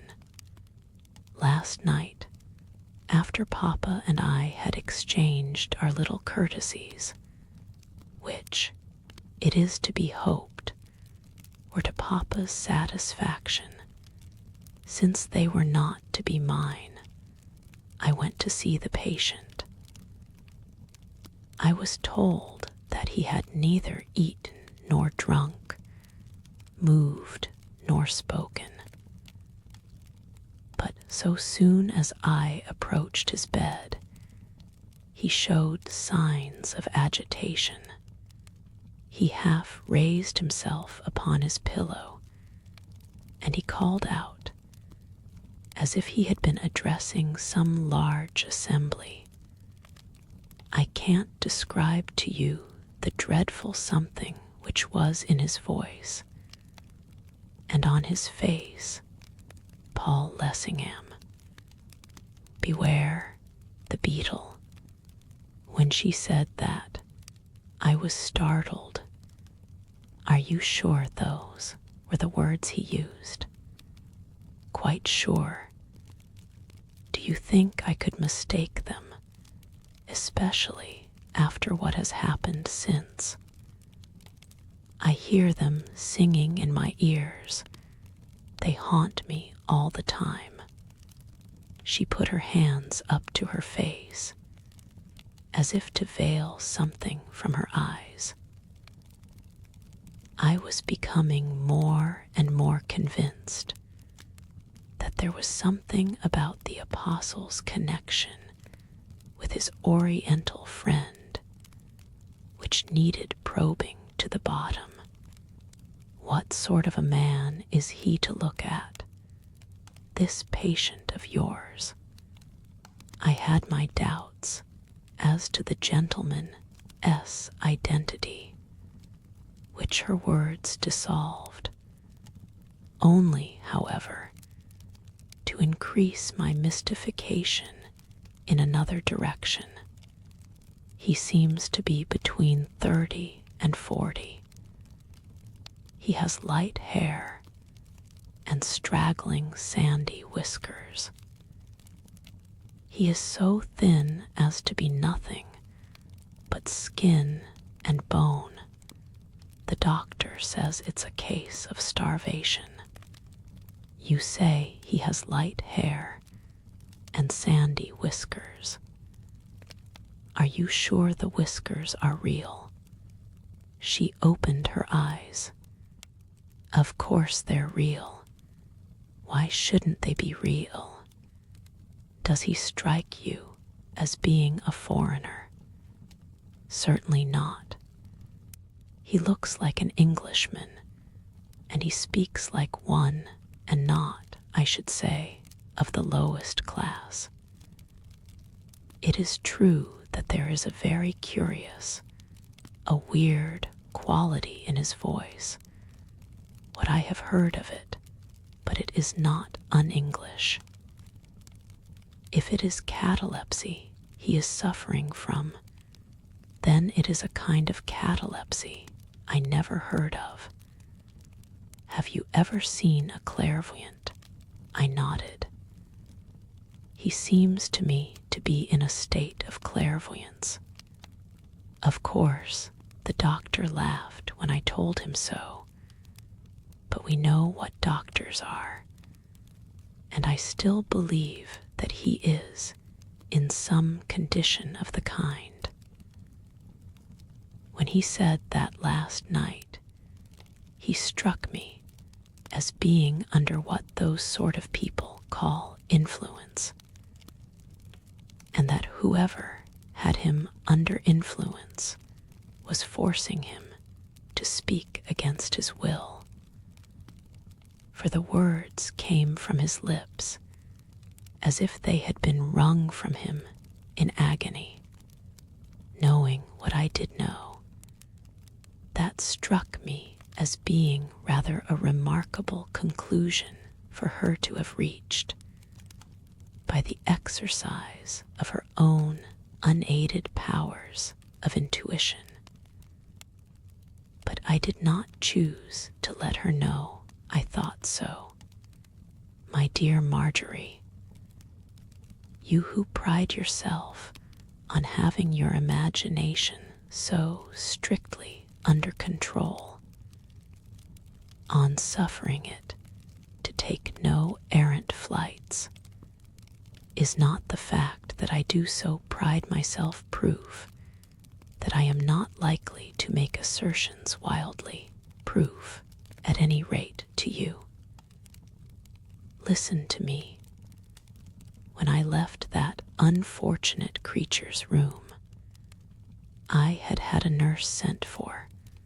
I left him in her charge and reached my own bedroom.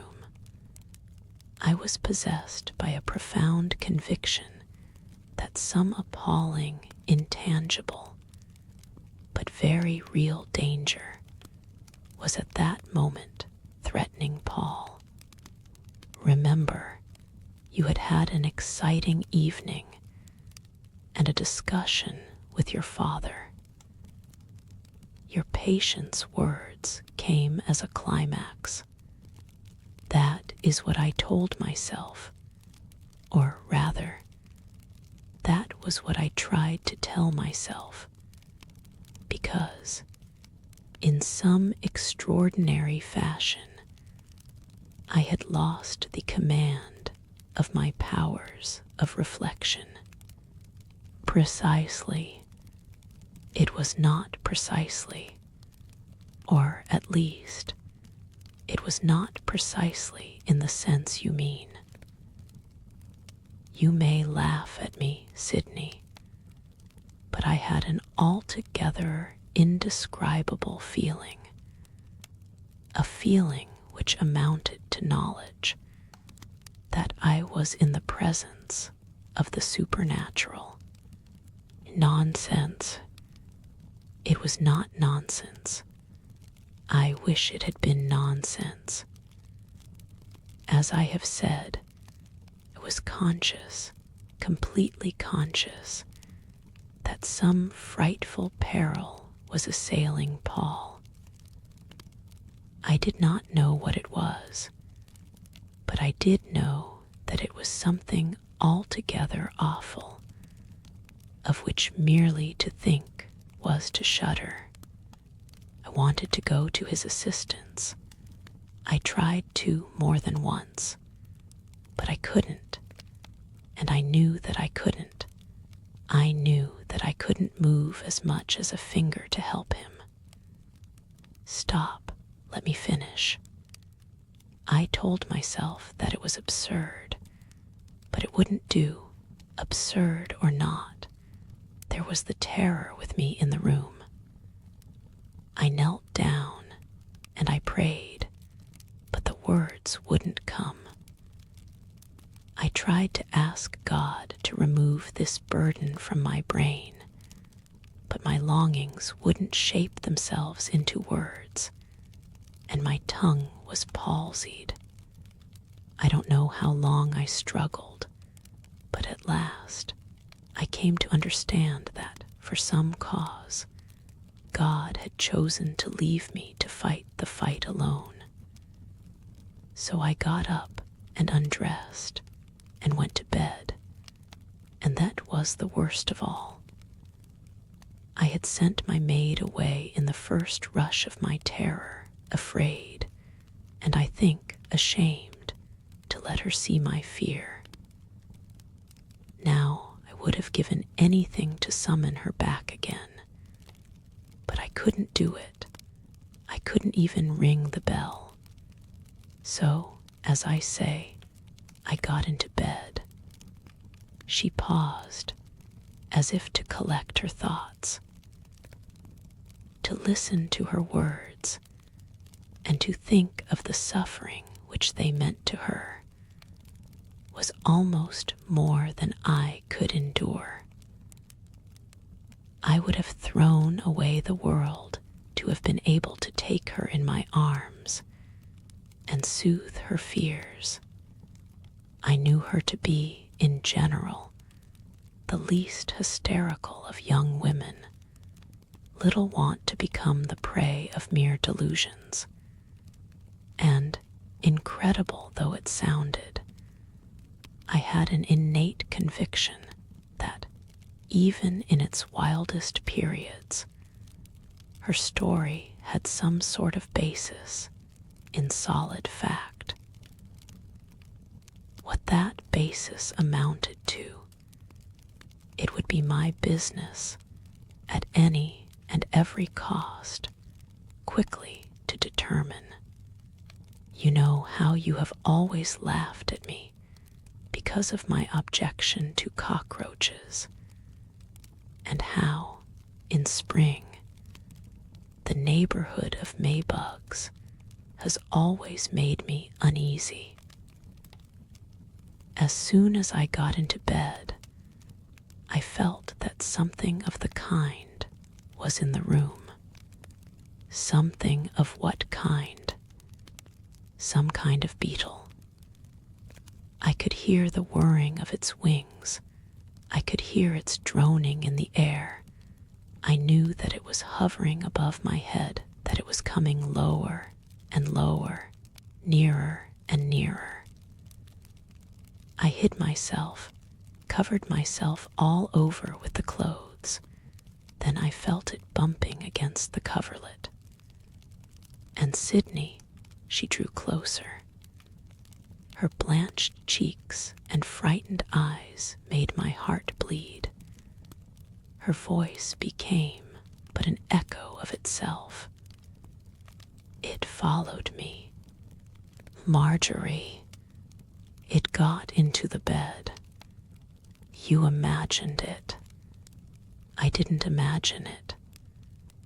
I heard it crawl along the sheets till it found a way between them, and then it crawled towards me, and I felt it against my face, and it's there now. Where? She raised the forefinger of her left hand. There you hear it droning. She listened intently. I listened too. Oddly enough, at that instant the droning of an insect did become audible. It's only a bee, child, which has found its way through the open window. I wish it were only a bee. I wish it were. Sydney, don't you feel as if you were in the presence of evil? Don't you want to get away from it, back into the presence of God? Marjorie, pray, Sydney, pray. I can't. I don't know why, but I can't. She flung her arms about my neck and pressed herself against me in paroxysmal agitation. The violence of her emotion bade fair to unman me too.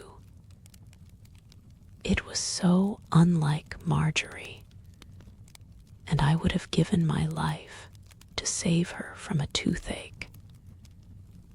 She kept repeating her own words, as if she could not help it. Pray, Sydney, pray. At last I did as she wished me. At least, there is no harm in praying. I never heard of its bringing hurt to anyone. I repeated aloud the Lord's Prayer, the first time for I know not how long. As the divine sentences came from my lips, hesitatingly enough, I make no doubt her tremors ceased. She became calmer, until, as I reached the last great petition, "Deliver us from evil," she loosed her arms from about my neck and dropped upon her knees close to my feet, and she joined me in the closing words as a sort of chorus. "For thine is the kingdom, the power, and the glory, for ever and ever, amen." When the prayer was ended, we both of us were still, she with her head bowed and her hands clasped, and I with something tugging at my heartstrings, which I had not felt there for many and many a year, almost as if it had been my mother's hand. I dare say that sometimes she does stretch out her hand from her place among the angels to touch my heartstrings, and I know nothing of it all the while. As the silence still continued, I chanced to glance up, and there was old Lyndon peeping at us from his hiding place behind the screen. The look of amazed perplexity which was on his big red face struck me with such a keen sense of the incongruous that it was all I could do to keep from laughter. Apparently, the sight of us did nothing to lighten the fog which was in his brain, for he stammered out, in what was possibly intended for a whisper, Is she mad?" The whisper, if it was meant for a whisper, was more than sufficiently audible to catch his daughter's ears. She started, raised her head, sprang to her feet, turned, and saw her father. "Papa."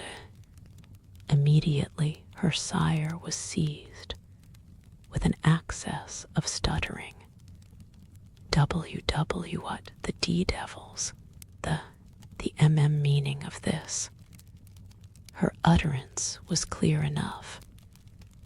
I fancy her parent found it almost painfully clear. Rather it is for me to ask, what is the meaning of this? Is it possible that all the time you have actually been concealed behind that screen? Unless I am mistaken, the old gentleman cowered before the directness of his daughter's gaze, and endeavored to conceal the fact by an explosion of passion. Don't you speak to me like that, you undutiful girl. I am your father. You certainly are my father, though I was unaware until now that my father was capable of playing the part of eavesdropper. Rage rendered him speechless, or at any rate, he chose to let us believe that that was the determining cause of his continuing silent. So Marjorie turned to me, and on the whole, I had rather she had not. Her manner was very different from what it had been just now. It was more than civil. It was freezing. Am I to understand, Mr. Atherton, that this has been done with your cognizance?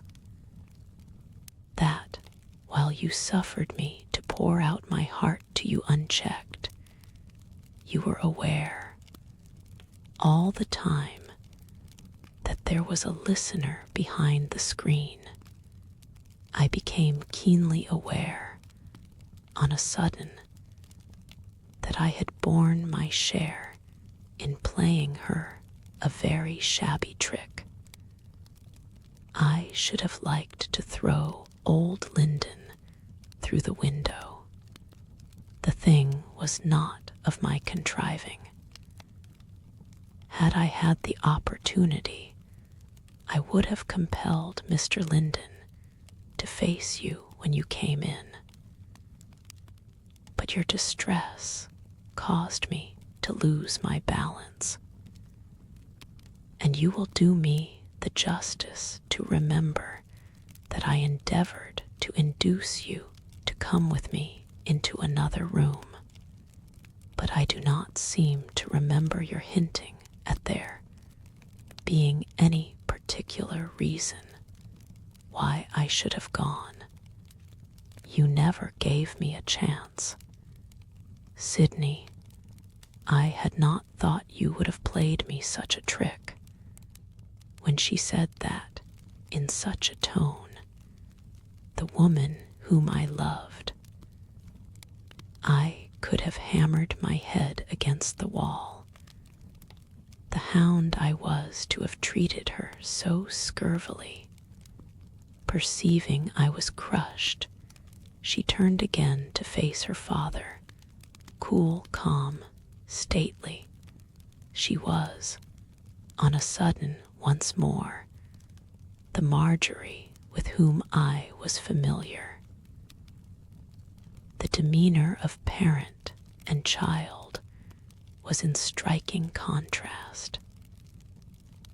If appearances went for aught, the odds were heavy that in any encounter which might be coming the senior would suffer.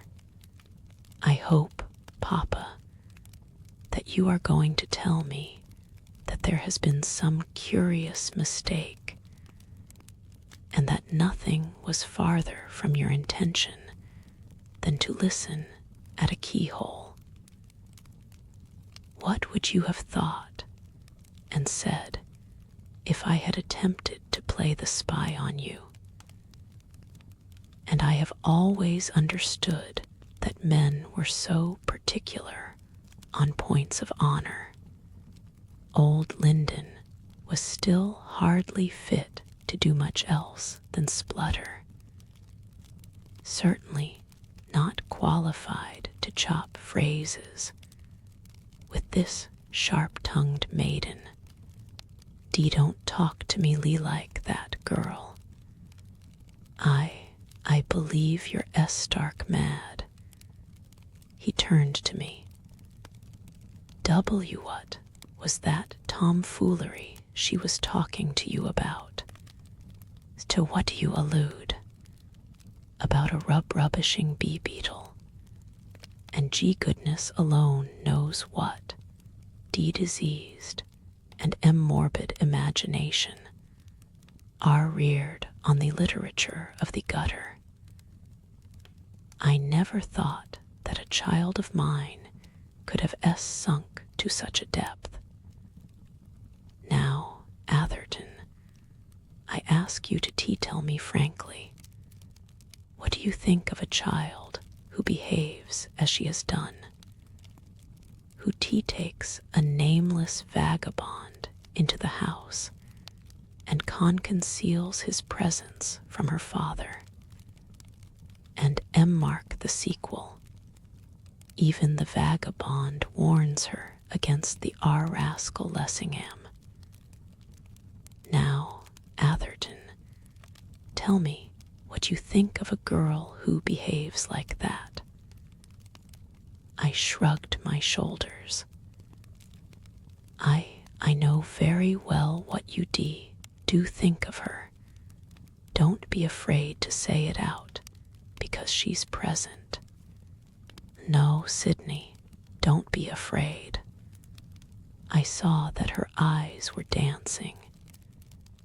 In a manner of speaking, her looks brightened under the sunshine of her father's displeasure.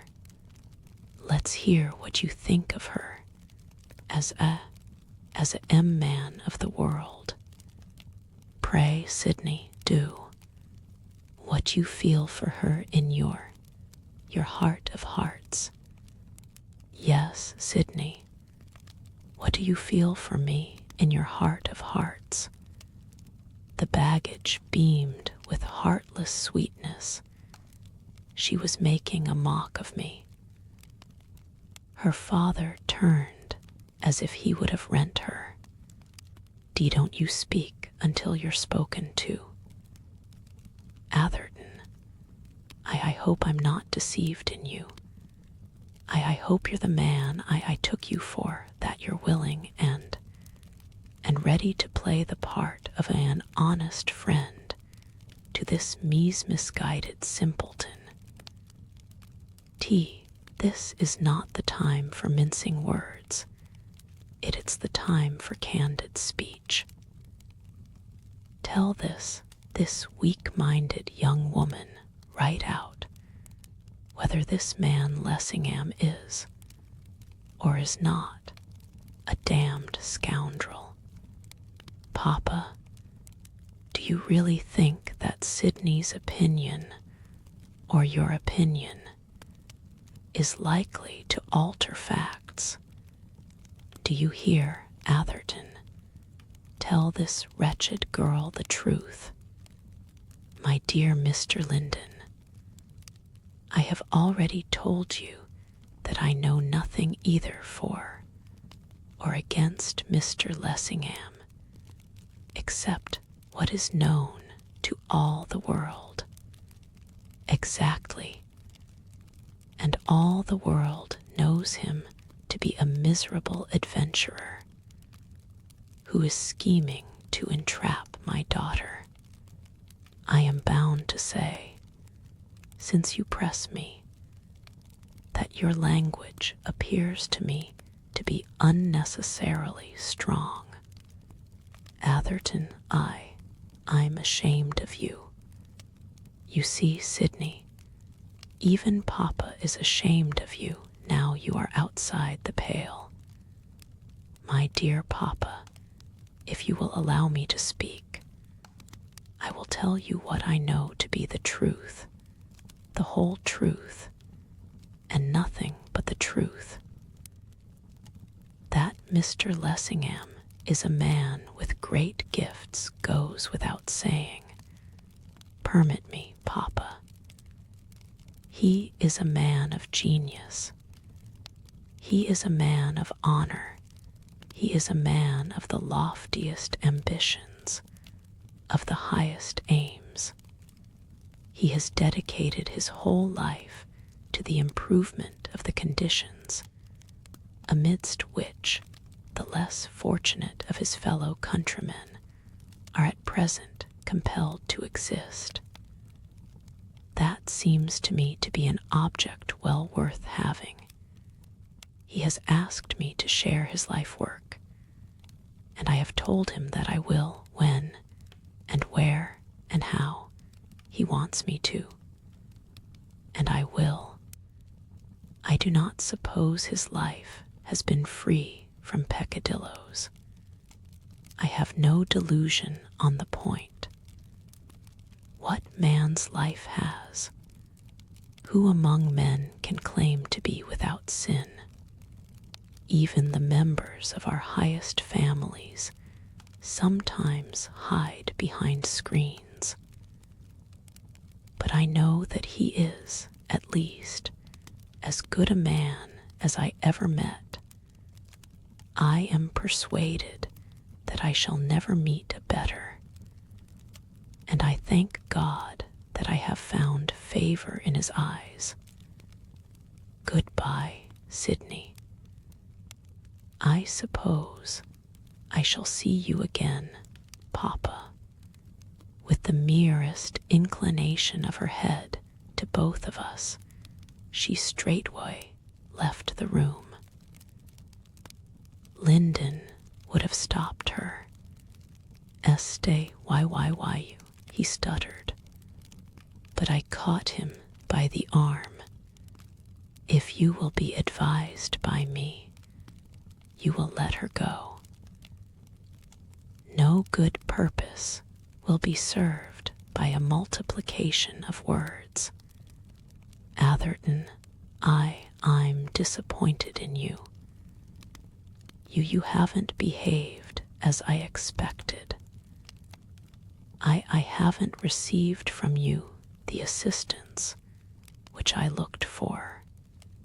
My dear Lyndon, it seems to me that your method of diverting the young lady from the path which she has set herself to tread is calculated to send her furiously along it. See, confound the women. See, confound the women. I don't mind telling you in confidence that at times her mother was the devil, and I'll be hanged if her daughter is worse. What was the tomfoolery she was talking to you about? Is she mad? No, I don't think she's mad. I never heard such stuff. It made my blood run cold to hear her. What's the matter with the girl? Well, you must excuse my saying that I don't fancy you quite understand women. I don't, and I don't want to either. I hesitated, then resolved on a taradiddle in Marjorie's interest. Marjorie is high-strung, extremely sensitive. Her imagination is quickly aflame. Perhaps last night you drove her as far as was safe. You heard for yourself how, in consequence, she suffered. You don't want people to say you have driven her into a lunatic asylum. Good heavens, no. I'll send for the doctor directly I get home. I'll have the best opinion in town. You'll do nothing of the kind. You'll only make her worse. What you have to do is to be patient with her and let her have peace. As for this affair of Lessingham's, I have a suspicion that it may not be all such plain sailing as she supposes. What do you mean? I mean nothing.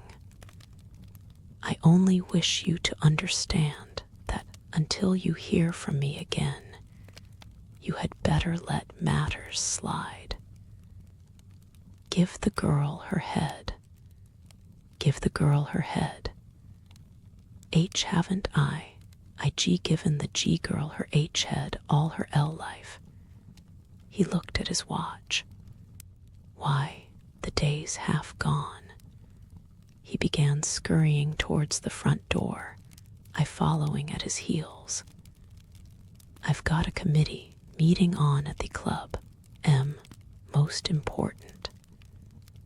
For weeks they've been giving us the worst food you ever tasted in your life. P played havoc with my digestion, and I'm going to tell them if things aren't changed, they'll have to pay my doctor's bills. As for that man, Lessingham, as he spoke, he himself opened the hall door, and there, standing on the step, was that man Lessingham himself. Lyndon was a picture. The apostle was as cool as a cucumber. He held out his hand. Good morning, Mr. Lyndon. What delightful weather we are having. Lyndon put his hand behind his back and behaved as stupidly as he very well could have done. You will understand, Mr. Lessingham, that in future I don't know you, and that I shall decline to recognize you anywhere, and that what I say applies equally to any member of my family. With his hat very much on the back of his head, he went down the steps like an inflated turkey-cock. Chapter XXI.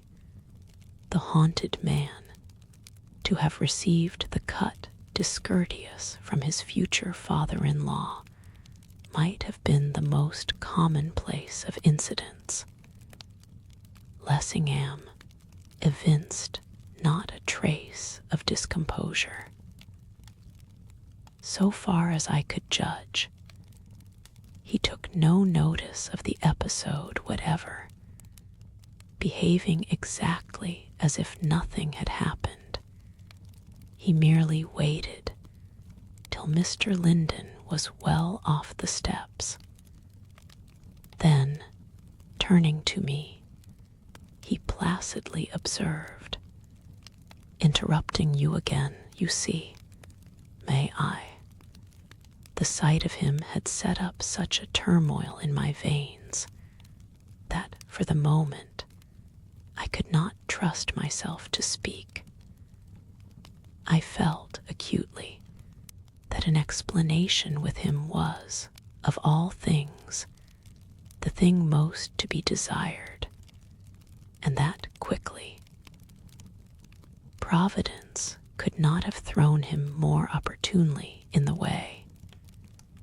If, before he went away, we did not understand each other a good deal more clearly, upon certain points, the fault should not be mine. Without a responsive word, turning on my heels, I led the way into the laboratory. Whether he noticed anything peculiar in my demeanor, I could not tell. Within he looked about him with that purely facial smile, the sight of which had always engendered in me a certain distrust of him. Do you always receive visitors in here? By no means. What is this? Stooping down, he picked up something from the floor. It was a lady's purse, a gorgeous affair, of crimson leather and gleaming gold. Whether it was Marjorie's or Miss Grayling's, I could not tell. He watched me as I examined it. "Is it yours?" "No, it is not mine."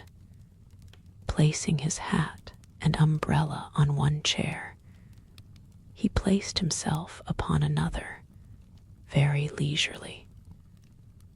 Crossing his legs, laying his folded hands upon his knees, he sat and looked at me. I was quite conscious of his observation, but endured it in silence, being a little wishful that he should begin. Presently he had, as I suppose, enough of looking at me, and spoke. "Atherton, what is the matter with you? Have I done something to offend you too? Why do you ask? Your manner seems a little singular." "You think so?" "I do. What have you come to see me about?" "Just now, nothing. I like to know where I stand." His manner was courteous, easy, even graceful. I was outmaneuvered. Understood the man sufficiently well to be aware that when once he was on the defensive, the first blow would have to come from me. So I struck it. I also like to know where I stand. Lessingham, I am aware, and you know that I am aware, that you have made certain overtures to Miss Linden. That is a fact in which I am keenly interested, as how the Lindens and the Athertons are not the acquaintances of one generation only. Marjorie Linden and I have been friends since childhood. She looks upon me as a brother, as a brother, as a brother. Yes, Mr. Linden regards me as a son. He has given me his confidence. As I believe you are aware, Marjorie has given me hers. And now I want you to give me yours. What do you want to know? I wish to explain my position before I say what I have to say, because I want you to understand me clearly. I believe, honestly, that the thing I most desire in this world is to see Marjorie Linden happy. If I thought she would be happy with you, I should say, God speed you both, and I should congratulate you with all my heart, because I think that you would have won the best girl in the whole world to be your wife. I think so too, but before I did that, I should have to see, at least, some reasonable probability that she would be happy with you. Why should she not? Will you answer a question? What is the question? What is the story in your life of which you stand in such hideous terror? There was a perceptible pause before he answered. Explain yourself. No explanation is needed. You know perfectly well what I mean. You credit me with miraculous acumen. Don't juggle, Lessingham, be frank. The frankness should not be all on one side. There is that in your frankness, although you may be unconscious of it, which some men might not unreasonably resent. Do you resent it? That depends. If you are arrogating to yourself the right to place yourself between Miss Linden and me, I do resent it strongly. Answer my question. I answer no question which is addressed to me in such a tone. He was as calm as you please. I recognized that already I was in peril of losing my temper, which was not at all what I desired. I eyed him intently, he returning me look for look. His countenance betrayed no sign of a guilty conscience. I had not seen him more completely at his ease. He smiled facially, and also, as it seemed to me, a little derisively. I am bound to admit that his bearing showed not the faintest shadow of resentment, and that in his eyes there was a gentleness, a softness, which I had not observed in them before. I could almost have suspected him of being sympathetic. In this matter, you must know, I stand in the place of Mr. Linden. Well, Surely you must understand that before anyone is allowed to think of marriage with Marjorie Linden, he will have to show that his past, as the advertisements have it, will bear the fullest investigation. Is that so? Will your past bear the fullest investigation? I winced. At any rate, it is known to all the world. Is it? Forgive me if I say I doubt it. I doubt if, of any wise man, that can be said with truth. In all our lives, there are episodes which we keep to ourselves. I felt that that was so true that, for the instant, I hardly knew what to say. But there are episodes and episodes, and when it comes to a man being haunted, one draws the line. Haunted, as you are. He got up. Atherton, I think that I understand you, but I fear that you do not understand me. He went to where a self-acting mercurial air pump was standing on a shelf. What is this curious arrangement of glass tubes and bulbs?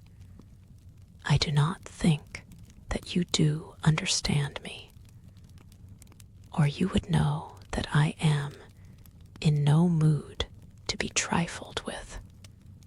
Is it some kind of an exhauster? My dear Lessingham, I am entirely at your service. I intend to have an answer to my question before you leave this room, but in the meanwhile, your convenience is mine. There are some very interesting things here which you might care to see. Marvelous, is it not, how the human intellect progresses from conquest unto conquest. Among the ancients, the progression had proceeded farther than with us. In what respect? For instance, in the affair of the apotheosis of the Beetle.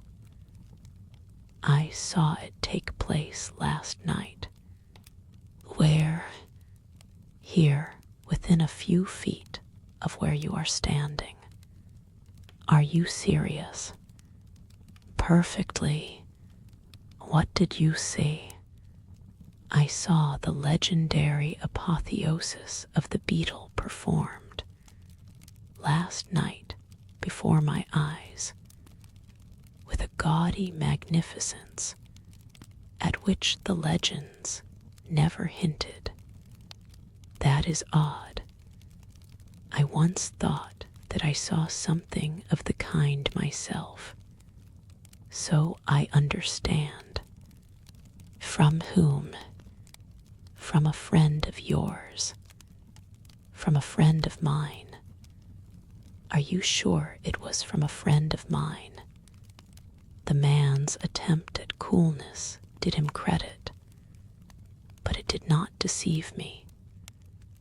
That he thought I was endeavoring to bluff him out of his secret, perceived quite clearly that it was a secret which he would only render with his life, I was beginning to suspect.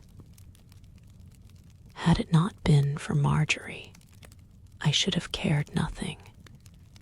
His affairs were his affairs, though I realized perfectly well that there was something about the man which, from the scientific explorer's point of view, might be well worth finding out. Still, as I say, if it had not been for Marjorie, I should have let it go. But since she was so intimately concerned in it, I wondered more and more what it could be. My attitude towards what is called the supernatural is an open one. That all things are possible, I unhesitatingly believe. I have, even in my short time, seen so many so-called impossibilities proved possible. That we know everything, I doubt. That our great-great-great-great-grandsires, our forebears of thousands of years ago, of the extinct civilizations, knew more on some subjects than we do, I think is, at least, probable. All the legends can hardly be false, because men claimed to be able to do things in those days which we cannot do, and which we do not know how they did. We profess to think that their claims are finally dismissed by exclaiming lies. But it is not so sure. For my part, what I had seen, I had seen. I had seen some devil's trick played before my very eyes. Some trick of the same sort seemed to have been played upon my Marjorie. I repeat that I write my Marjorie because, to me, she will always be my Marjorie. It had driven her half out of her senses. As I looked at Lessingham, I seemed to see her at his side, as I had seen her not long ago, with her white, drawn face and staring eyes, dumb with an agony of fear. Her life was bidding fair to be knit with his. What Upas tree of horror was rooted in his very bones? The thought that her sweet purity was likely to be engulfed in a devil's slough in which he was wallowing was not to be endured. As I realized that the man was more than my match at the game which I was playing, in which such vital interests were at stake, my hands itched to clutch him by the throat and try another way. Doubtless my face revealed my feelings, because presently he said, "Are you aware how strangely you are looking at me, Atherton? Were my countenance a mirror, I think you would be surprised to see in it your own." I drew back from him, I dare say sullenly, not so surprised as yesterday morning you would have been to have seen yours at the mere sight of a pictured scarab. How easily you quarrel. I do not quarrel. Then perhaps it's I. If that is so, then at once the quarrel's ended. Poof. It's done. Mr. Linden, I fear, because politically we differ, regards me as anathema. Has he put some of his spirit into you? You are a wiser man. I am aware that you are an adept with words. But this is a case in which words only will not serve. Then what will serve? I am myself beginning to wonder. And I, as you so courteously suggest, I believe I am wiser than Linden. I do not care for your politics, or for what you call your politics, one fig. I do not care if you are as other men are, as I am, not unspotted from the world. But I do care if you are leprous, and I believe you are. Atherton, ever since I have known you, I have been conscious of there being something about you which I found it difficult to diagnose. In an unwholesome sense, something out of the common, non-natural, an atmosphere of your own. Events, so far as you are concerned, have during the last few days moved quickly. They have thrown an uncomfortably lurid light on that peculiarity of yours which I have noticed. Unless you can explain them to my satisfaction, you will withdraw your pretensions to Miss Linden's hand, or I shall place certain facts before that lady, and, if necessary, publish them to the world. He grew visibly paler, but he smiled facially. You have your own way of conducting a conversation, Mr. Atherton. What are the events to whose rapid transit you are alluding? Who was the individual, practically stark naked, who came out of your house in such singular fashion at dead of night? Is that one of the facts with which you propose to tickle the public ear? Is that the only explanation which you have to offer? Proceed for the present with your indictment. I am not so unobservant as you appear to imagine. There were features about the episode which struck me forcibly at the time, and which have struck me more forcibly since. To suggest, as you did yesterday morning, that it was an ordinary case of burglary, or that the man was a lunatic, is an absurdity. Pardon me, I did nothing of the kind. Then what do you suggest? I suggested, and do suggest, nothing. All the suggestions come from you. You went very much out of your way to beg me to keep the matter quiet. There is an appearance of suggestion about that.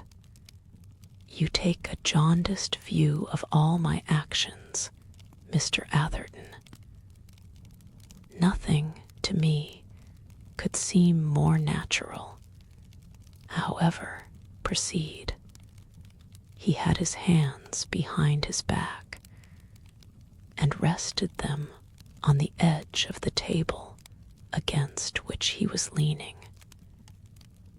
He was undoubtedly ill at ease, but so far I had not made the impression on him, either mentally or morally, which I desired. Who is your Oriental friend? I do not follow you. Are you sure? I am certain. Repeat your question. Who is your Oriental friend? I was not aware that I had one. Do you swear that? He laughed, a strange laugh. Do you seek to catch me tripping? You conduct your case with too much animus. You must allow me to grasp the exact purport of your inquiry before I can undertake to reply to it on oath. Are you not aware that at present there is in London an individual who claims to have had a very close and a very curious acquaintance with you in the East. I am not. That you swear. That I do swear. That is singular. Why is it singular? Because I fancy that that individual haunts you, haunts me, haunts you. You jest. You think so. You remember that picture of the scarabaeus which, yesterday morning, frightened you into a state of semi-idiocy. You use strong language. I know what you allude to. Do you mean to say that you don't know that you were indebted for that to your Oriental friend? I don't understand you. Are you sure? Certainly, I am sure. It occurs to me, Mr. Atherton, that an explanation is demanded from you rather than from me.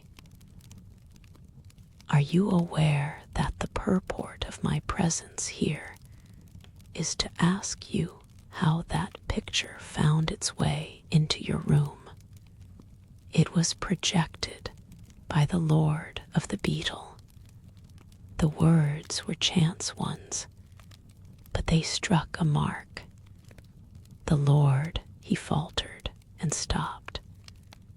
He showed signs of discomposure. I will be frank with you, since frankness is what you ask. His smile that time was obviously forced. Recently, I have been the victim of delusions. There was a pause before the word, of a singular kind. I have feared that they were the result of mental overstrain. Is it possible that you can enlighten me as to their source? I was silent. He was putting a great strain upon himself, but the twitching of his lips betrayed him. A little more, and I should reach the other side of Mr. Lessingham, the side which he kept hidden from the world. Who is this individual whom you speak of as my Oriental friend? Being your friend, you should know better than I do. What sort of man is he to look at? I did not say it was a man, but I presume it is a man. I did not say so. He seemed, for a moment, to hold his breath, and he looked at me with eyes which were not friendly. Then, with a display of self-command which did him credit, he drew himself upright, with an air of dignity which well became him. Atherton, consciously or unconsciously, you are doing me a serious injustice. I do not know what conception it is which you have formed of me, or on what the conception is founded, but I protest that, to the best of my knowledge and belief, I am as reputable, as honest, and as clean a man as you are. But you're haunted. Haunted, he held himself erect, looking me straight in the face. Then a shiver went all over him, the muscles of his mouth twitched, and in an instant he was livid. He staggered against the table. Yes, God knows knows it's true, I'm haunted. So either you're mad, and therefore unfit to marry, or else you've done something which places you outside the tolerably generous boundaries of civilized society, and are therefore still more unfit to marry. You're on the horns of a dilemma. I'm the victim of a delusion. What is the nature of the delusion? Does it take the shape of a beetle? Atherton, without the slightest warning, he collapsed, was transformed. I can describe the change which took place in him in no other way. He sank in a heap on the floor. He held up his hands above his head, and he gibbered like some frenzied animal. A more uncomfortable spectacle than he presented it would be difficult to find. I have seen it matched in the padded rooms of lunatic asylums, but nowhere else. The sight of him set every nerve of my body on edge. In heaven's name, what is the matter with you, man? Are you stark, staring mad? Here, drink this. Filling a tumbler with brandy, I forced it between his quivering fingers. Then it was some moments before I could get him to understand what it was I wanted him to do. When he did get the glass to his lips, he swallowed its contents as if they were so much water. By degrees, his senses returned to him. He stood up. He looked about him with a smile which was positively ghastly. It's a delusion. It's a very queer kind of a delusion, if it is. I eyed him curiously. He was evidently making the most strenuous efforts to regain his self-control, all the while with that horrible smile about his lips. Atherton, you take me at an advantage. I was still. Who's your Oriental friend? My Oriental friend, you mean yours. I supposed at first that the individual in question was a man, but it appears that she's a woman. A woman? Oh, how do you mean? Well, the face is a man's, of an uncommonly disagreeable type, of which the powers forbid that there are many. And the voice is a man's, also of a kind. But the body, as last night I chanced to discover, is a woman-s. That sounds very odd. He closed his eyes. I could see that his cheeks were clammy. Do you believe in witchcraft? That depends. Have you heard of Obi? I have. I have been told that an Obi man can put a spell upon a person which compels a person to see whatever he, the Obi man, may please. Do you think that's possible? It is not a question to which I should be disposed to answer either yes or no. He looked at me out of his half-closed eyes. It struck me that he was making conversation, saying anything for the sake of gaining time. I remember reading a book entitled Obscure Diseases of the Brain. It contained some interesting data on the subject of hallucinations. Possibly, now candidly, would you recommend me to place myself in the hands of a mental pathologist? I don't think that you're insane, if that's what you mean. No, that is good hearing. Of all diseases, insanity is the most to be dreaded. Well, Atherton, I'm keeping you. The truth is that, insane or not, I am very far from well. I think I must give myself a holiday. He moved towards his hat and umbrella. There is something else which you must do. What is that? You must resign your pretensions to Miss Linden's hand.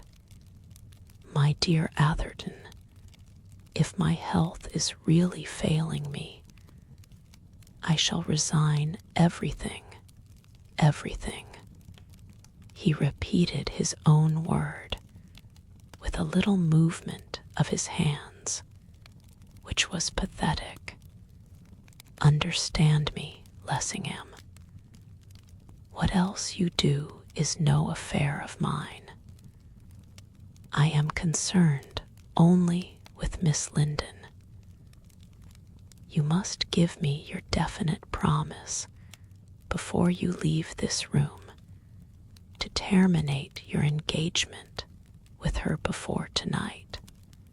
His back was towards me. There will come a time when your conscience will prick you because of your treatment of me, when you will realize that I am the most unfortunate of men. I realize that now. It is because I realize it that I am so desirous that the shadow of your evil fortune shall not fall upon an innocent girl. He turned. Atherton, what is your actual position with reference to Marjorie Linden? She regards me as a brother, and you regard her as a sister. Are your sentiments towards her purely fraternal? You know that I love her, and you suppose that my removal will clear the path for you. I suppose nothing of the kind. You may believe me or not, but my one desire is for her happiness. And surely, if you love her, that is your desire too. That is so. He paused. An expression of sadness stole over his face of which I had not thought it capable. That is so to an extent of which you do not dream. No man likes to have his hand forced, especially by one whom he regards, may I say it, as a possible rival. But I will tell you this much. If the blight which has fallen on my life is likely to continue, I would not wish, God forbid, that I should wish to join her fate with mine, not for all that the world could offer me. He stopped, and I was still. Presently he continued. When I was younger, I was subject to a similar delusion, but it vanished. I saw no trace of it for years. I thought that I had done with it for good. Recently, however, it has returned, as you have witnessed. I shall institute inquiries into the cause of its reappearance. If it seems likely to be irremovable, or even if it bids fair to be prolonged, I shall not only, as you phrase it, withdraw my pretensions to Miss Linden's hand, but to all my other ambitions. In the interim, as regards Miss Linden, I shall be careful to hold myself on the footing of a mere acquaintance. You promise me. I do, and on your side, Atherton, in the meantime, deal with me more gently. Judgment in my case has still to be given. You will find that I am not the guilty wretch you apparently imagine, and there are few things more disagreeable to one's self-esteem than to learn, too late, that one has persisted in judging another man too harshly. Think of all that the world has at this moment to offer me, and what it will mean if I have to turn my back on it, owing to a mischievous twist of fortune's wheel. He turned as if to go, then stopped and looked round in an attitude of listening. What's that? There was a sound of droning. I recalled what Marjorie had said of her experiences of the night before. It was like the droning of a beetle. The instant the apostle heard it, the fashion of his countenance began to change. It was pitiable to witness. I rushed to him. Lessingham, don't be a fool, play the man. He gripped my left arm with his right hand till it felt as if it were being compressed in a vice. Then I shall have to have some more brandy. Fortunately, the bottle was within reach from where I stood. Otherwise, I doubt if he would have released my arm to let me get at it. I gave him the decanter and the glass. He helped himself to a copious libation. By the time that he had swallowed it, the droning sound had gone. He put down the empty tumbler.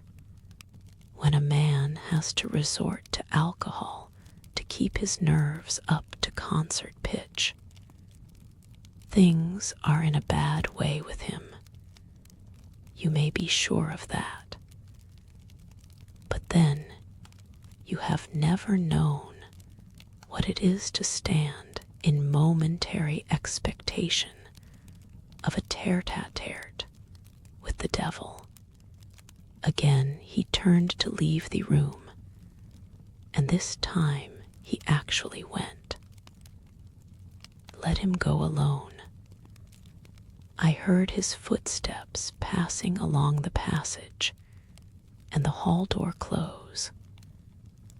Then I sat in an armchair, stretched my legs out in front of me, thrust my hands in my trouser pockets, and I wondered. I had been there, perhaps, 4 or 5 minutes, when there was a slight noise at my side.